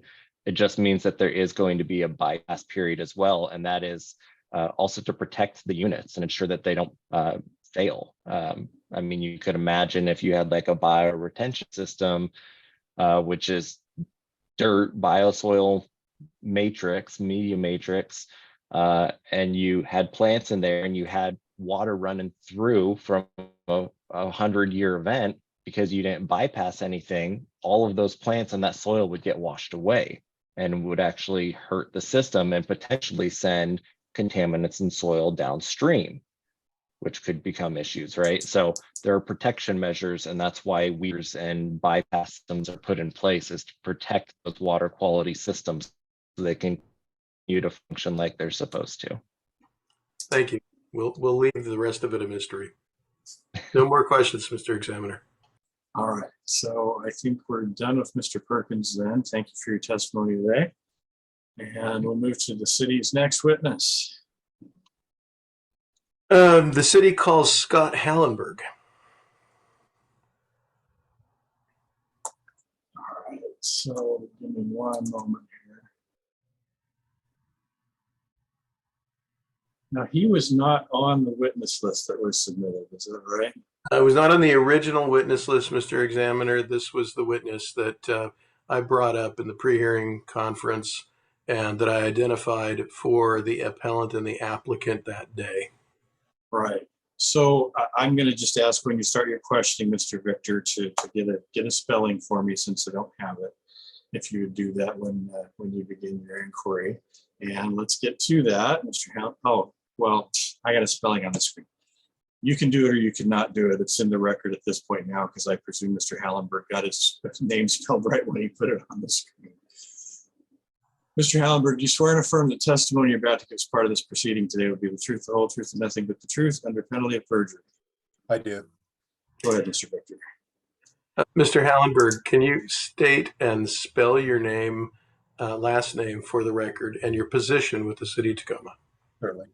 Name is Scott Hollenberg. Last name is Hallenberg.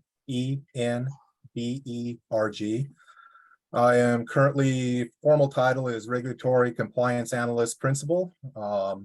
Working title is the manager of our Water Quality Assurance Group. I've been at the city of Tacoma for a little over 26 years. The entire time in the water quality group. Started in sampling, monitoring, and about 15 years ago, took over the group as the manager. Mr. Hallenberg, can you please describe the work of the water quality group? Certainly. So within my group, we have responsibility for all regulatory monitoring, including wellhead protection programs. Our compliance monitoring is prescribed through the EPA and the state of Washington Department of Health. Inspection programs for water system protection, the cross-connection control programs, and also have authority responsibility over all operational water quality programs outside of treatment for the entire water distribution system. Those would include water main flushing, analyzer operations, calibrations, maintenance, system operations like that. Mr. Hallenberg, can you describe the regulations that we work to in terms of water quality? What are our requirements that we work to? All right, so it's kind of a two-sided coin in the case what we're talking about here. We have our normal regulatory confines, and that's defined by the EPA under the Safe Drinking Water Act. The state of Washington has what's called primacy, which means they have the authority to implement the EPA requirements under primacy. So we report almost all samples straight to the Department of Health. There's a couple of direct programs that EPA does for surface water and that go through EPA directly. But under the drinking water guidelines, we monitor all of our water sources. And that includes our primary source of Green River, our well supplies through the South Tacoma aquifer, as well as other outline groundwater sources we have. And the state stipulates a number of analysis we have to do. It can be inorganic contaminants, or it is inorganic contaminants, organic contaminants, volatiles, radionuclides, bacteriological. All of these get monitored as part of our regulatory sampling. On the other side, we have to do, particularly with our wellheads, is our wellhead protection program. And again, it's a program administered by the State Department of Health. And with that, with our wellheads, we have to make sure that we are protecting the area around the wellhead, the source water. So with that, we have what's called groundwater protection districts, different than what we have here at the South Tacoma Groundwater Protection District. That is unique to Tacoma.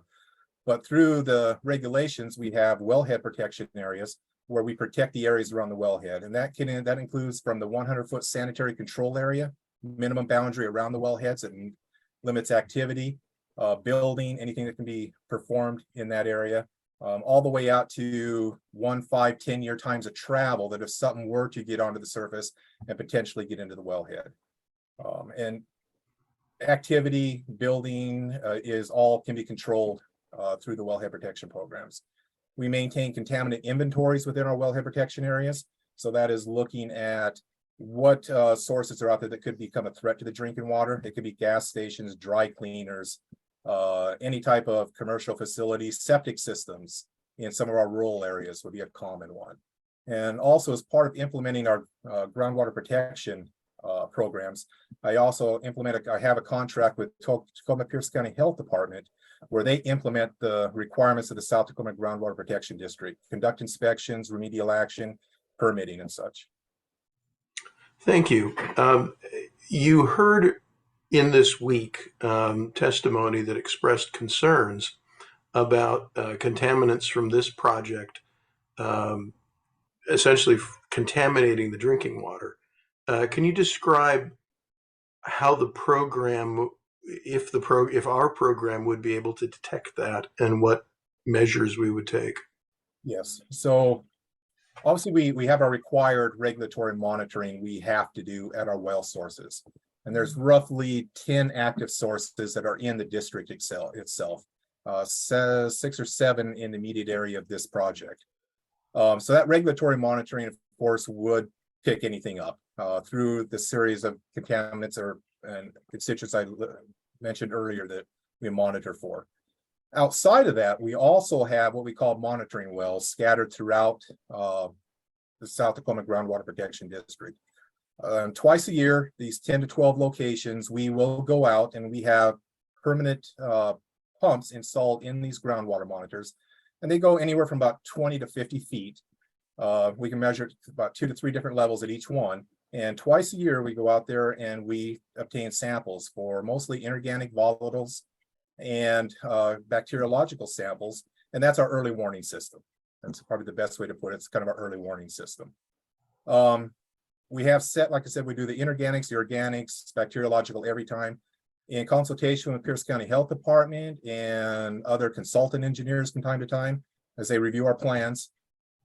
We have added and taken away and adjusted what we're looking for, and that's based on their information. It could be from inspections they've had, it could be from new technology information that's come out that says, hey, let's take a look and see there's better technology, let's look for something else now. So yeah, our early warning system is pretty important. So we actively update threats, so to speak. Is that, if I understand your testimony? Yeah, we are proactively going out there and looking to see, is anything starting to encroach on our production wells that we rely on for the public. Thank you very much, Mr. Hallenberg. I have no more questions, Mr. Examiner. Mr. Carpman, do you have questions for this witness? I don't, thank you. Ms. Ordonia, cross-examination. Just a few. Mr. Hallenberg, did you assess the proposed project's probable impacts on drinking water? We, as part of my review for the city of Tacoma, had to do with one, calling out, make sure it specified this does sit within the district and that special permitting requirements would be applied, as well as the discharge, which is handled through our environmental services section, and the contaminants, again, my contract with Pierce County Health Department.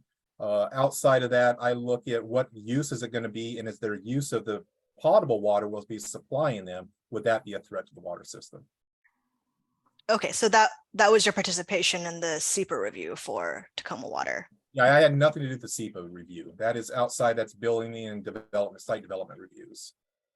Okay. Not specifically asked about SEPA review for me, or not for my department. Okay.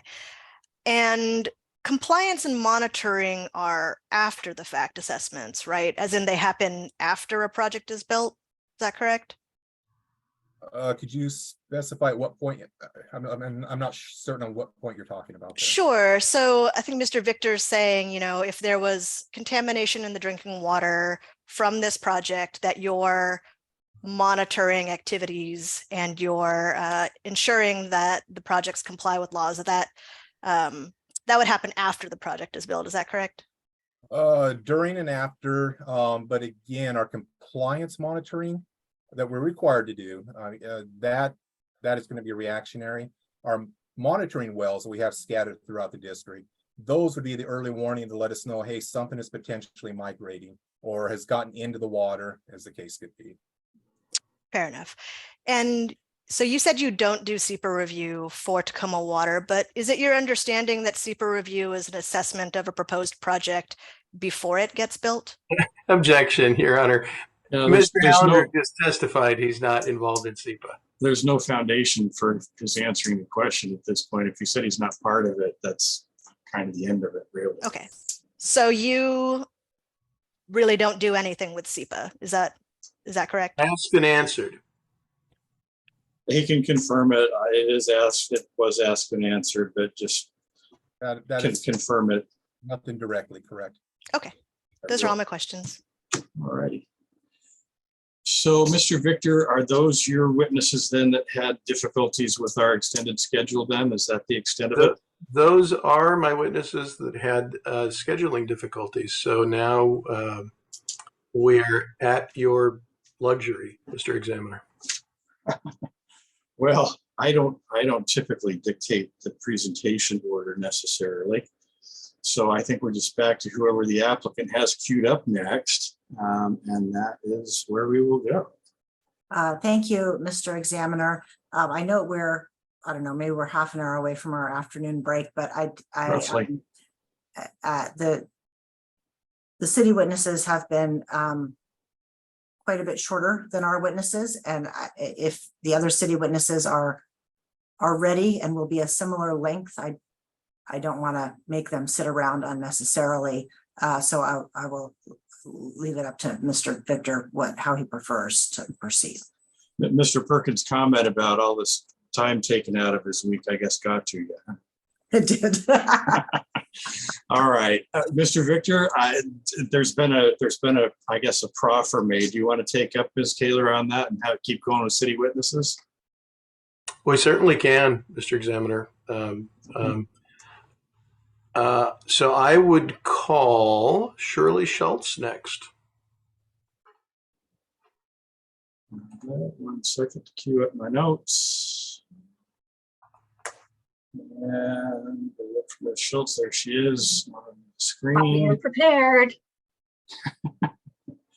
We're good. Well, you knew it could be today, though. I did not. I was fully expecting next week, but we're good. If the dog gets Really? noisy, I'll kick her out. Well, yeah, I can't fault you for that too much because my dog was already caterwauling for everybody's delight earlier this morning. So Happens to the best of us. I guess it's doggerwalling if the dog's doing it. Sorry, bad pun. Raise your right hand on the screen, please, if you would. Do you swear and affirm that the testimony you're about to give as part of this proceeding today will be the truth, the whole truth, and nothing but the truth under penalty of perjury? I do. Go ahead, Mr. Victor. Good afternoon, Ms. Schultz. Can you please state your name and your position with the city for the record?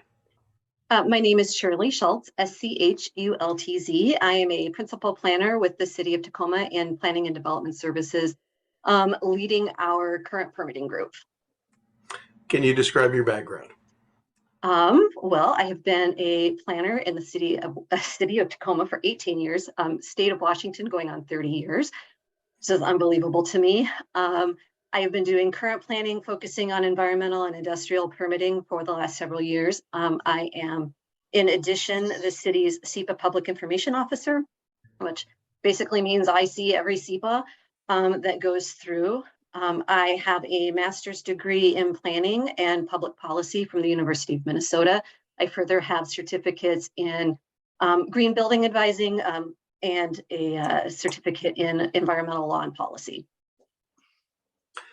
Thank you. Can you please describe your involvement in the review of the bridge application, including the SEPA review and the CAPO permit? So the way things work in planning and development services is that when we're working with land use entitlement permits, there's generally a planner who is the shepherd of the permit and the project manager for the permit. And that was my role in both this case and in the prior permitting for the site in 2000. I'm going to say 2008, 2009, which means it's my job to coordinate all of the public process, to keep other reviewers on task, make sure that conversations happen both with within the city, that we coordinate conversations with agencies with expertise, as well as the public commenting period. In addition, I am the person who drafted the initial decisions for the signature of Peter Huffman. Okay. I'm going to ask if, get into a little more specifics now, and ask you to, can you describe the whole project? First, are you going to likely be the lead for the rest of the project, meaning if it proceeds through construction? So I will be the person, presuming, I don't win the lottery and run off to Spain. I will be the person doing all of the land use review and ensuring that any conditions of development in terms of SEPA have been met. Typically, it's the other half of things in PDS is that we also have an application services division where major projects get a project manager who kind of keeps track of all of the various development permits, all of the inspections, and acts as kind of the ombudsman. So we will tag team on that, the staff person from App Services and me. Can you give a description, just an overview of what is a typical project? What are the typical project phases? And for purposes of city review, and what kind of reviews happen between now, meaning the SEPA decision, an initial permit, and completion of the project? What other things happen, and what kind of reviews are there? Sure. Obviously, as you know, there's going to be a huge variety based on the type of project, the location of the project, the scale, and everything. Typically, with a major project, and to that end, I would say anything requiring SEPA, anything requiring any sort of other discretionary or non-discretionary land use entitlement permit, it goes back to initial conversations with the applicant through our pre-development process and our pre-application process. Then when it's land use entitlements, we have a fairly rigorous intake review cycle process. And that's what you saw happen with this project between 2021 and 2022. Public notice, review, decisions, appeals. That is all just entitlements, which I know everyone here knows, but entitlement just doesn't mean you get to do the thing. It just means you have permission to ask to do the thing. And so provided all the entitlements are cleared, then the applicant has permission to move forward with development permits. In this case, they've layered over, so the applicant has already submitted permits that are under review. As you heard Mr. Perkins mention, probably 90% level for stormwater in the work order permits, those offsite permits. We've seen early civils, fill and grade. We've seen early foundation and building permits, all of which are in process. Those typically go through, well, I'm going to say at least 3 cycles of review by all subject matter experts. And then you have the construction process and the inspection process, and then the certificate of occupancy, which case, are all conditions met. In this case, because these are shell permits and we don't know who's going to be in every building, we will also see tenant improvement permits as each tenant comes in and does their own work. And whether that's building out an office, putting in storage racks, putting in equipment, increasing heat, changing windows, those are all things we would see under tenant improvement, and we would monitor during that time what those implications are of the individual tenants, since, like I said, these are shell permits. Is that too much detail? No, that's exactly the detail I was hoping for. We've heard a lot of discussion, a lot of testimony about this project may change and may change significantly in the process that you described, what happens if it changes? That's somewhat what we built in, at least in terms of traffic, into the MDNS, which is, again, moving forward with a SEPA determination with the information we have available and enough information to make some assumptions about what the impacts would be. We know that that could change. I've had that happen with other permits, right, where we've been through SEPA and somebody's come back through and said, so some of it depends on the scale and scope of it. If it was, 10 more or less trips, probably not a big deal. If it was something that was going to impact any of the findings or mitigation that happened in the MDNS, for something that was going to impact any of the conditions of the critical areas permit, then we would look at additional review. Scope of the review depends on the magnitude of the changes. So our SEPA authority doesn't end with the MDNS if there are significant changes to the project. Correct. I'm going to ask a little bit about the MDNS. In part of the MDNS, we talk about,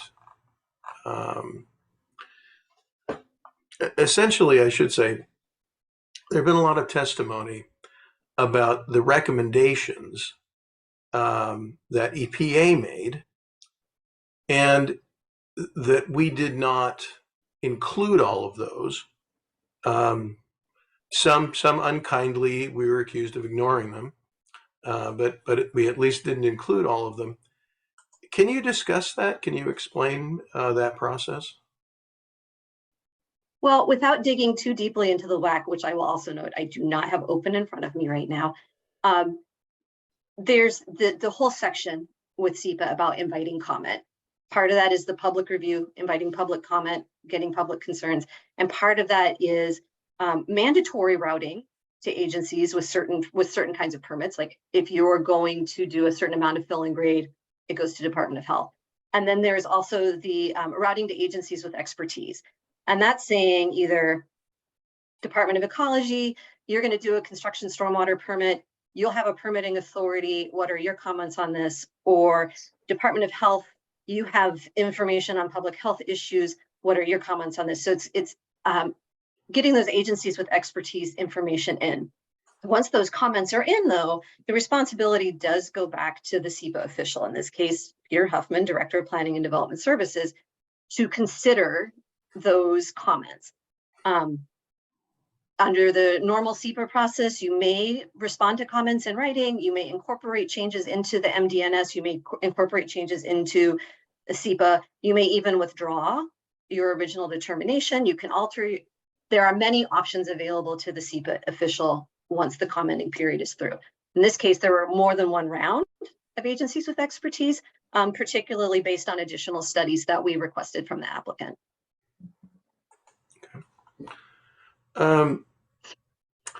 So in terms of SEPA, can you explain the relationship of SEPA review to the city code? So do we, for example, investigate things or try to think of mitigation for things that are already addressed in the city code? Typically, I don't want to say no, because that seems like a very simplistic answer and it oversimplifies things. And again, back into the SEPA WAC and the way that the Washington Administrative Code carries into our local code, when you're talking about that SEPA substantive authority, so that authority to condition or deny a permit based on SEPA, one of the things that's pretty clear is if you have regulations that already exist that address the issue, then that's not mitigation. And so I always use stormwater, although that may not be a very good example in this case, but we have super good stormwater regulations in Washington. We are very protective of both human health and environmental health with stormwater, as well as flooding, offsite impacts, and things like that. So in general, by meeting our stormwater code, you're going to get to all of the impacts that would come from runoff from a site. May not be the case in every state. It may not be the case in every jurisdiction, but in ours, that works. Same with the critical areas permit, right? We have a very good critical areas code. We have very strong habitat regulations. And in most cases, by meeting our critical areas code, you will be meeting the mitigation and the requirements for protecting the natural environment. So between that and the fact that pretty literally in the WEC, it says you can't require mitigation for things that are already in code. Now, that being said then, and this goes back again to Mr. Perkins' testimony, when we get a SEPA application in, we want to make sure that they can meet those codes and that they're not going to have any sort of out of the box impacts from that particular development, because it is context and development sensitive. So you were able to hear all of the testimony this week. Is there anything that you would like to comment on or respond to? Not that I can think off the top of my head. However, I would reserve that if it comes up under cross-examination, but it may come to mind. So great. I have no more questions for Ms. Schultz at this time.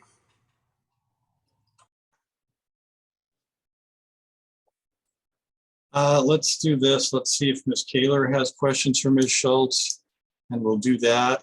And once that's done, we'll take our mid-afternoon break, and then we'll come back for cross from Ms. Tech. Good afternoon, Ms. Schultz. I have just a couple questions for you. Just following up on Mr. Victor's discussion of the city's SEPA authority and the MDNS. And so first, I would like to show you this is stipulated Exhibit C1. It is the MDNS, and we're on PDF page 4. Just generally relating to your testimony regarding the city's ability to conduct additional analysis in subsequent phases of permitting. Do you see the yellow highlighted words at the bottom of this page? I do. And is it your understanding, well, and so can you just explain what this language does? I'm not gonna Can I give an example? Yes, absolutely. In the Nally Valley, when the pickle plant left, those warehouses were converted largely to marijuana grow and processing operations. The city did not have a SEPA threshold at stake because that was not new construction. Going in, doing the tenant improvements, installing the marijuana operations was not within the city's locus of permitting through our permitting. However, everybody there, and there are many uses, has to have a notice of construction and a permit from the Puget Sound Clean Air Agency. Every SEPA that the Clean Air Agency, PSCA, does comes through the city of Tacoma, and we coordinate on review. And so if there are any concerns or anything that we've done in prior SEPA review that would relate to PSCA, or if we have any SEPA threshold that would be covered, then we would take over SEPA lead authority. So that was one of the ideas behind this statement, is that when we have tenants going in, if we have individual air quality impacts from the tenant, whether that's marijuana, coffee shop, a cabinet shop that has a bag house, anything like that, that we would additionally review that for air quality impacts. In most cases, the authority is going to be with PSCA. All right, and so I want to give you another hypothetical example, and it's one that we've talked about a lot so far in this hearing. This project, as you've probably heard, and you know, since you were the reviewer, was reviewed as an industrial park for purposes of traffic. If a tenant improvement permit came in, and all of a sudden this was a high cube fulfillment center sort use instead, would the city at that point have authority under SEPA to conduct additional SEPA review? So I would want to go back and look at the monitoring conditions because now I'm getting cube, sort, cold, all of those things from traffic. So that would fall under that traffic monitoring conditions. And that was one of the things that we specifically built in is as you build out and as you populate with tenants, here are the times we're going to go back and truth what we already believe to be the case with the traffic impact analysis. We've had that with some other developments in the city, specifically the speculative type warehouses where it's been, we're not entirely positive, here's the route we're going with, but we're going to go back and look and see what it is if you end up on a different path. So this is the way, that's the way it would work with this too, is those check-in points at tenant improvement. Excellent. So I appreciate. Hold on, can I interject really quickly? Then, I had a question that fits right at the end of that. So at that point in the hypothetical proposed, could the city require additional mitigation be done in order to mitigate and account for potential, if it's one of the high cube uses that doesn't actually generate lower trips that we heard about this morning, if it's one that would increase the number of trips per day to the project site, could the city require additional mitigation at that point? So the answer is yes, but it's qualified in that I will defer for detail on that to Mr. Dan Hansen, who's our traffic engineer and will be testifying. Fair enough. He's a lot better at it. Fair enough. Back to you, Ms. Taylor. Thank you. And I have I guess a similar follow-up here.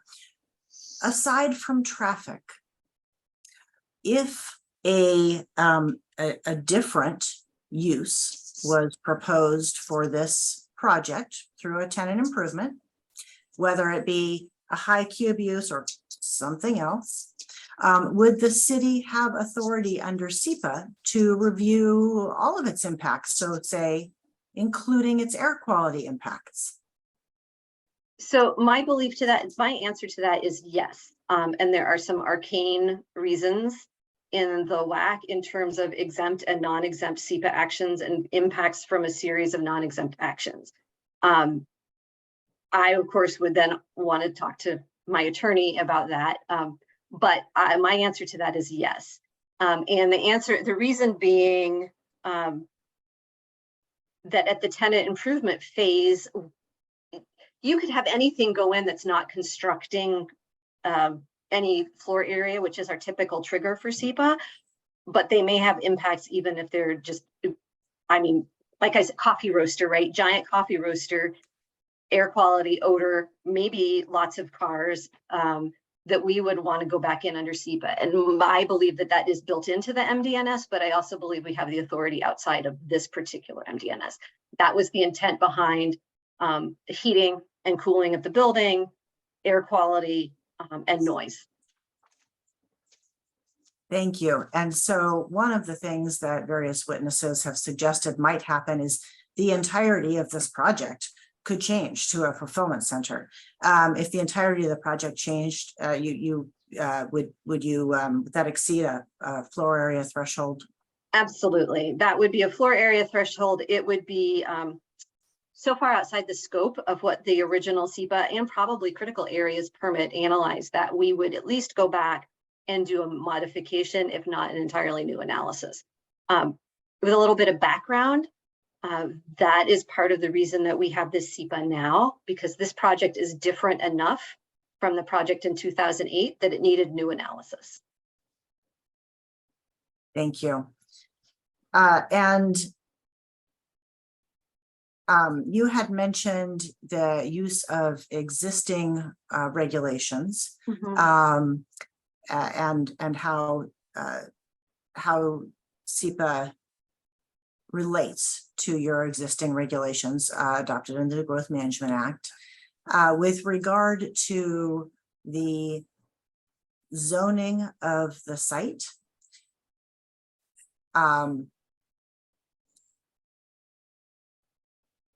and apologies for trying to frame this question, are there aspects of the site zoning that would also provide mitigation under SEPA?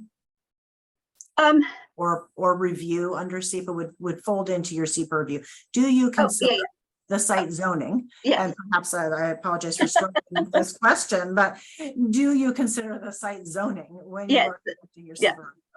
Gotcha. That is one of the questions actually in SEPA, right? What's the current land use designation? What's the zoning designation of the site? What's the comprehensive plan discussion of this site? I'm hoping that's laid out pretty well in the MDNS. Ms. Ebsworth did a pretty good job talking about the site zoning and the manufacturing industrial overlay. You've heard in some of the transportation discussion about freight corridors and freight hauling and our transportation master plan. So all of that does play into not just the analysis of the project, but also the reasoning and discussion behind mitigation and expectations and impacts. Thank you. And are you aware of whether the city council has recently looked at the zoning for this site? They did. I would say tangentially, maybe, or obliquely. Currently, the city is in a major planning process for the port industrial area that covers the port, but also covers all of our manufacturing and industrial zones. And so they recently went through some interim and then non-interim zoning there. In addition, and this was all after this permit came in, so it doesn't affect this permit either way. There's been some minor moratoria on different kinds of development in the groundwater protection district. So when the city council looked at the industrial zoning in that exercise, would it have had the opportunity to amend development standards if it saw fit? It could have, again, since this came in early 21 and was more or less a complete application, how it might have affected this, I can't say, but yes, they could have changed what's allowed in M2. They could have changed everything to M1. But I'm not on council, so the vast array of things they could have done are kind of beyond me. If you don't know, it's all right. But so far as you know, did they do anything that would have impacted this project if it had been subject to those regulations? Not the project is proposed. Thank you. Mr. Examiner, I believe you can take official notice of these items, and they were referred to extensively in Mr. Victor's pre-hearing brief. But just for completeness of the record, we did identify as Exhibit B16 and B17 the Planning Commission findings of fact relating to the recent zoning change we've just been discussing, and ordinance number 28786 of the City Council, and I'd request those be admitted.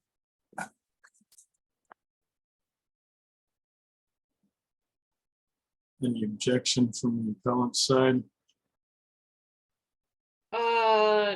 No, that's fine. All right, it will be admitted and made part of the record. B16 and 17 and ordinance. I got the number right, and I have read it as part of the pre-hearing submissions. It's an exhibit to the city's brief, I think. Ordinance 28786. That is correct. All right. So that's Thank you, Ms. Schultz. I have no further questions. all right. So again, like I said, before I turn you over to cross-examination from Ms. Tad Cooper, we are going to take our afternoon break. It is 2:38. Let's be back at 2:50 and ready to go on cross-examination.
Just turned 2:50. So we got everybody back on the screen that we need. Let us go to cross-examination and levy the offense of Ms. Schultz. Yeah, I didn't turn off the recording, so we're still rolling. Okay. More dead air space to edit out, I guess. All right.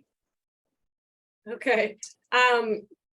So Ms. Schultz, I want to understand the things that you testified could trigger additional SEPA review of the project.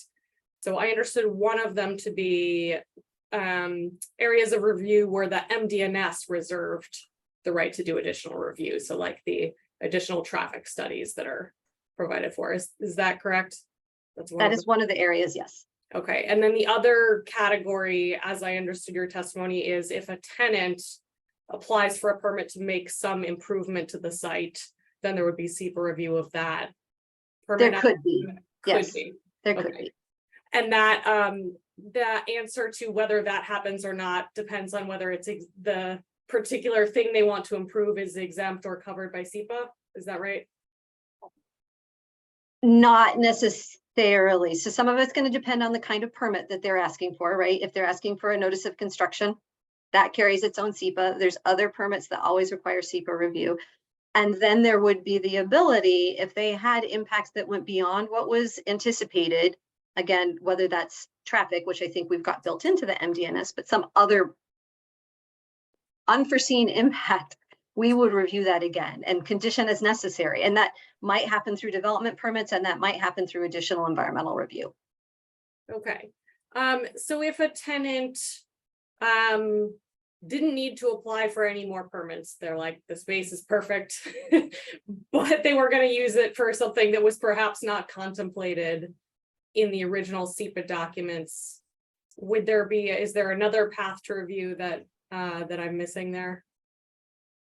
I'm having a hard time thinking of a situation in which that would happen, given that these are shell buildings. Okay. So that would just be speculation. Okay, and so when there is a SEPA review of a tenant permit application, it's your understanding that the review would not just be of the impacts of the particular thing they want to do, like build shelving, but of the whole project? It would be of the use. So it would be the impacts from the use. And so if somebody's going to go in and use a space, say they want to convert a retail store to a drive-through, right? That might only be 3 things that they need to fix, but we would say, wow, this is definitely different in traffic. We want to look at how we can condition that. And if that needs to happen through SEPA authority or through some other permitting mechanism, we would do that. Okay. And then I also want to understand the connection between, you talked a lot about other regulatory processes that might address some of the project's specific impacts. I'm trying to understand the connection between what is written in the MDNS and the regulatory processes that the city is relying on to address some of the impacts. So does the MDNS state every time that the city was relying on a determination that some other process would address the project's impacts? Oh, not necessarily. You know, it's more or less, it's within the specific subjects, the 13 elements of the 13 elements of the environment, however many there are within the specific subjects. Again, I think the easiest one to look at in this MDNS is the critical areas and wetlands, right? Is that meeting our critical areas code addresses the mitigation concerns. So it's not, I mean, I don't recall anything in the MDNS saying, hey, they're going to meet building code, life safety issues are addressed, right? Which of course is something that you want to see covered. Okay.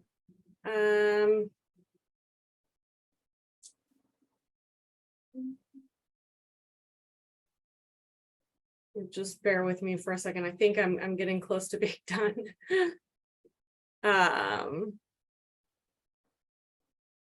Yeah, I do want to ask you a little bit about the mitigation in the MDNS for vehicle impacts. Do you want us to pull that up on the screen? that would be helpful. And again, I might have to defer to Mr. Hanson, but I'll, do what I can. Oh, I can hold this for him then. If he's a better one to speak to on that. Yeah. Well, that may depend on the subject matter area Yeah. of mitigation you're talking about. So I don't think Ms. Schultz's statement was a all-encompassing statement to all of the mitigation. For So the vehicle impacts, right? You're saying that Mr. Hanson would be better for the traffic, a better person to speak to how the MDNS mitigates traffic impacts? I would suggest that yes, with the exception of some of the non-motorized. So bicycle, the through pathways, some of the ped crossings, those were an integration of both our traffic and comp plan there and our land use and comp plan for ped stuff. Okay, But yeah, if you want to talk about signals, that's going to be Mr. Hanson. got it. And he would also be the one to speak to the additional trip generation study portion of it. He's going to know much more about that than I will. Okay. Okay. In that case, that is all I have for you. is there a redirect from the city? There is not, Mr. Examiner. All right, well, then we are done, I guess, with Ms. Schultz. Thank you. Thank you for your testimony today. Yeah, we're going to keep moving through city witnesses then. Evidently so. City calls Dan Hanson.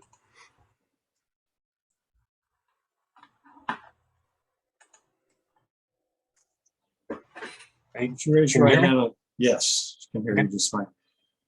You swear to affirm the testimony you're about to give as part of this hearing today will be the truth, the whole truth, and nothing but the truth under penalty of perjury. I do. City main choir. Mr. Hanson, please state your name and position with the city for the record. Sure. My name is Dan Hanson, I guess short for Daniel. My position in terms of, it's civil engineer, PE, in terms of classification. In terms of my business card and my email byline, it's going to say traffic engineer on there in the city transportation division. Thank you. Can you describe your qualifications, your background qualifications? Yeah. So let's see, I graduated with a Bachelor of Science in Civil Engineering from the University of North Dakota. I've been working in the transportation engineering field for 15 years approximately now. The first 10 with Pierce County, doing things like roadway design and transportation program management and planning, even a bit of. But also since then, I did a year of experience at the city of Kent, Washington, where I was working in traffic engineering there. And same with the city of Tacoma now for the last 4 years. And at the city of Tacoma, basically, development review is probably about 70% of kind of what I'm doing. I'm reviewing for, traffic safety, traffic impacts, and traffic circulation from private development projects. Great, thank you. Can you describe your role in the review of the bridge application that's under appeal here? What was your part in that? Yeah. So I reviewed essentially some of the early documents about the site layout and that sort of thing, to kind of give them an idea of what some of our requirements might be at the early pre-application phase. For the SEPA, I reviewed the traffic impact analysis was the primary component of what I did. And also, the site plan and how it connects to the public right of way. I suppose another major element of this project is also how it ties into the new public road that's being built in the north-south direction and connecting to South 35th Street. So that I would say that's kind of the north access road agreement and everything surrounding that. You've heard testimony that this is a project that does not yet have tenants, and you're looking at it at an early stage. Is that unusual in terms of a traffic analysis for this type of project? Not at all.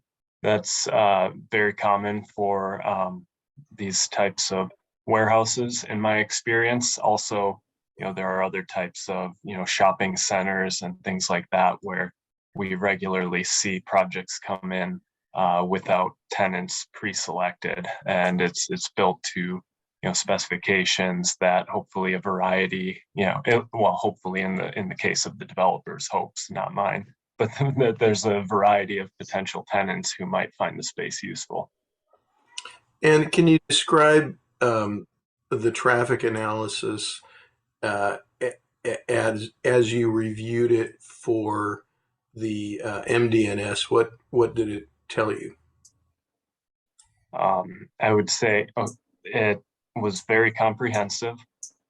We worked with the developers, traffic engineer, the 10W, Jeff Schramm, heading that effort. And we determined, kind of the extent of what needed to be analyzed in the traffic impact analysis in order to really understand the potential impacts and the potential range of impacts that this project may have to traffic safety, traffic congestion for all potential modes and road users. So, definitely. So it kind of starts in the phase before we even have a traffic impact analysis, where they're reaching out to me to figure out, kind of what we need to see. And it's a somewhat collaborative process because, the applicants, traffic engineers, they have the knowledge of what the project is going to be. They know that from their communication with the developer. They also have a lot of knowledge of doing many of these types of projects. But then, I, as the city traffic reviewer, have a lot of local knowledge of what our transportation system looks like, right? Where we have potential issues, either concerns about safety or concerns about non-motorized users, or concerns about a signal that may not be able to handle new traffic volumes. So those sorts of things. And so then we work with them to develop a scope of the study. And then, that came to me. Essentially there was a first draft of the study that was something that I looked at. And then, based on looking at that, we were able to determine that there were some areas that needed additional study, and that got revised into the final report. And I believe, both documents have been referenced here, but, there's definitely ongoing communication with the applicants, traffic engineering group throughout that process. And did that adequately? I'm not sure if there was a component of the question I missed. Absolutely. Thank you. It was, it was a rolling question anyway. Mhm. So in the MDNS, the traffic portion, is there a feature or features that allow us to revisit the traffic analysis if the impacts turn out to be beyond those that are assessed? Yeah, absolutely. Yeah, there's a pretty detailed monitoring condition. I believe that's in the MDNS. It's section 4 of the mitigation condition. That's called traffic conditions monitoring, is the heading it's under. That has essentially a phased approach where we're going to be looking at the project at various milestones as occupancy rates increase to determine if the tenants that are occupying the spaces match the land use description used to analyze the traffic impacts. So if those tenants fall within, and we've discussed, or previous witnesses have discussed this a lot, the industrial park, land use code that was used to analyze the trip generation, and which all of the traffic modeling is based off of. If the tenants fall within that, essentially nothing else has to be done, because it's an accurate analysis. It's a reasonable thing. Additionally, there are a few other high cube components that generate less traffic than the industrial park land use code. And so if it falls within any of those types of tenants also that are lower, again, no further action is required. But if there are tenants that increase the trip generation, then additional study has to be done to figure out just how many trips we are generating, both on an average weekday, but also at the peak hours. So that's when it starts to get into the study component. There's components that allow the applicant to then work with their tenants to try and reduce those trips to a point that falls in line with the studies and the impacts stated in the study. And if they're able to do that by just working with their tenants, again, there's phases, and I'm not going to necessarily read that whole condition, but at the final end of it, if we were to study it, find that the traffic generation is substantially higher, and essentially they're not able to get those trips back down within reason, then there is ultimately the option to require additional mitigation, which could be taking place at any of the 16 intersections studied in the traffic study. Thank you. That's exactly what I was interested in. Did you have the opportunity to listen to the other traffic witnesses this week? I did. Including, I believe, Dr. McCarthy, who I believe was the appellant's primary traffic witness, although I do think you had another witness testify to they had another witness testify to traffic. Did you have the opportunity to listen to Dr. McCarthy? Yes. Dr. McCarthy was critical of the methodology used in the traffic study that you reviewed. Do you have any comments on the critique that he made? I guess, I believe that some of the critique did not follow, best practices and methodology for traffic engineering. And I believe that, it was not warranted, the criticism that was offered of the methods in the traffic impact analysis. I found the traffic impact analysis submitted by the applicants to be a reasonable and accurate document that followed, good traffic engineering principles.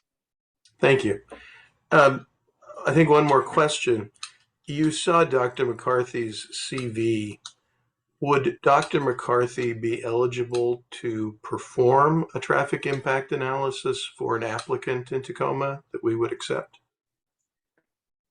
I don't believe he would be.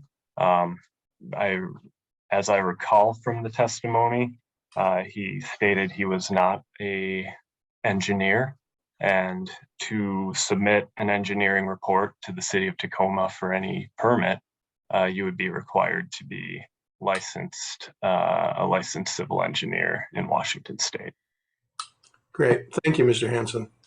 I have no further questions for Mr. Hansen. All right, Ms. Kaler, do you have questions for this witness before we go to cross-back topics? I do not have questions. All right, then, straight to cross. Ms. Cooper. Okay, Mr. Hansen, do you you didn't perform your own trip generation analysis for the project, correct? I did not. Okay. That's correct. Do you have a copy of the ITE trip generation manual or online access to it? I do. Okay. Yes. And do you rely on that in assessing the reasonableness of an applicant's traffic impact study? I do. I also want to confirm that the city's ultimate decision was just based on the trip generation analysis and the updated TIA, and not on the May version that had a substantially higher one. Is that accurate? I would say that both of those documents were important in how we arrived at the point that we're at. But we only consider the final report to be essentially final, if you get what I mean. That report, you know, essentially the other one was a waypoint on the way to developing the final report. So to give a little bit more context there, one of the things that initial traffic impact analysis showed was a potential, you know, level of service at the Madison and 56th Street intersection, right? So that kind of made us say, well, maybe we want to actually take a look closely at this intersection and see if it actually meets traffic signal warrants. That wasn't something that we required in our initial scoping, but it's something that comes up as the study is done. You know, there were some other things, like we were dealing with COVID-19 at the time, and so we had to come up with, you know, methods to, you know, estimate what the trips, the existing traffic volumes should be on those roads based on you know, past studies and things like that. But by the time that they were updating the final one, traffic volumes on, at least on major arterials, were starting to return back to close to normal pre-COVID levels. And so we were able to get some updated counts put into the final version of the traffic report. So, you know, that's some of the stuff, you know, that as you see the first draft, you see, oh, there's these areas that we need to look at more carefully. And so I guess I would say, you know, both are relevant, but the final version is what we consider to be, you know, the TIA for this project. Okay. Ms. Brechtel, if you could pull up Exhibit C1 at PDF page 10. Mr. Hanson, I want to ask you about some language in the MDNS.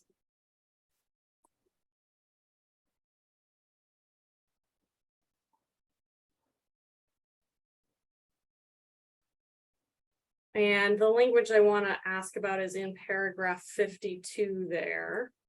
The middle sentence of that says the TIA projects significant volumes of new traffic to be generated at the site when it is fully occupied. Does this reflect the city's conclusion that the project was reasonably likely to create significant traffic impacts? No, not, at least not if you're meaning essentially like a determination of significance, like that definition of the word significant. That was not the intention of that wording. The volumes is more in the general sense that, you know, that it is substantial to have, you know, 5,000 new trips generated, but it is not something that could not be mitigated, essentially. Well, I guess I don't mean, let me ask you this, is it, the city did require some mitigation of traffic, correct? Correct. And since we're looking at an MDNS, the city concluded that with the mitigation, the traffic level wouldn't be significant. But without mitigation, would it have been significant?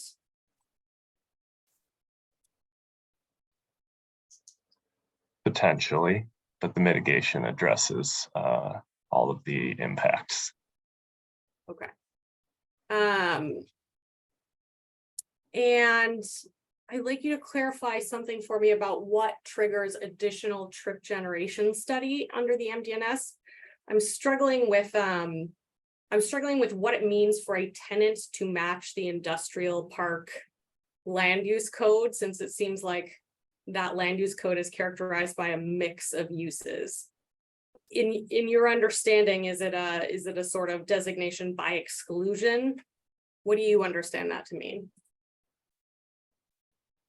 Yeah, I mean, I think it's spelled out pretty clearly under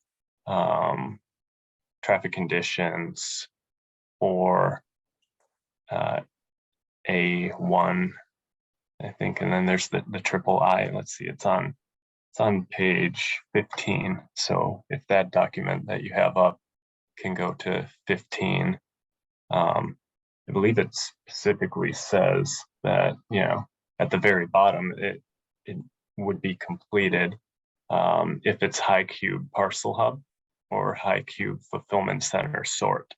So it would be, you know, essentially if the uses conform to the mixture of uses of an industrial park, excluding those two, you know, nothing further would be required. If, let's see, and it does say that one or more building is consistent with those two uses, then we'd expect more study, or essentially to go through to the other steps.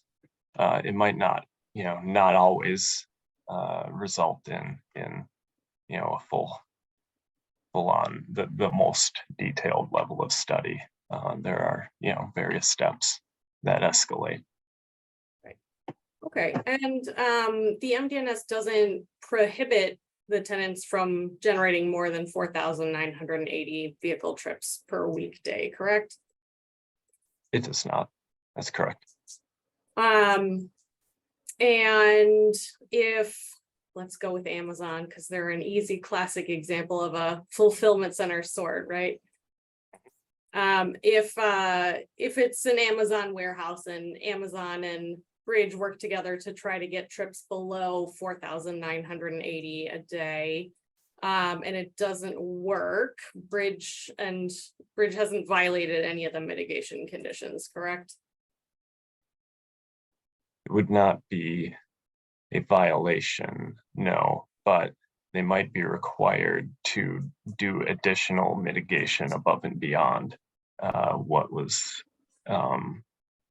determined below this point in the mitigation conditions.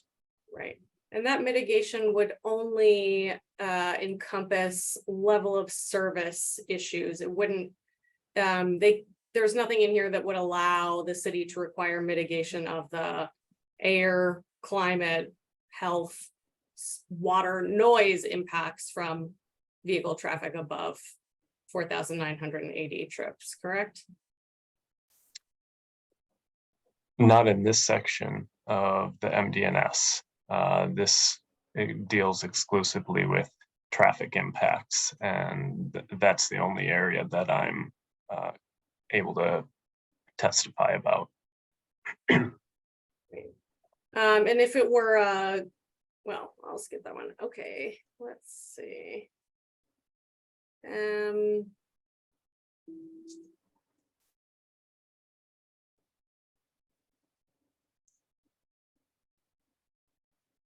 Oh, another question about the trip generation study that's required. The study doesn't need to examine how many trucks as opposed to passenger vehicles a particular land use is generating, correct? I feel like I'd need to read through it again.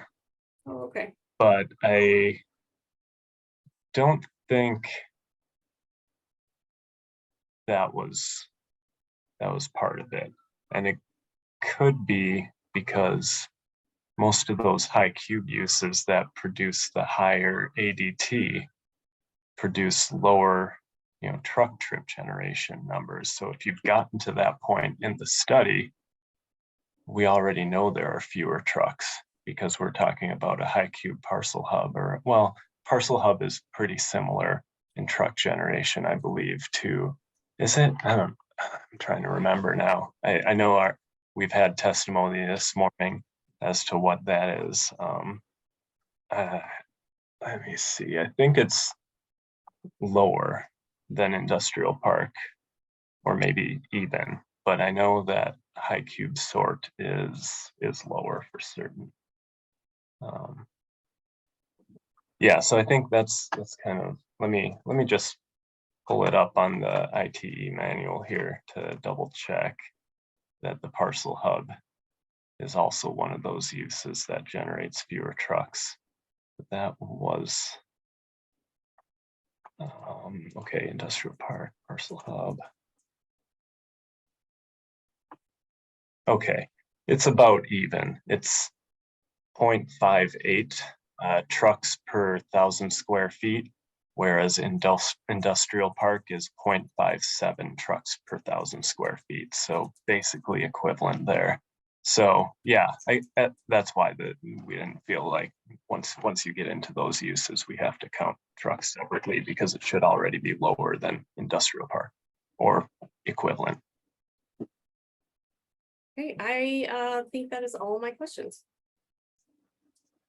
Is there a redirect from the city? There is not. All right. So one more city witness? No more city witnesses, Mr. Examiner. All right, just to check here.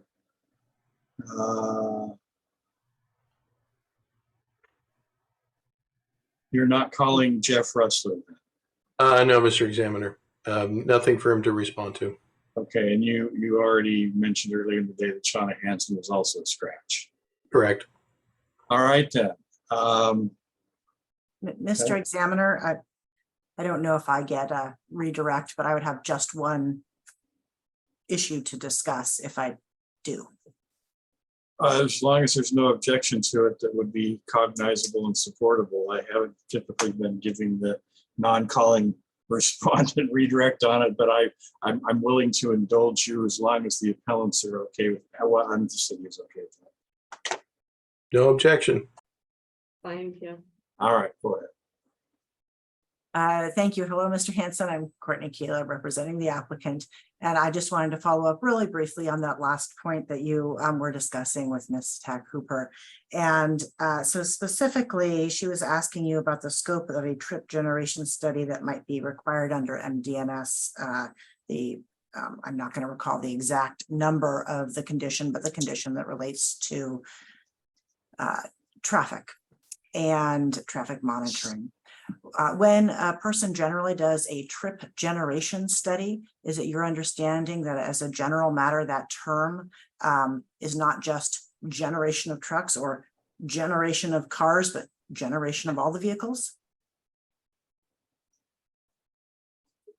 I guess, sorry, I'm not understanding quite. So a trip generation, what are you saying? Well, I guess all vehicles are included. Are you trying to get at, the breakdown between the types? No, let me rephrase, because I think my question was confusing. As I understood Ms. Tack Hooper's question, she was asking you if under the monitoring mitigation condition, if there was a further trip generation study required under that condition, if the applicant basically could ignore trucks. And so I'm just asking you about the meaning generically of the term trip generation study. When that term is used in the context of traffic analysis, does it typically mean a study of the generation of both trucks and cars? Yes, it does. And I actually would like to add a little bit of clarification to the term trip generation study. So that is an earlier phase. When we're just looking at trip generation, we're talking about land uses and how many trips we expect to essentially encounter from the specific tenants that come in.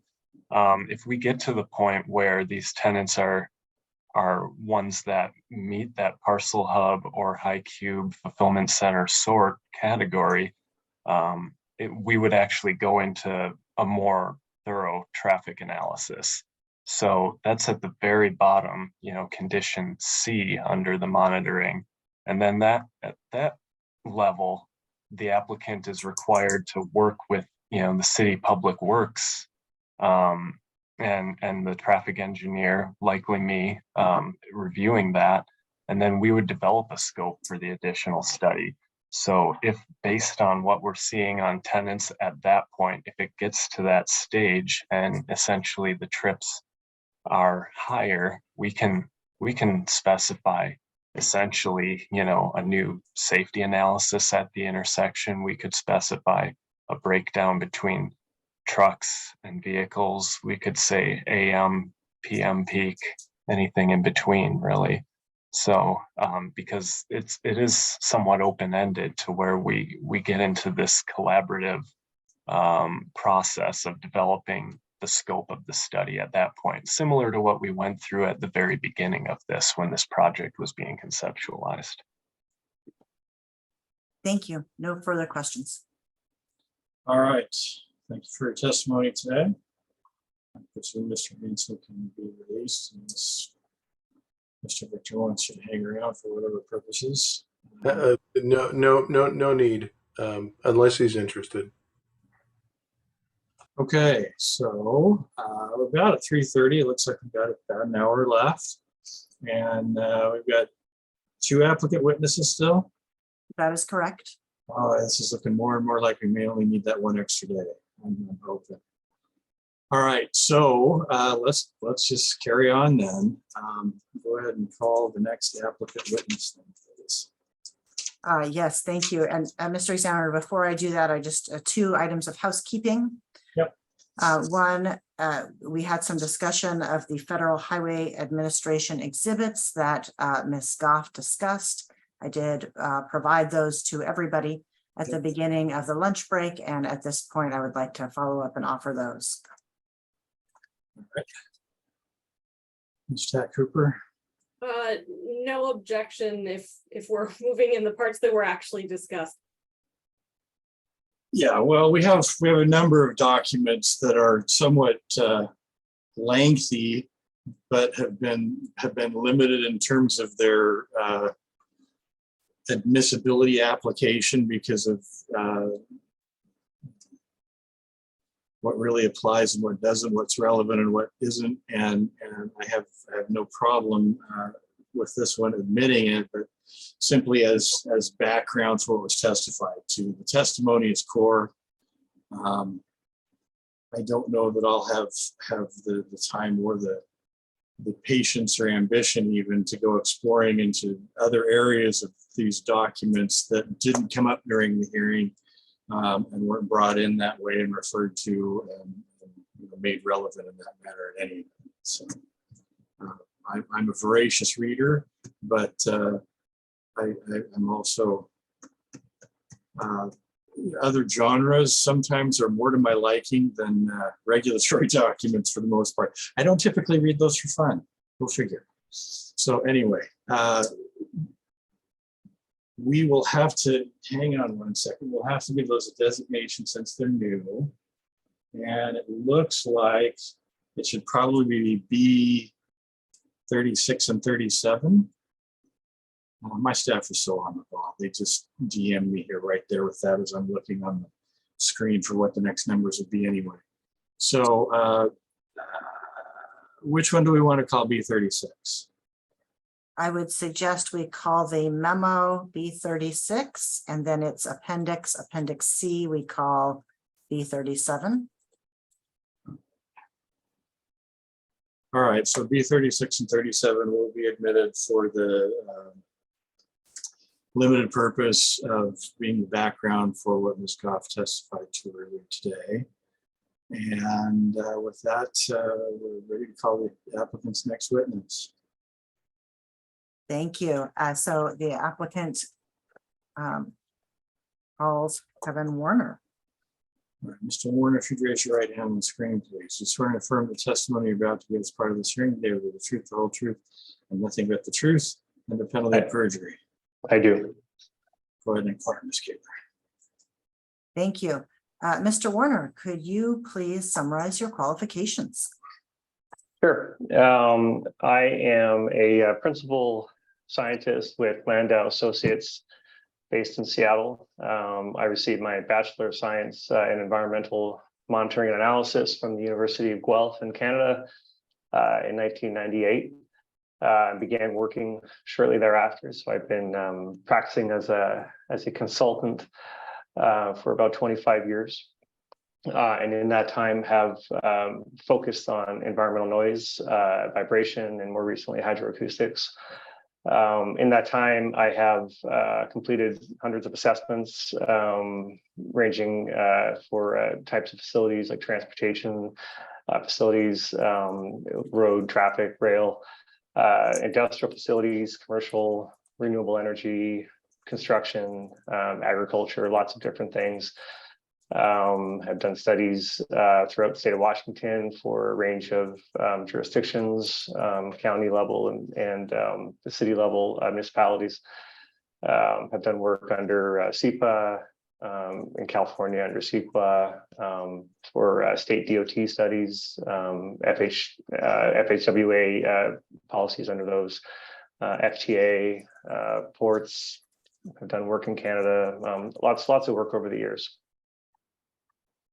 Thank you.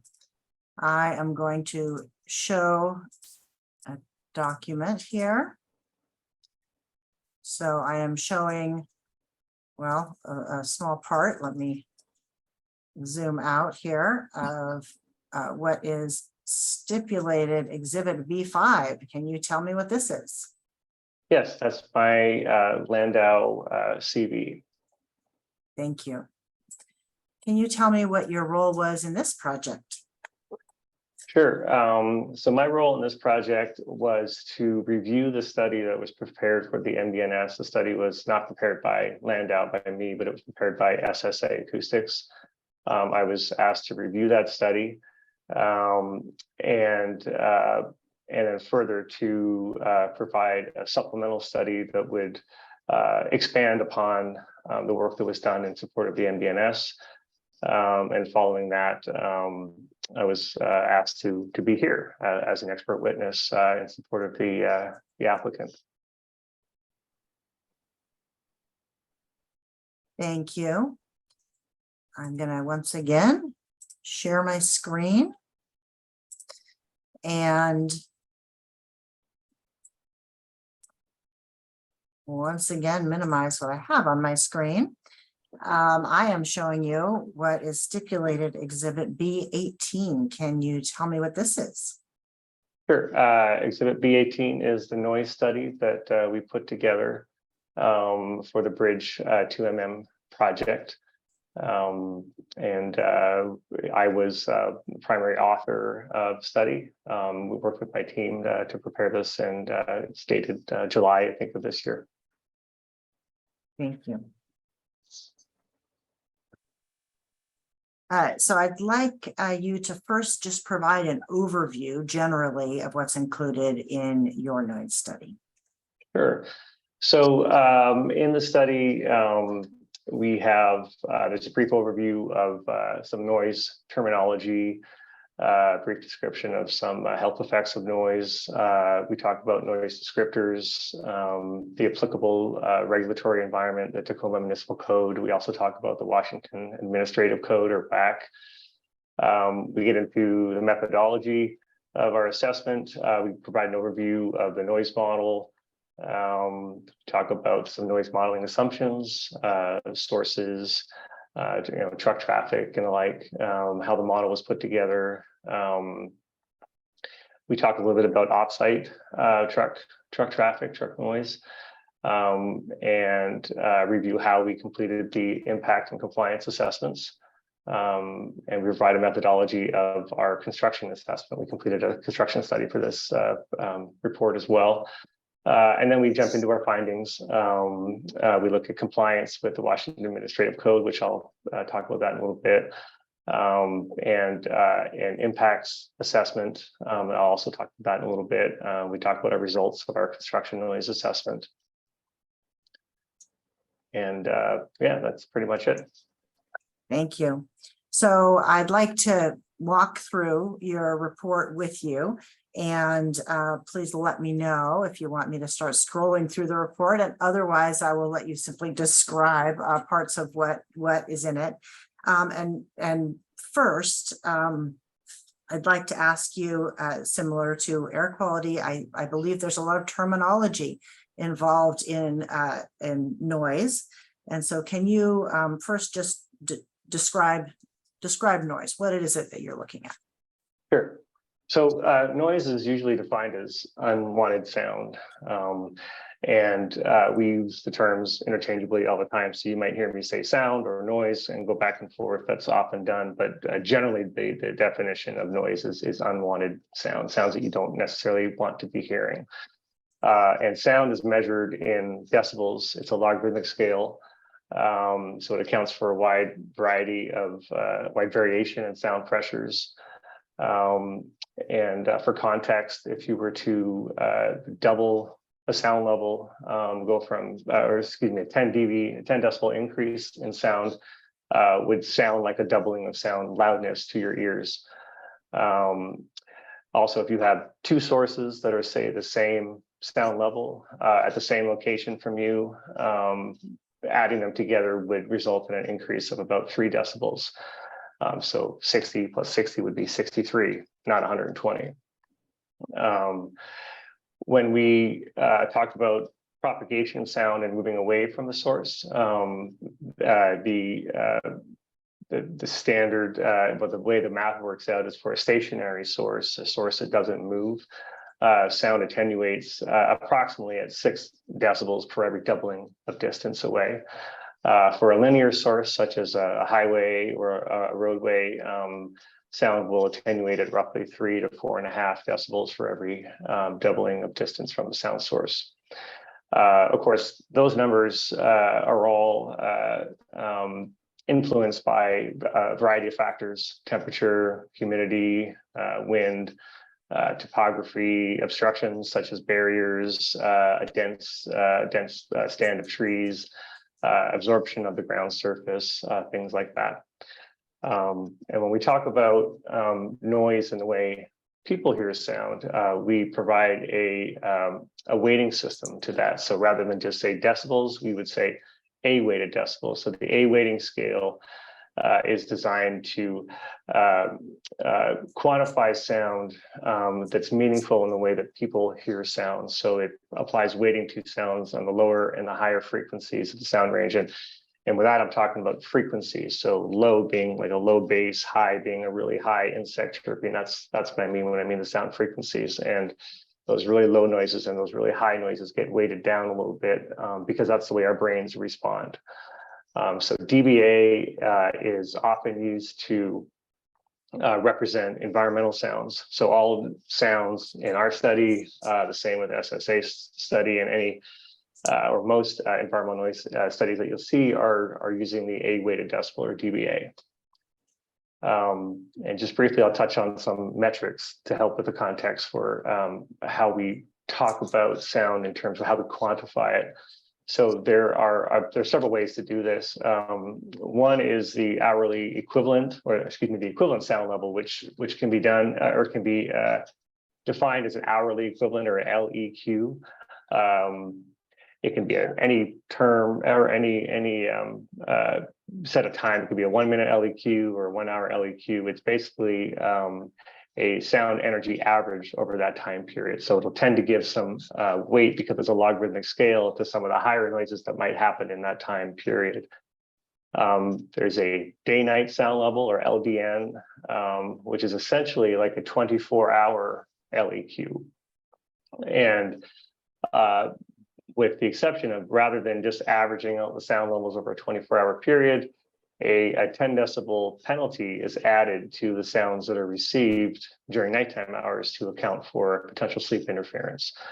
There's also an LDEN, which some jurisdictions use, and that's very similar to the LDN with an additional 5 decibel penalty added between 7 and 10 p.m. The numbers end up being very similar. The LDEN values tend to be a little bit higher because of that additional penalty, but not by too much. There are also statistical descriptors of sound that are relevant here, and those are LNs, if you will, and they are basically percentiles of sound. And an LN would be representative of the sound level that's exceeded by the N value of percentage of the hour. So an L25, for example, would be the sound level that's exceeded for 25% of a given hour. L90 would be the sound level exceeded for 90% of the hour. And lastly, the Lmax, the maximum sound level, is just what it sounds like. It's the maximum sound level in a given period of time.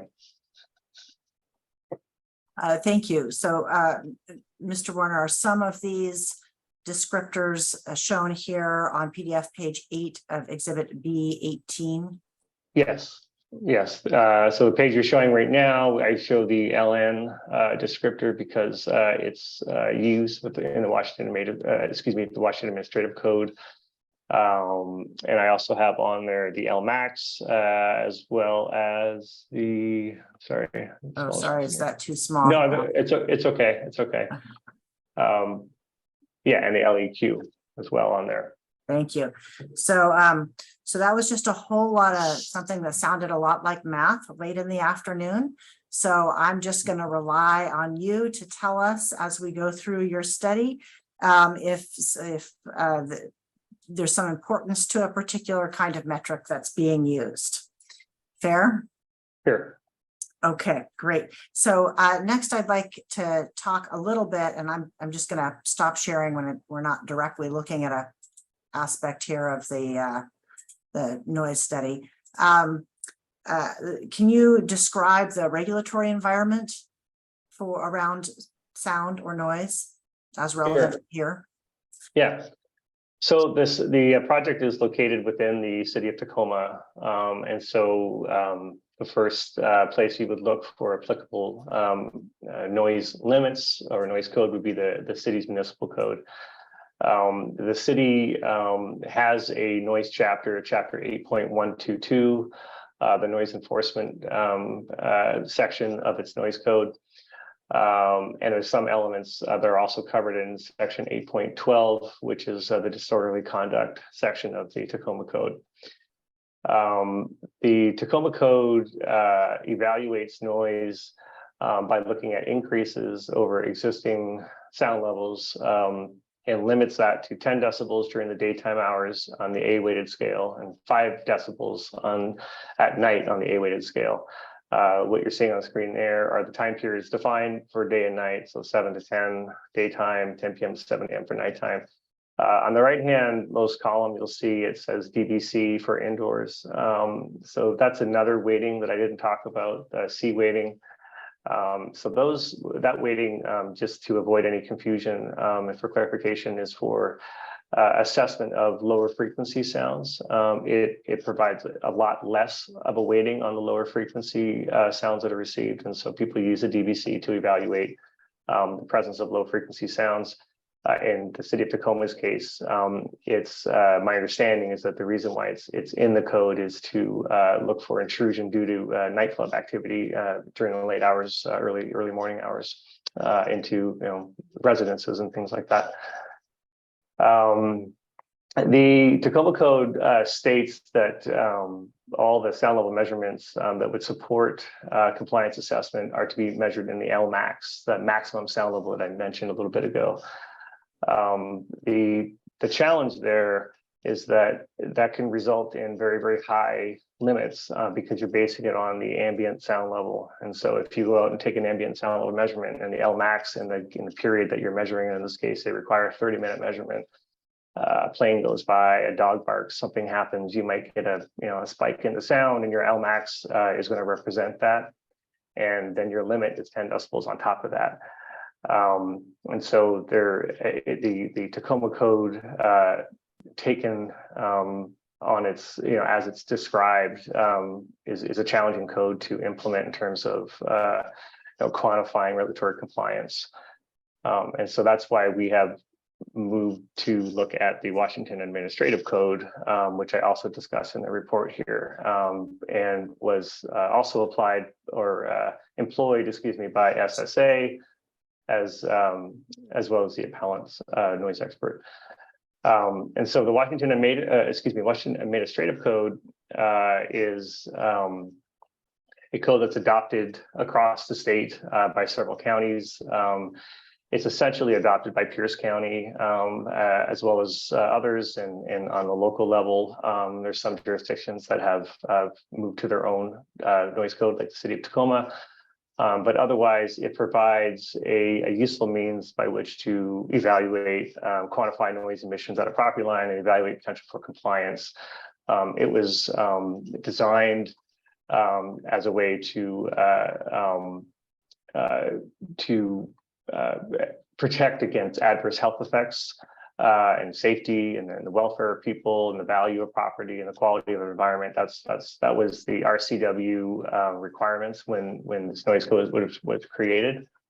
And so what it does is establishes environmental designations for noise abatement, EDNAs, and you'll see in the table that's an EDNA of the sound source and EDNA of the receiving property. And they're defined into 3 classes: Class A, B, or C. Class A essentially being residential, Class B being commercial, Class C being industrial. And so for this project, we would look to the sound source Class C as an industrial property. The project that we're speaking of, Bridges project, received at Class A receivers, so residential receivers. And so the limits are reduced by 10 dB during the nighttime hours, so between 10 p.m. and 7 a.m. So what you'll see is the bottom left of the series of numbers right there, the 60/50. Those are the limits that apply to the code if we're applying the Washington Administrative Code for an assessment of compliance. Earlier, I talked about the LNs, those statistical metrics that evaluate sound based on the percentage of time that a sound level is exceeded. That's essentially what the code allows for in terms of increases above these limits. And I can get into it as deep as you want, but essentially the way it works out to is the limits that we're looking at in this table are equivalent to an L25, a sound level that can be exceeded by up to 15 minutes by up to 5 decibels. And then beyond that, the sound levels can be exceeded by up to 10 decibels for up to 5 minutes, and up to 15 decibels for up to 1.5 minutes. And it cannot exceed that limit plus 15. That would be our Lmax limit. And so essentially, if you were to look at those as LNs, exactly what you have on the table there, that 15 on 5 decibels, so that would be our L25. And then the next one would be the L8.3, and then an L2.5 for the 1.5 minute, and then an Lmax. And so one thing I didn't mention with the Tacoma Code, and I want to mention here as well, that applies to both the Tacoma Code and the Washington Administrative Code, is that they both have exemptions for construction activities, temporary construction activity sounds when they occur during daytime hours. And daytime hours in the WAC, the Washington Administrative Code, are defined as 7 a.m. to 10 p.m. For the city of Tacoma, those hours are a little bit different. They're, I believe they're 9 a.m. To 9 p.m. 7 a.m. to 9 p.m. weekdays, and 9 a.m. to 9 p.m. on the weekends. And so I would look to that as our timing restriction in terms of what's applicable to this project. And one additional point while I'm still talking about Tacoma that I didn't mention was the Tacoma Code has a series of exemptions that apply to all kinds of things, emergency use, sirens, things like that. One thing it also exempts is noise from motor vehicles, which is provided in chapter 8.122.070, subpart J. And so in that, it's a pretty blanket exemption, noise from motor vehicles. For the WAC, it's noise, they do exempt noise from motor vehicles when operated on a public roadway. So when the traffic is operating on a road, it's exempt. When it's not a private property, it's not exempt. The city of Tacoma doesn't provide that carve out for a public roadway versus private property. So I just wanted to point that out as well. Thank you. So utilizing these standards from the city of Tacoma and then also from the state Department of Ecology, can you explain the methodology that you used to determine noise levels? Sure. So as I indicated earlier, we were asked to review the SSA report and then consider a more robust or a more comprehensive analysis of the noise emissions from the project. And so what we did to do that was create a three-dimensional noise model of the project. And then look at noise emissions as they are geospatially scattered throughout the site and as received at the various homes up to the northwest of the facility, up the little bluff up there. And the model allows us to look at specific traffic volumes, look at the locations of these routes around the site, position receptors exactly along property lines so we can evaluate compliance with the Washington Administrative Code at each and every one of those homes. And then consider things like topography, ground absorption, truck speeds, things like that. And so we created that model. The model we used was called CADNA-A, and it's a universally accepted noise model. There are a couple. Another one is called SoundPlan, very similar. We use CADNA-A pretty much exclusively. And it adopts the ISO standards for noise propagation, 9613-2. And then it also has, our model has built into it FHWA's traffic noise model standards, which are basically a summation of noise emissions from truck traffic over years of data that FHWA has put together. They have into their own model, and now CADNA-A has plugged in their own version of that into their model. So we use that to quantify emissions from trucks throughout the site. And like I said, we factored in topography, so we use readily available sources of terrain around the site, existing topography, and then we coordinated with the applicant to make sure we had a good understanding of the layout and what the final grading of the site would look like. We populated the model with the actual three-dimensional buildings that would be in there once it's built. Put in the truck routes throughout the site wherever they would be, including in the parking areas, positioned sources for truck idling throughout the site. For the truck traffic, we worked with Transportation Engineers Northwest, who testified earlier in this hearing. And as has been discussed a lot, we looked at the traffic or the traffic levels that we ended up with were that 100 trucks per hour during the peak hour. And so using that, we did a proportional distribution of trucks throughout the site relative to each building. I recall that the appellant's noise expert testified that they looked at that as well as, dividing up the traffic proportionally among the buildings, so you can account for, this building might have more trucks than this building because it's larger, has more loading bays, et cetera. And so we looked at it that way, different from the way SSA did it, where they just did a 25% split among the 4 buildings. And then we also looked.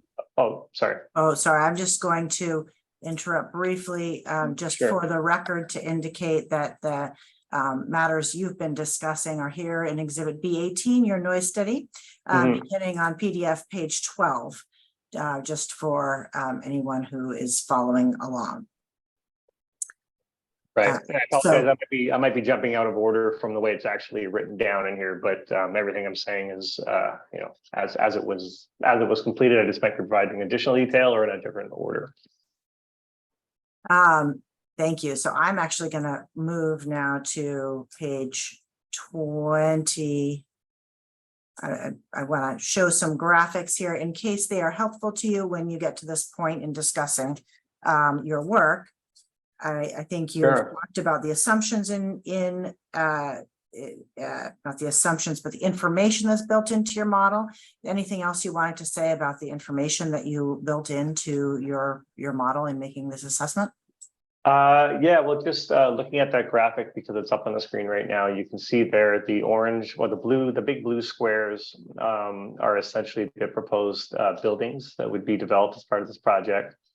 If the colors are clear to those looking at it, the orange lines are the truck routes, and we worked again with transportation engineers Northwest to understand how the trucks would flow through the facility. We also looked at trucks, I think we called them yard goats, as they would operate through some of the parking areas and whatnot. There's a little zigzag line. It's hard to see it to the west of building A. This graphic is actually not complete. The actual model, that little zigzag, it's kind of in red right there. It actually extends all the way down to the bottom of building A, and we have another one that extends on the west side of building B all the way down. And that was an error. The wrong graphic was plugged into this, and I didn't catch it until just recently. So we do have truck traffic sources represented through those parking areas as well. But not going on here. Just to interrupt, the errors in the graphic, as I understand it, but your modeling actually included that truck traffic at those locations. Is that, am I understanding right? That's correct. That's correct. Yeah. Sometimes generating these graphics, it renders it too soon and you don't capture everything. So that's, I think what happened here. In addition to this, we also, to save from cluttering up the graphic, there are also stationary sources. I talked about those earlier, things that don't move and they attenuate at roughly 6 decibels per doubling of distance to represent truck idling. And those are populated through either sides of the buildings through the site as well. But often we will kind of choose to limit what we present in graphics to save it from getting too cluttered. And the purple line, of course, this shows the project outline. The inset in the top left there that we're looking at, which shows all those little dots with the numbers beside them, those represent the noise model receptors. And so each of those dots is a position that was used in the noise model itself. And we used parcel information that was readily available to understand where those property lines were actually located, and in many cases quite a bit distance from the house, closer to the property itself that we're modeling here. And then each of them was given a number with an R in front of it to stand for receiver, noise model receiver. And so R1 to R15, and you see a few others all the way up to R18 represent property line receivers. Further behind those, you'll see a second row, and that's from R19 through 25. What those represent are receivers that are much closer to the house, and we use those to look at impacts from construction, because as I stated earlier, construction noise is exempt, and the code, because the code exempts us from needing to look at construction in terms of a regulatory compliance standpoint, we look at it from more of a real world, what are you going to, what's going to be received where people are actually going to be, not on a fence line down the hill where nobody's hanging out, but actually closer to the house. And so that's what those receivers were put in for. And we also looked at it when we did an impact assessment. We looked at the expected relative change in the noise environment due to the project, and I'll get into that in a little bit. Thank you. So, can you please then describe, having created this model and put these receptors in, what you then did to analyze noise impacts. And I'm tempted to scroll. I hate to scroll while people are watching. I think it makes people dizzy. So I will stop sharing and move back up to the summary of findings. And then I will ask you to go ahead and I don't know whether you're whether it makes sense to move forward to this table immediately, but can you just describe a little bit, Sure. having made this model, what Yep. did you do with it? Yeah, no, this is a good place to jump to. Thank you.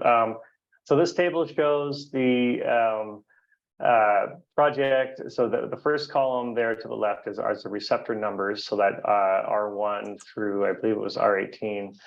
And then we have the projected operational modeled sound level. So that's basically the truck traffic moving around, the trucks idling, all that stuff happening on site.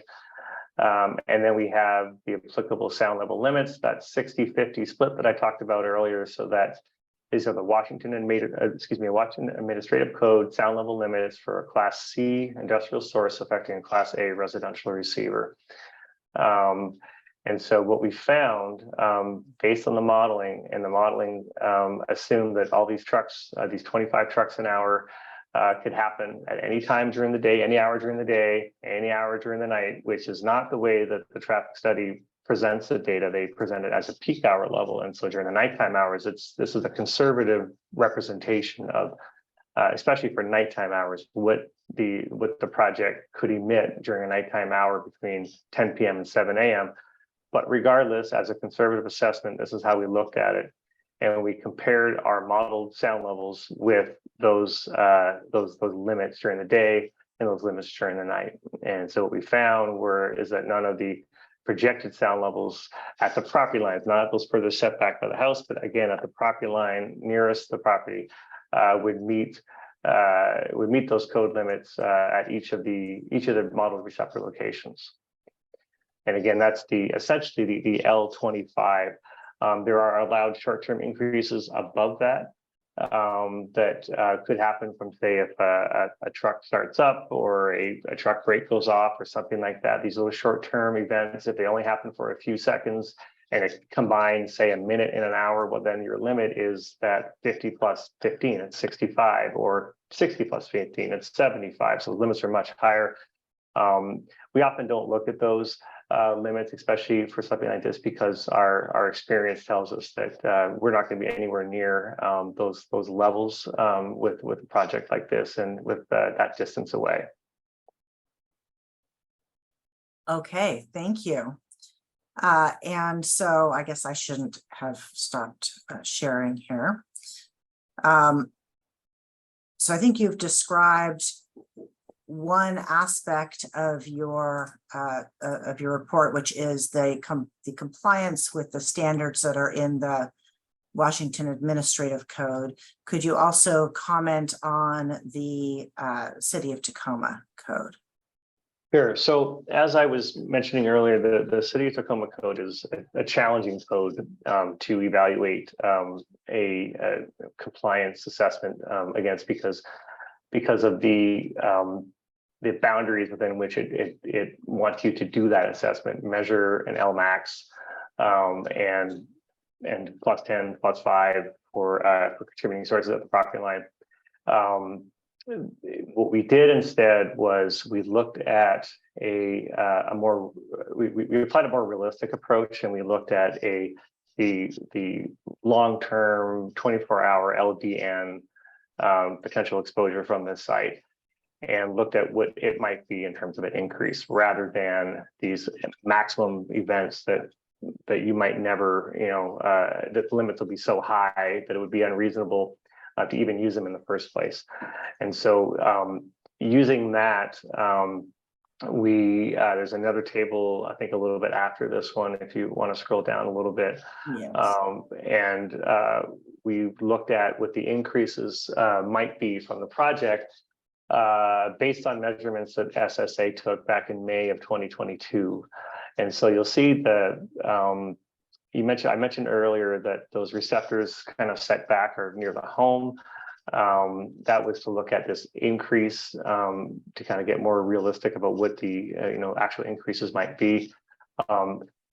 These levels will be very, very similar. These increases that we're looking at very, very similar to the property line, but I'm representing them here at the house to kind of show a more, I guess, suitable comparison for noises that might be received, especially during because we're looking at a day-night sound level that provides that penalty for nighttime hours when people might be sleeping. So where are they sleeping? They're sleeping in their house. So it makes sense to look at it at that location.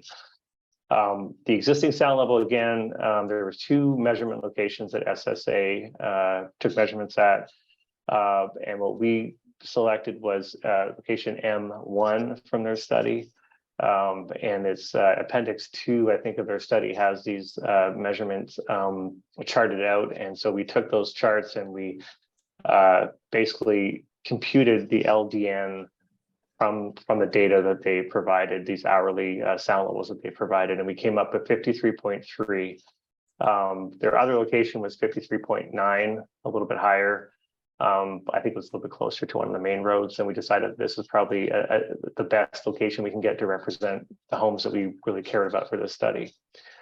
So then we modeled the project only sound levels, and that was based on, again, going back to the traffic study. We looked at that, 100 trucks an hour, 99 trucks an hour, distributed among the various buildings. And we assumed that for half of the daytime hours, so 8 hours during a day, you would have that peak hour traffic volume, which is not reasonable. It's highly conservative. But the whole point here was to demonstrate that even with these high conservative values, here's the results we're going to get. So we looked at every hour, or excuse me, 8 hours of the daytime would have that 99 trucks per hour driving around the site, truck idling and all that stuff. And then during the other half of the day, we would have half of those peak hour volumes. And during the nighttime hours, we would have half the same thing, half of those peak hours during every night hour. If you do the math, it works out to daily truck trips of 1,700 trucks. So about a 20% increase over the 1,411 that the ITE manual calculations represent that Mr. Schramm talked about earlier. And so I'm just going to stop you there really briefly. You're not saying anything about the actual number of trucks that are going to be here on the site, correct? Correct. I'm just illustrating how conservative our assessment was. Thank you. And similarly, I'm just going to ask you real quick before you continue on with the rest of this. I think you've used the word difficult a couple of times, saying that the City of Tacoma code is difficult. And as I understand your testimony, you're not saying it's difficult to comply with, correct? It would be very easy to comply with the Tacoma code. Extremely easy. Yeah. And so my understanding is that you're utilizing this methodology to get a to better evaluate the experience of people living near the site. Is that what you're doing? Exactly. Okay, thank you. So go ahead, continue, please. Continue with the results of your analysis. Okay. Yeah, thanks for the clarification. And so the third column, or excuse me, the fourth column, second column from the right is the expected future project sound levels with the project. And so you can see it ranges from, is it 53.3 up to 55.9. So those are inclusive. So that's a cumulative level. That's the existing sound level, which includes all the existing sources that were measured by SSA. They did not define what those sources were. However, I've been to the site and explored around the site in the community where some of these homes are, and have stood and listened. And I can tell you that it's a residential area that has influences from McChord Air Force Base. There's aircraft that fly over not too far away. There's other aircraft. There's distant traffic. There's neighborhood noises typical of any residential neighborhood, lawn maintenance and stuff like that. Local residential street traffic. Kind of a typical residential environment with the contribution of some of those additional military aircraft sounds. And so we add that to our predicted conservative predicted sound levels from the site, and then we come up with this combined level, and then we pretty much say, take that second last column there and subtract the second column, that subtract 53.3, and what you're left with is, well, what's your increase, your LDN increase? And you can see that it ranges from about 0.3 to 2.6. Those are pretty small increases. And it tells us that, and again, it's also based on a very conservative assessment of the truck emissions from the site, or the overall noise emissions from trucks from the site.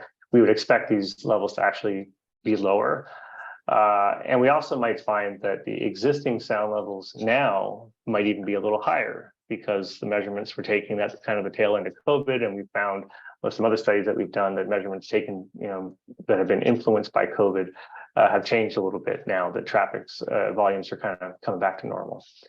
But anyway, so that was the point of that. If you stack this up against the Tacoma Municipal Code, and you were, as a way to interpret the code, if you will, that +10, +5, these are both well below, or excuse me, these limits that I'm showing, these exceedances here, are increases are well below the Tacoma code. Although they're not directly applicable, it's an interpretation that I've provided here. Thank you. And so the final component of your study, can you describe your construction noise assessment? Sure. So as I mentioned, construction noise is exempt from both Tacoma Municipal Code as well as the Washington Administrative Code during the daytime hours. Daytime hour definitions are a little bit different for Tacoma, but essentially during daytime, noise from construction is exempt. There are no regulatory sound level limits. That said, the project is looking to employ a kind of specialized type of construction to compress some of the soils at the north end, some of the contaminated soils, and that would be done through a process called deep dynamic compaction, which essentially is picking up a weight and dropping it and kind of compacting the soil without breaking through it, to make sure that contamination doesn't come out or contaminate clean soil. And so, of course, when you drop something heavy onto the ground, it creates a pulse of sound. And so we decided that we would model that so we could quantify what that might be. It's exempt from the code, but we wanted to just kind of put our arms around what that noise level might be like. And we would consider these to be the highest noise levels that might be received at the neighborhood during construction. This is about a 3-month process that, from what we understand, they'll move around. There's a graphic at the end of the report here that kind of shows where that would occur. And so we looked at kind of the average, the center of that, to see what those noise levels would be like offsite, and we modeled the sound of a weight hitting the ground and the sound of the crane that would actually operate that weight and move it around. And so you can see the range of levels here, 70 to 74. Those are pretty low levels for impact type sounds. You routinely hit 70 if you pick a book up and hit your table, or put it on your table, or you bang something. It's easy to get those kind of levels in your sphere. During daytime hours, consistent with the rest of the construction project, these might be noticeable, but they're not loud levels. And they're short-lived, a 3-month duration overall for this project. The rest of the construction is pretty standard stuff: grading, building erection, paving, things like that. And those noises from those would be lower, and the overall noise emissions would be lower during the construction program. Thank you. So can you just kind of wrapping up, or not wrapping up, but summing up, can you describe your findings overall with regard to the compliance with code provisions, that portion of your analysis? So we found that the study complies, or excuse me, the project would comply with the sound level limits that have been established by the Washington Administrative Code, the 60 during the day, 50 at night. and we did not evaluate directly with the Tacoma Municipal Code, neither did SSA, neither did the appellant. But if we make an interpretation of that code, find that we would be, the increases would be pretty small due to the project under very conservative assumptions about traffic volumes. And can you also summarize your conclusions about the impact assessment, the assessment of impacts on adjacent properties? So our assessment of impacts, we found that like I was talking about, the increases would be pretty small, even with these conservative assumptions. If we decided to interpret the Tacoma Code allowed increases and evaluate it against that, would be well within that. We also decided to look at it against another regulatory body that does have a way to evaluate day-night sound levels, and that's the Federal Transit Administration. Has a pretty robust policy in place, and we looked at it against that, where they provide a means to evaluate long-term sound increases that are based on the existing sound levels. And so looking at the existing sound levels that were measured by SSA and comparing it against the criteria provided by FTA, the Federal Transit Administration, we found that the project would be within what's called a no impact category. Thank you. Did you also look at standards that promulgated by HUD? If you were to, yeah, we've done a lot of work with housing and urban development studies in the past. HUD development, HUD policies is that they require a day-night sound level of 65 dBA for compatibility before a project can be constructed. And that's to maintain an indoor sound level of 45. So the assumption that the facade of a building, the walls, the windows, the doors would provide a roughly 20 decibel attenuation of sound from the outside world. So 65 dB is what they use as their criteria. This project would be well within that. Thank you. So based on all of your analysis, what is your professional opinion on whether this project would result in significant adverse noise impacts? Yeah, I believe that the project would not result in significant adverse noise impacts. And were you here for the testimony of Dr. D'Souza? Yes, I was. Have you also reviewed her analysis, which for the record was, I believe, exhibits A46 and A47? Yes, I did. I'd like to ask you to respond to just a few of her points. First, did you hear her testimony about the WHO environmental noise guidelines? Yes, I did. Can you respond?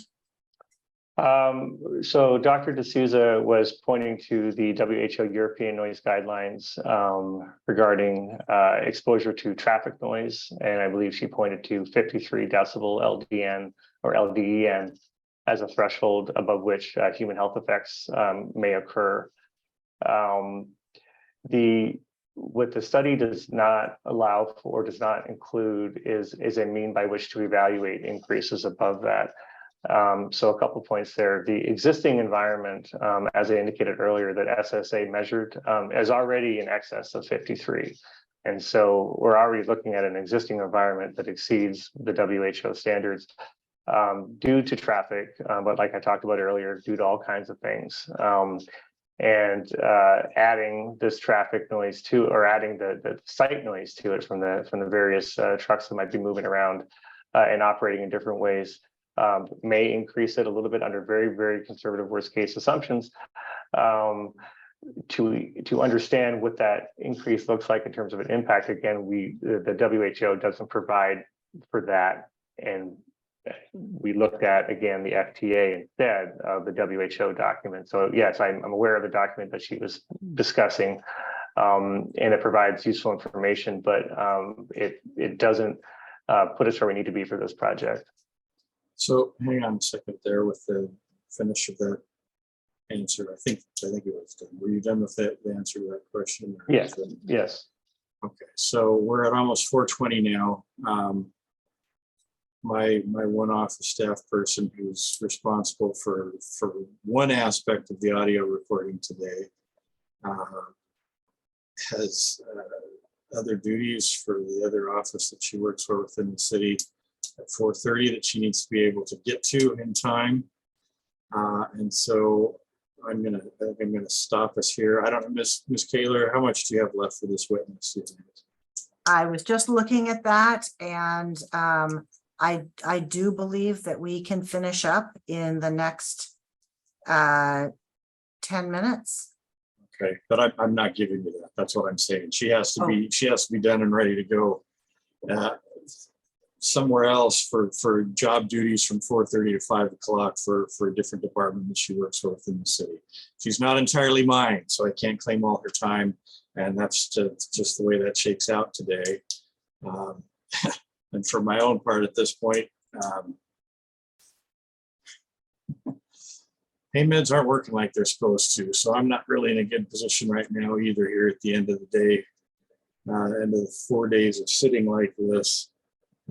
So we're not going to get done today in any event because you've still got one more witness, correct? That is correct. And I don't think we would get through cross probably either. So we're gonna kick it over to the 4th at this point. If there are any procedural matters or other housekeeping things that we need to attend to, we need to do those quickly so that my office assistant can be on her way. And appellants first for that. I don't have anything else at this point. We've got our 2 extra days, maybe only need 1. So I'm good. Is there anything that the appellant needs addressed here today before we adjourn until August 4th? All right, I saw a head shake. You're muted, but I'll note that for the audio record that the appellant is Sorry declining. about that. Yes, that was nothing. That's I got that. I got that. Thank you for that. Anything from the applicant? Housekeeping questions, procedural matters. From the applicant, I would just note, as I did earlier, that Bridge did submit the declaration that was requested by the hearing examiner.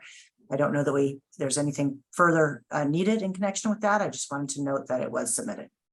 It was responsive. I suppose that from my perspective, I think that should be made part of the record at this point. I don't know if we want to call that B38 at this point now or not.